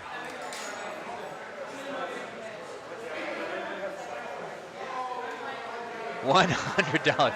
Can this be anti-Witcher? I'm sorry about the watermelon. Yes. Okay, Martini. I've got some news for you, okay? It's going to be anti-Witcher. Your donation secures that we will not play Witcher. We will not play Witcher. However, your $100 donation means another 2 rounds for Ben to keep going. That's the deal. Another 2 rounds for him to keep going. Witcher will be off the radio. We're up to 15 rounds. How much do you guys want to keep going?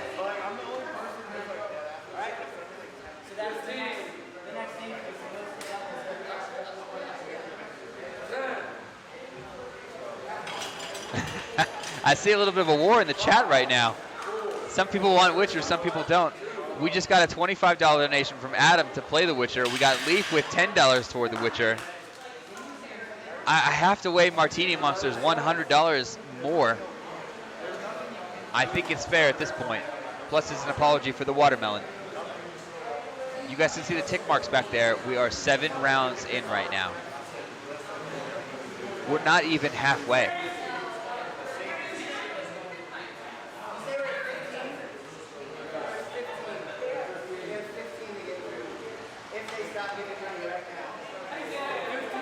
Compromise. Play the first 10 seconds. Just tell him we're going to play The Witcher the entire time, but only do it 1 round. Okay. All right. All right. Chat, I got you guys. I got you guys. Don't worry.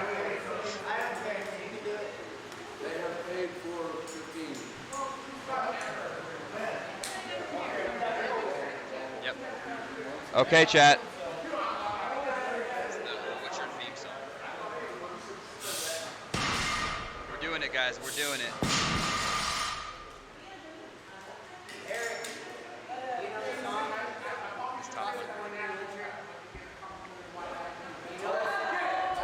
Okay. I'm gonna take my headphones off so I can hear this. I'm gonna keep the camera on Ben so we can see his reaction.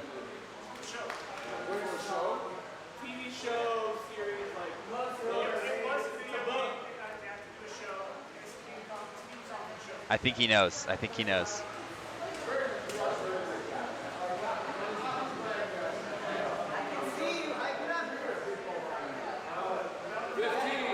He's got your soulless song.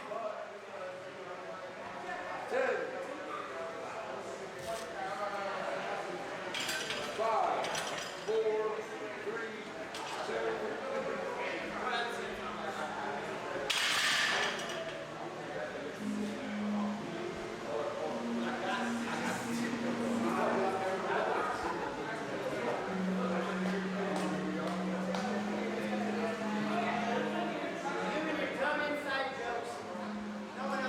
Can you guys hear it?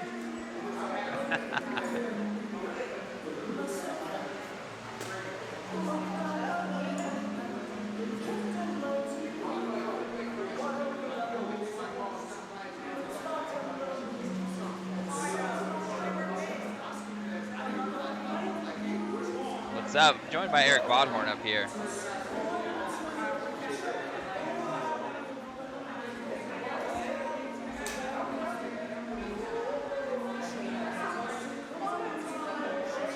Yeah. Is it on repeat?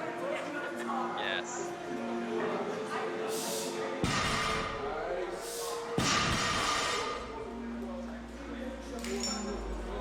Faraz in the chat. Welcome. Leaf, we are done with $50. It's now 100. That's the last one. It's now up to 100. If you want to continue to torture your favorite streamer, it's now 100 per extra round. All right, Ellis McLean is down there throwing all kinds of other incentives.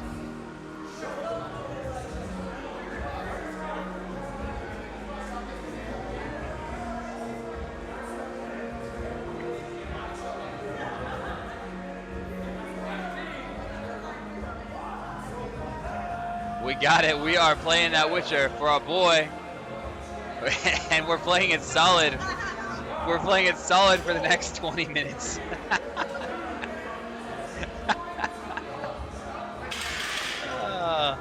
It's cursed. It's cursed.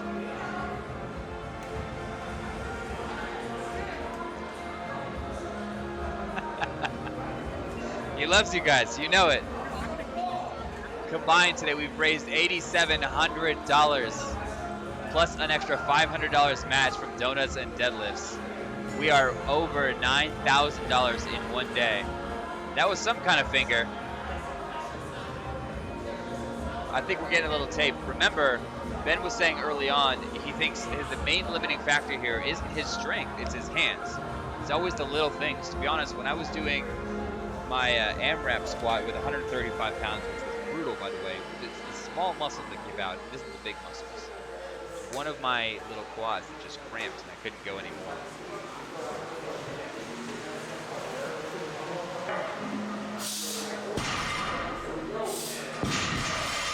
The deadlifts are still easy. I hope the hands are still good.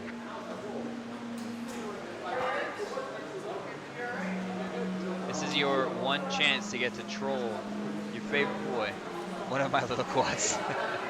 I mean, what's the inside muscle?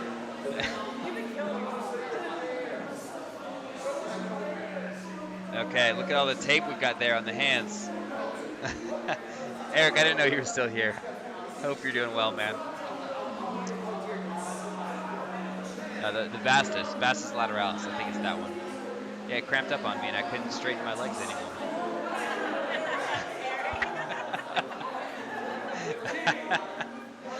I promise I'm a good powerlifting coach, I promise.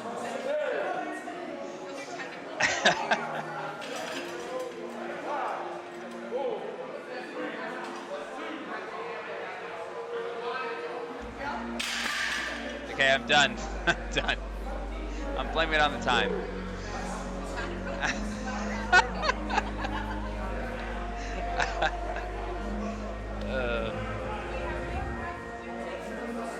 Oh man, do we have any coins to toss at our Witcher down here?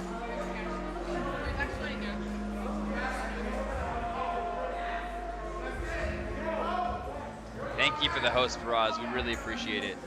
We've got the belt going back on. The hands are taking a little damage. We're holding on though. By the chalk marks, we're 10 rounds in. We have another 5 rounds to go.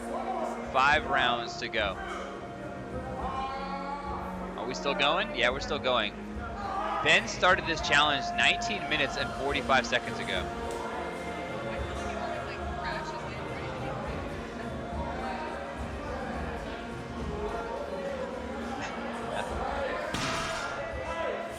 Remember that before this he pulled 805. This is after deadlifting 805.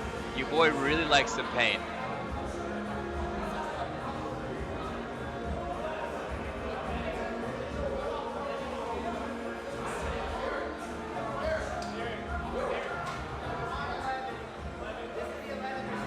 No bits, I'm sorry my friends. Chocolate coins would be great. Yep, absolutely.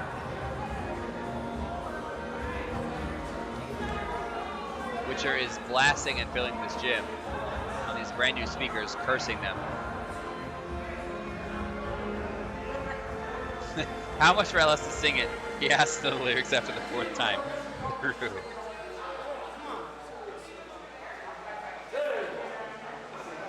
Back to bench press for a boy.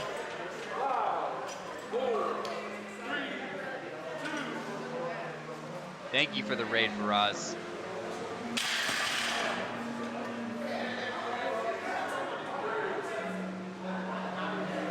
Back to the deadlift.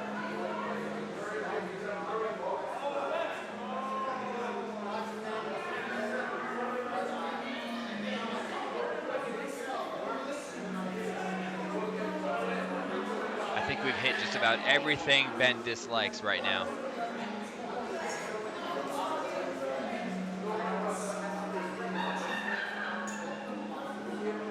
We had some amazing chicken sandwiches for lunch, actually.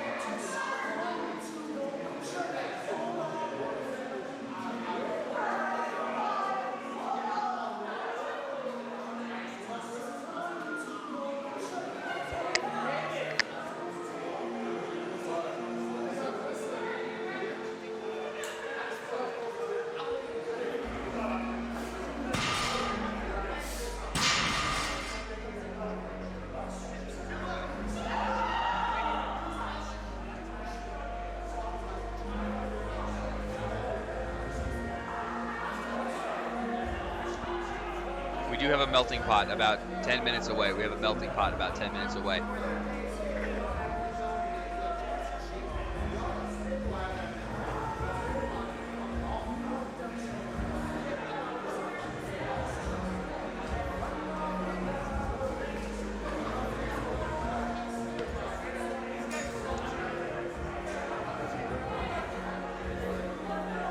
Did you, Minnie?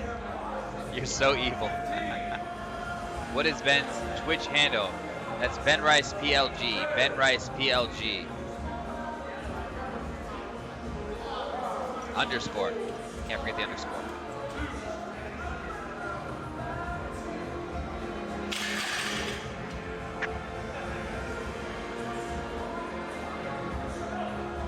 This is an inhuman feat at this point.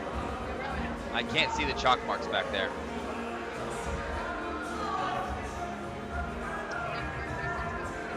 So why is one person lifting for 24 minutes? He's doing it all for charity. He's doing it for you guys. Keep those emotes coming. I think you're starting to get a little tired there. We want to keep them going. We want to keep our boat going. We see 12 chalk marks down there. We have 3 more rounds to finish this out. 3 more rounds. Unless one of you poor souls wants to donate $100.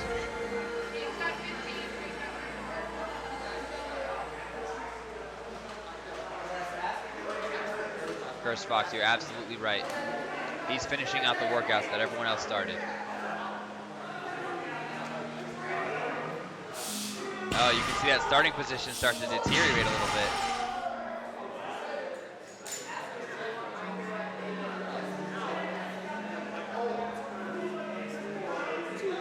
LS is typing in the chat.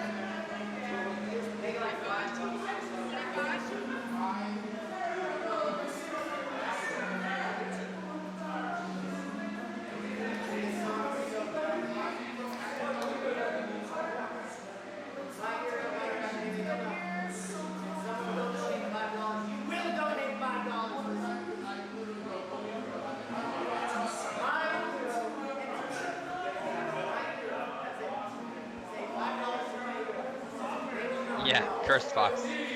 That's a good point.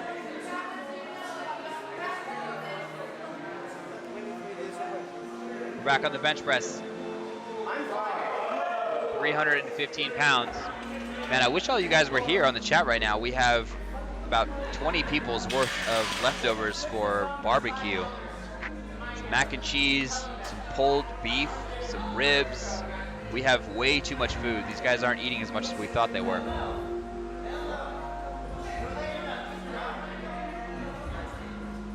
We just got a donation. 2 rounds plus an ammonia bomb from Natalie in the chat. She's paying the wrong amount though.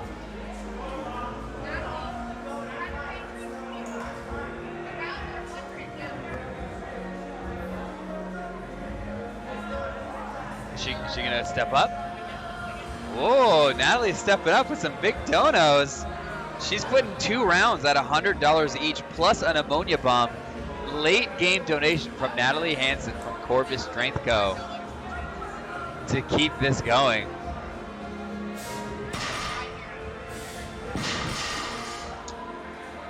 $5 change to My Hero. $5, a simple $5 donation will change the song to My Hero.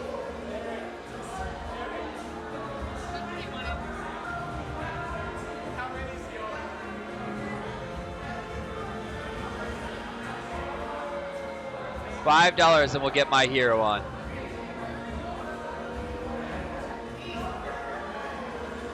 There's the fix. There's the $150 from Natalie for the extra 2 rounds. We are now at 17 total rounds, 34 minutes of work for our boy Ben Rice.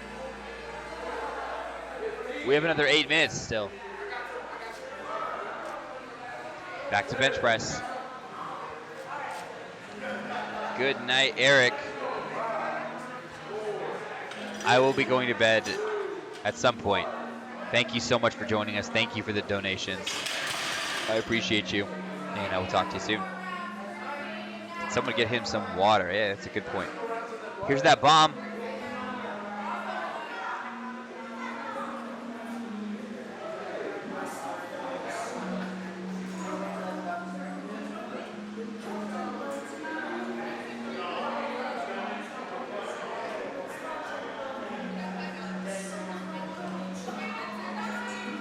Yeah, there it is. Tina, give the boy Hero. Let's get it on. Let's give him what he wants. Tina, thank you for the donation.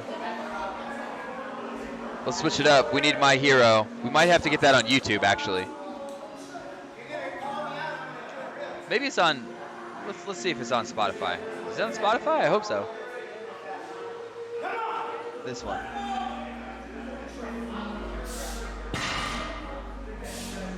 Okay, we need help finding the song on Spotify.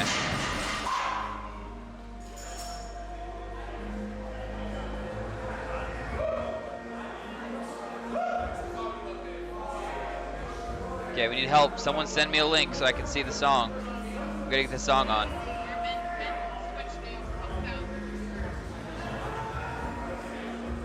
You say run. All right, thank you very much. That's all I needed to see. Okay. Boom. There it is. All right, we're getting it on right now.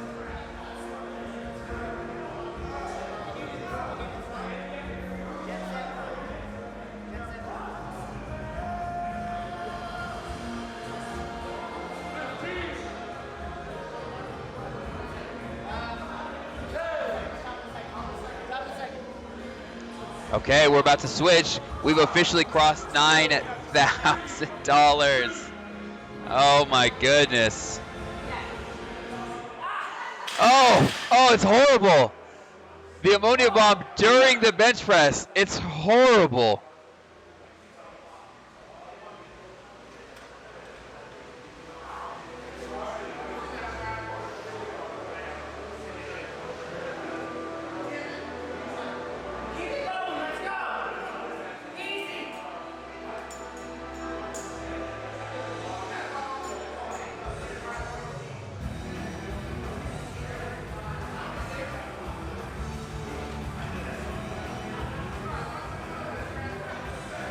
Now we got the hype in the chat. We can finish this one out for sure.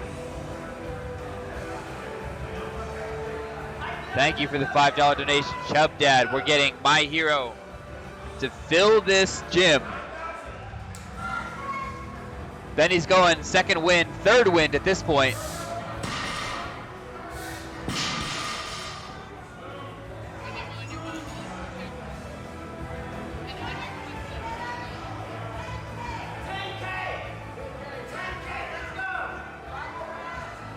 Yes, ammonia is something that you take. Sometimes you sniff it for a little bit of a boost.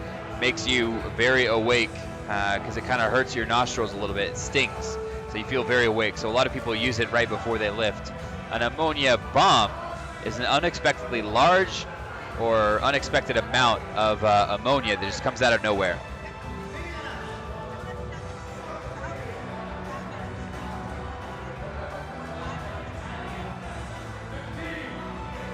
Can we get 5 more rounds for Ben? Remember, every round is $100. However, if we get 5 more rounds, the match from Donuts and Deadlifts will get us to $10,000. It'll get us to $10,000. That's unbelievable. Can we do it? He said it's not hard yet. He just said it's not hard yet. He can keep going. We've got My Hero on right now. If we get 5 simple more rounds, we're over 10K.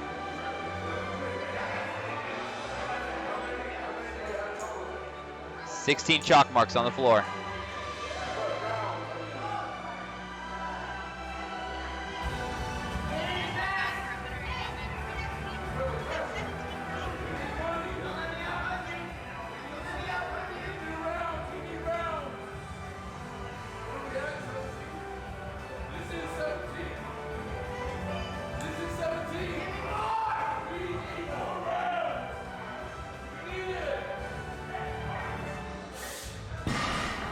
Let's go, Ben!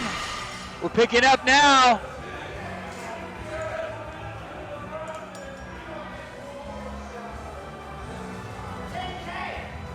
Can we hit 10K tonight? 5 rounds.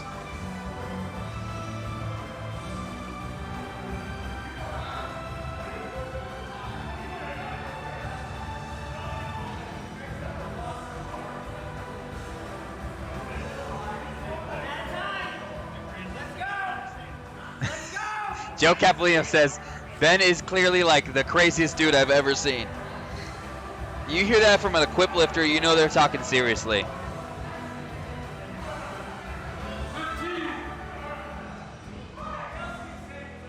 Give me more. I'm good. Give me more. Come on.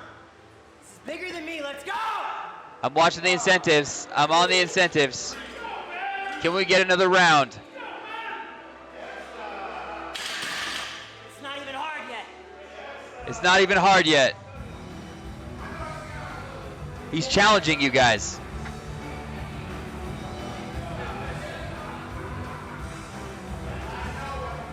Mark Pro just bought another round. We're on our way to 10,000. Mark Pro got another round. Let's keep him going.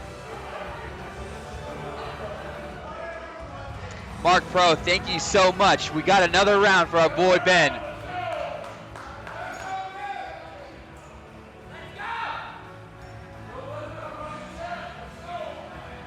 Come on, chat. Who wants to donate to the Equity Alliance and to see Ben suffer through another round of 605 on the deadlift and 315 pounds on the bench press?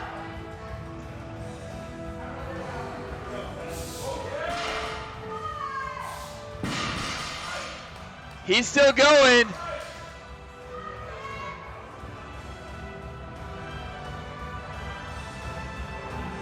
Can we get someone to match that? Mark Pro says Ben is a beast, and absolutely he's going to need some Mark Pro after this. Ian Bell back there. It's so amazing seeing these athletes cheer each other on.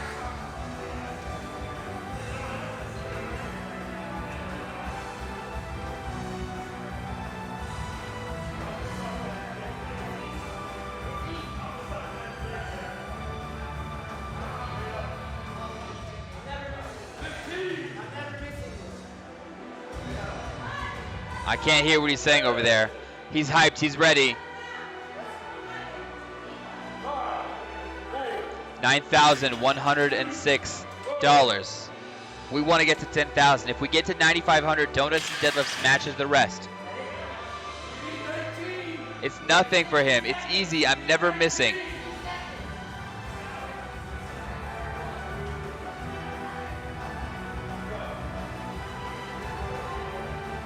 After everyone has finished deadlifting, an hour after everyone has finished deadlifting, Ben is still going.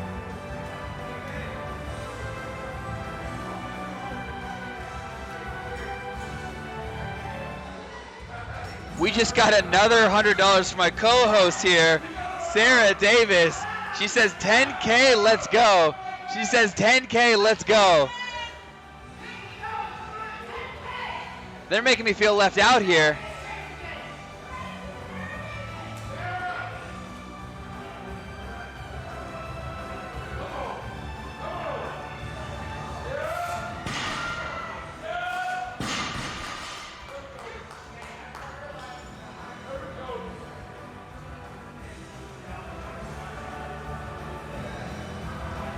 A $20 donation says keep Ben going. A $20 donation says keep Ben going. It's bigger than Ben. It's bigger than all of us. Let's get it. I'm pulling out my phone. I've got 100 on it. It'd be a shame to get this close.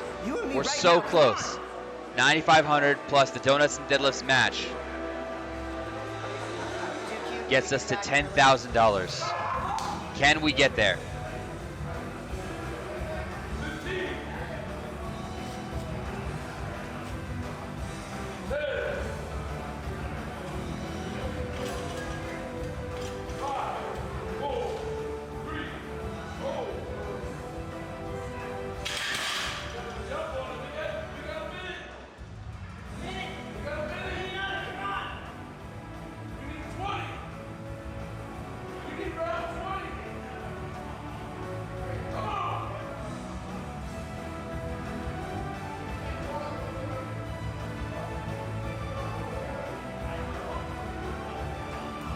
Couldn't help myself. I had to do it. I got 100 on it. We're all behind him to get to 10K. He's the only one left. We've got to get him there.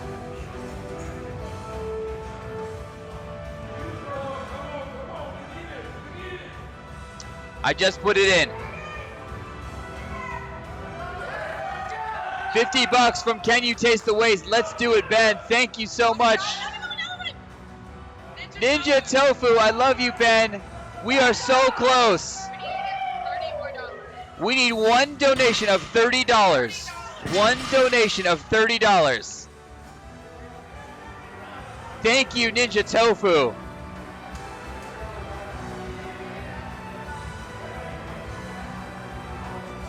One more donation, $30. I'm with you guys. Sarah Davis is with you guys. Mark Pro is with you. Can You Taste the Waste? Ninja Tofu.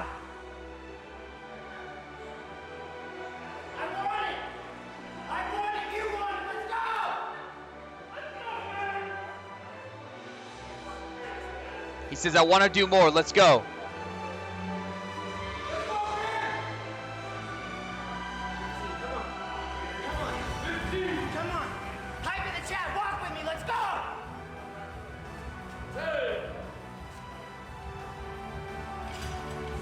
I'm hyped up right now.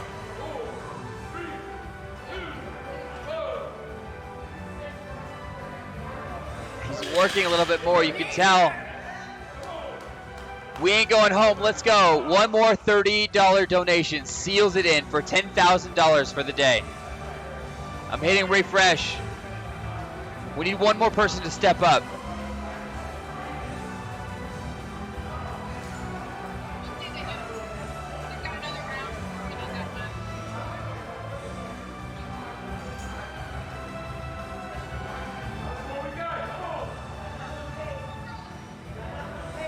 Luke's just says I did 30.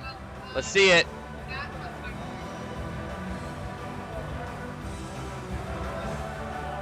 We're waiting, I'm refreshing.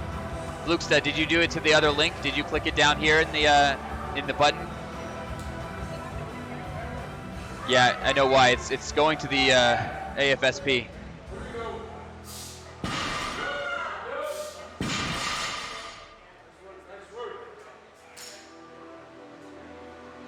I wonder if there it is, a $30 anonymous donation. It's in, and a $50 donation says he's a machine. We've done it! We did it! 10,000!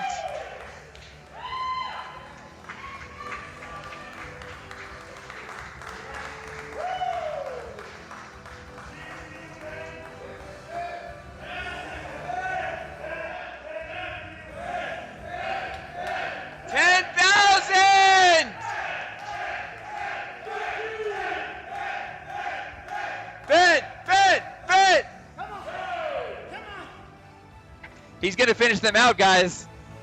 He's not stopping. We're 40 minutes in.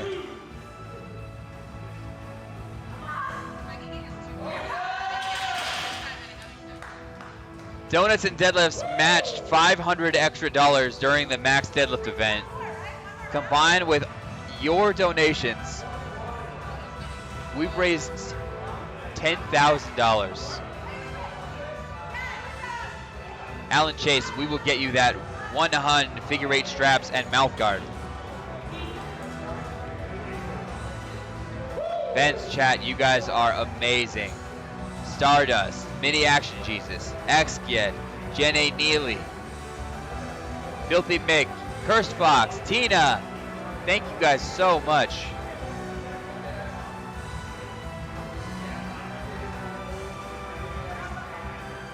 Filthy, this is exactly what I was going for. AGDQ for lifters. That's actually where I got the inspiration for this event. Oh, he's getting cocky now. He paused it. He's getting cocky now. Stefan Atrix, I was just looking through the chat. I didn't see you. Thank you so much, Steph.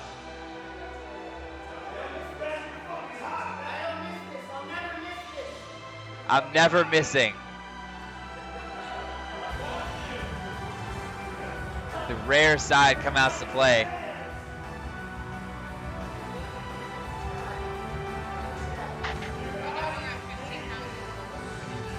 We have raised $15,000 total for this event.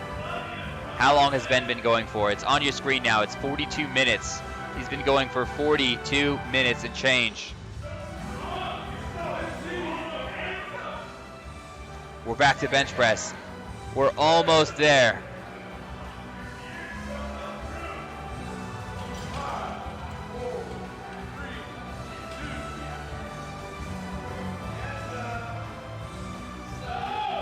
Pausing!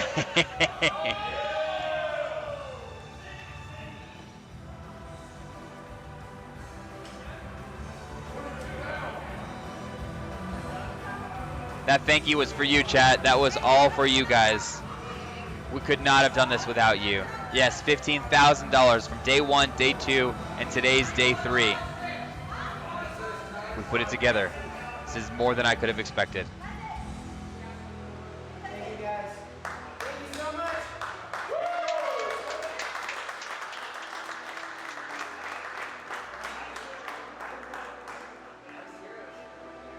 Yeah, Cursed Fox, this is you.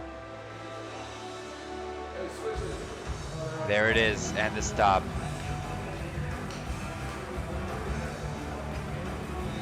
I don't know how our timers got so off there.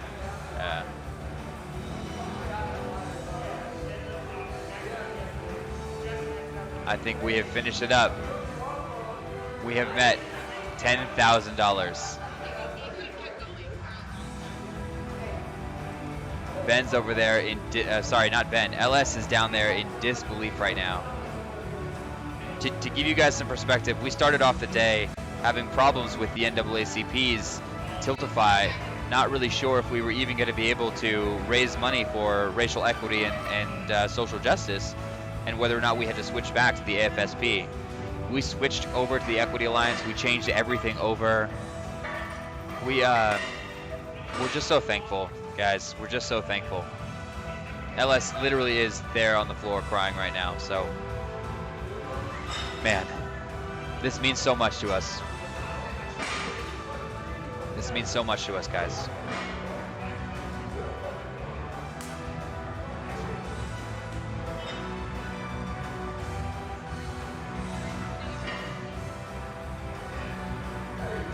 With that, we're gonna spend some time cleaning up here.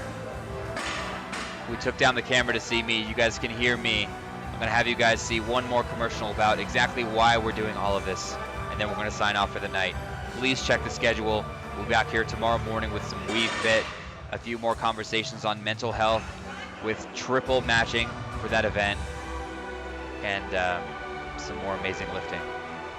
Not to mention Grid League, where we try to do CrossFit and embarrass ourselves for charity. So, okay, I've got one more special thing for you guys before you head off. Ben has come up here, and I'm gonna put him on. He'll be able to chat with you guys. You guys are amazing. Thank you so much. That was awesome. $10,000. I didn't think we were gonna make it. Thank you so much. I love you all. You're the best. Even with your stupid freaking Witcher song. You guys are amazing. Love you all dearly. Thank you for everything.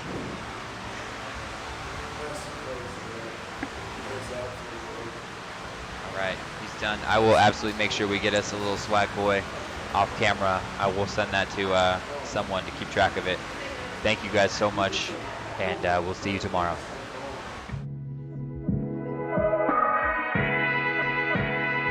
I can't stand when I hear people say, well, my vote don't matter. If it don't matter, then why do they lynch us for it? Why are they out here trying to keep us away from voting? Have we thought about this? Why do they work so hard since the beginning of time, since the beginning of this country, to keep black people, especially black people, from our full citizenship? Because when I think about us wanting to just be, I keep hearing people say, well, I just want to be treated equal. Like, just stop killing us. We want to be treated equal. Well, the one place we equal is in the ballot box. Bill Gates got one vote, you know what I'm saying? And I got one too. And so we just trying to put folks on game. Like the game that we not playing is in the politics. I don't want to hear people say, well, I don't do politics. Do you not know your black skin is politics? It's political. Your whole black skin since the founding of this country. We were 3/5 of a human. That was a political move by the South, just so they could get political power. And so our whole existence has been politicized. And if we aren't in the game speaking for ourselves, then we losing. We've been losing. And until we start voting and start voting some people out that don't have our best interests, we got to put some more people in that's going to have our back. The more people we got at the table vouching for us, then we can win.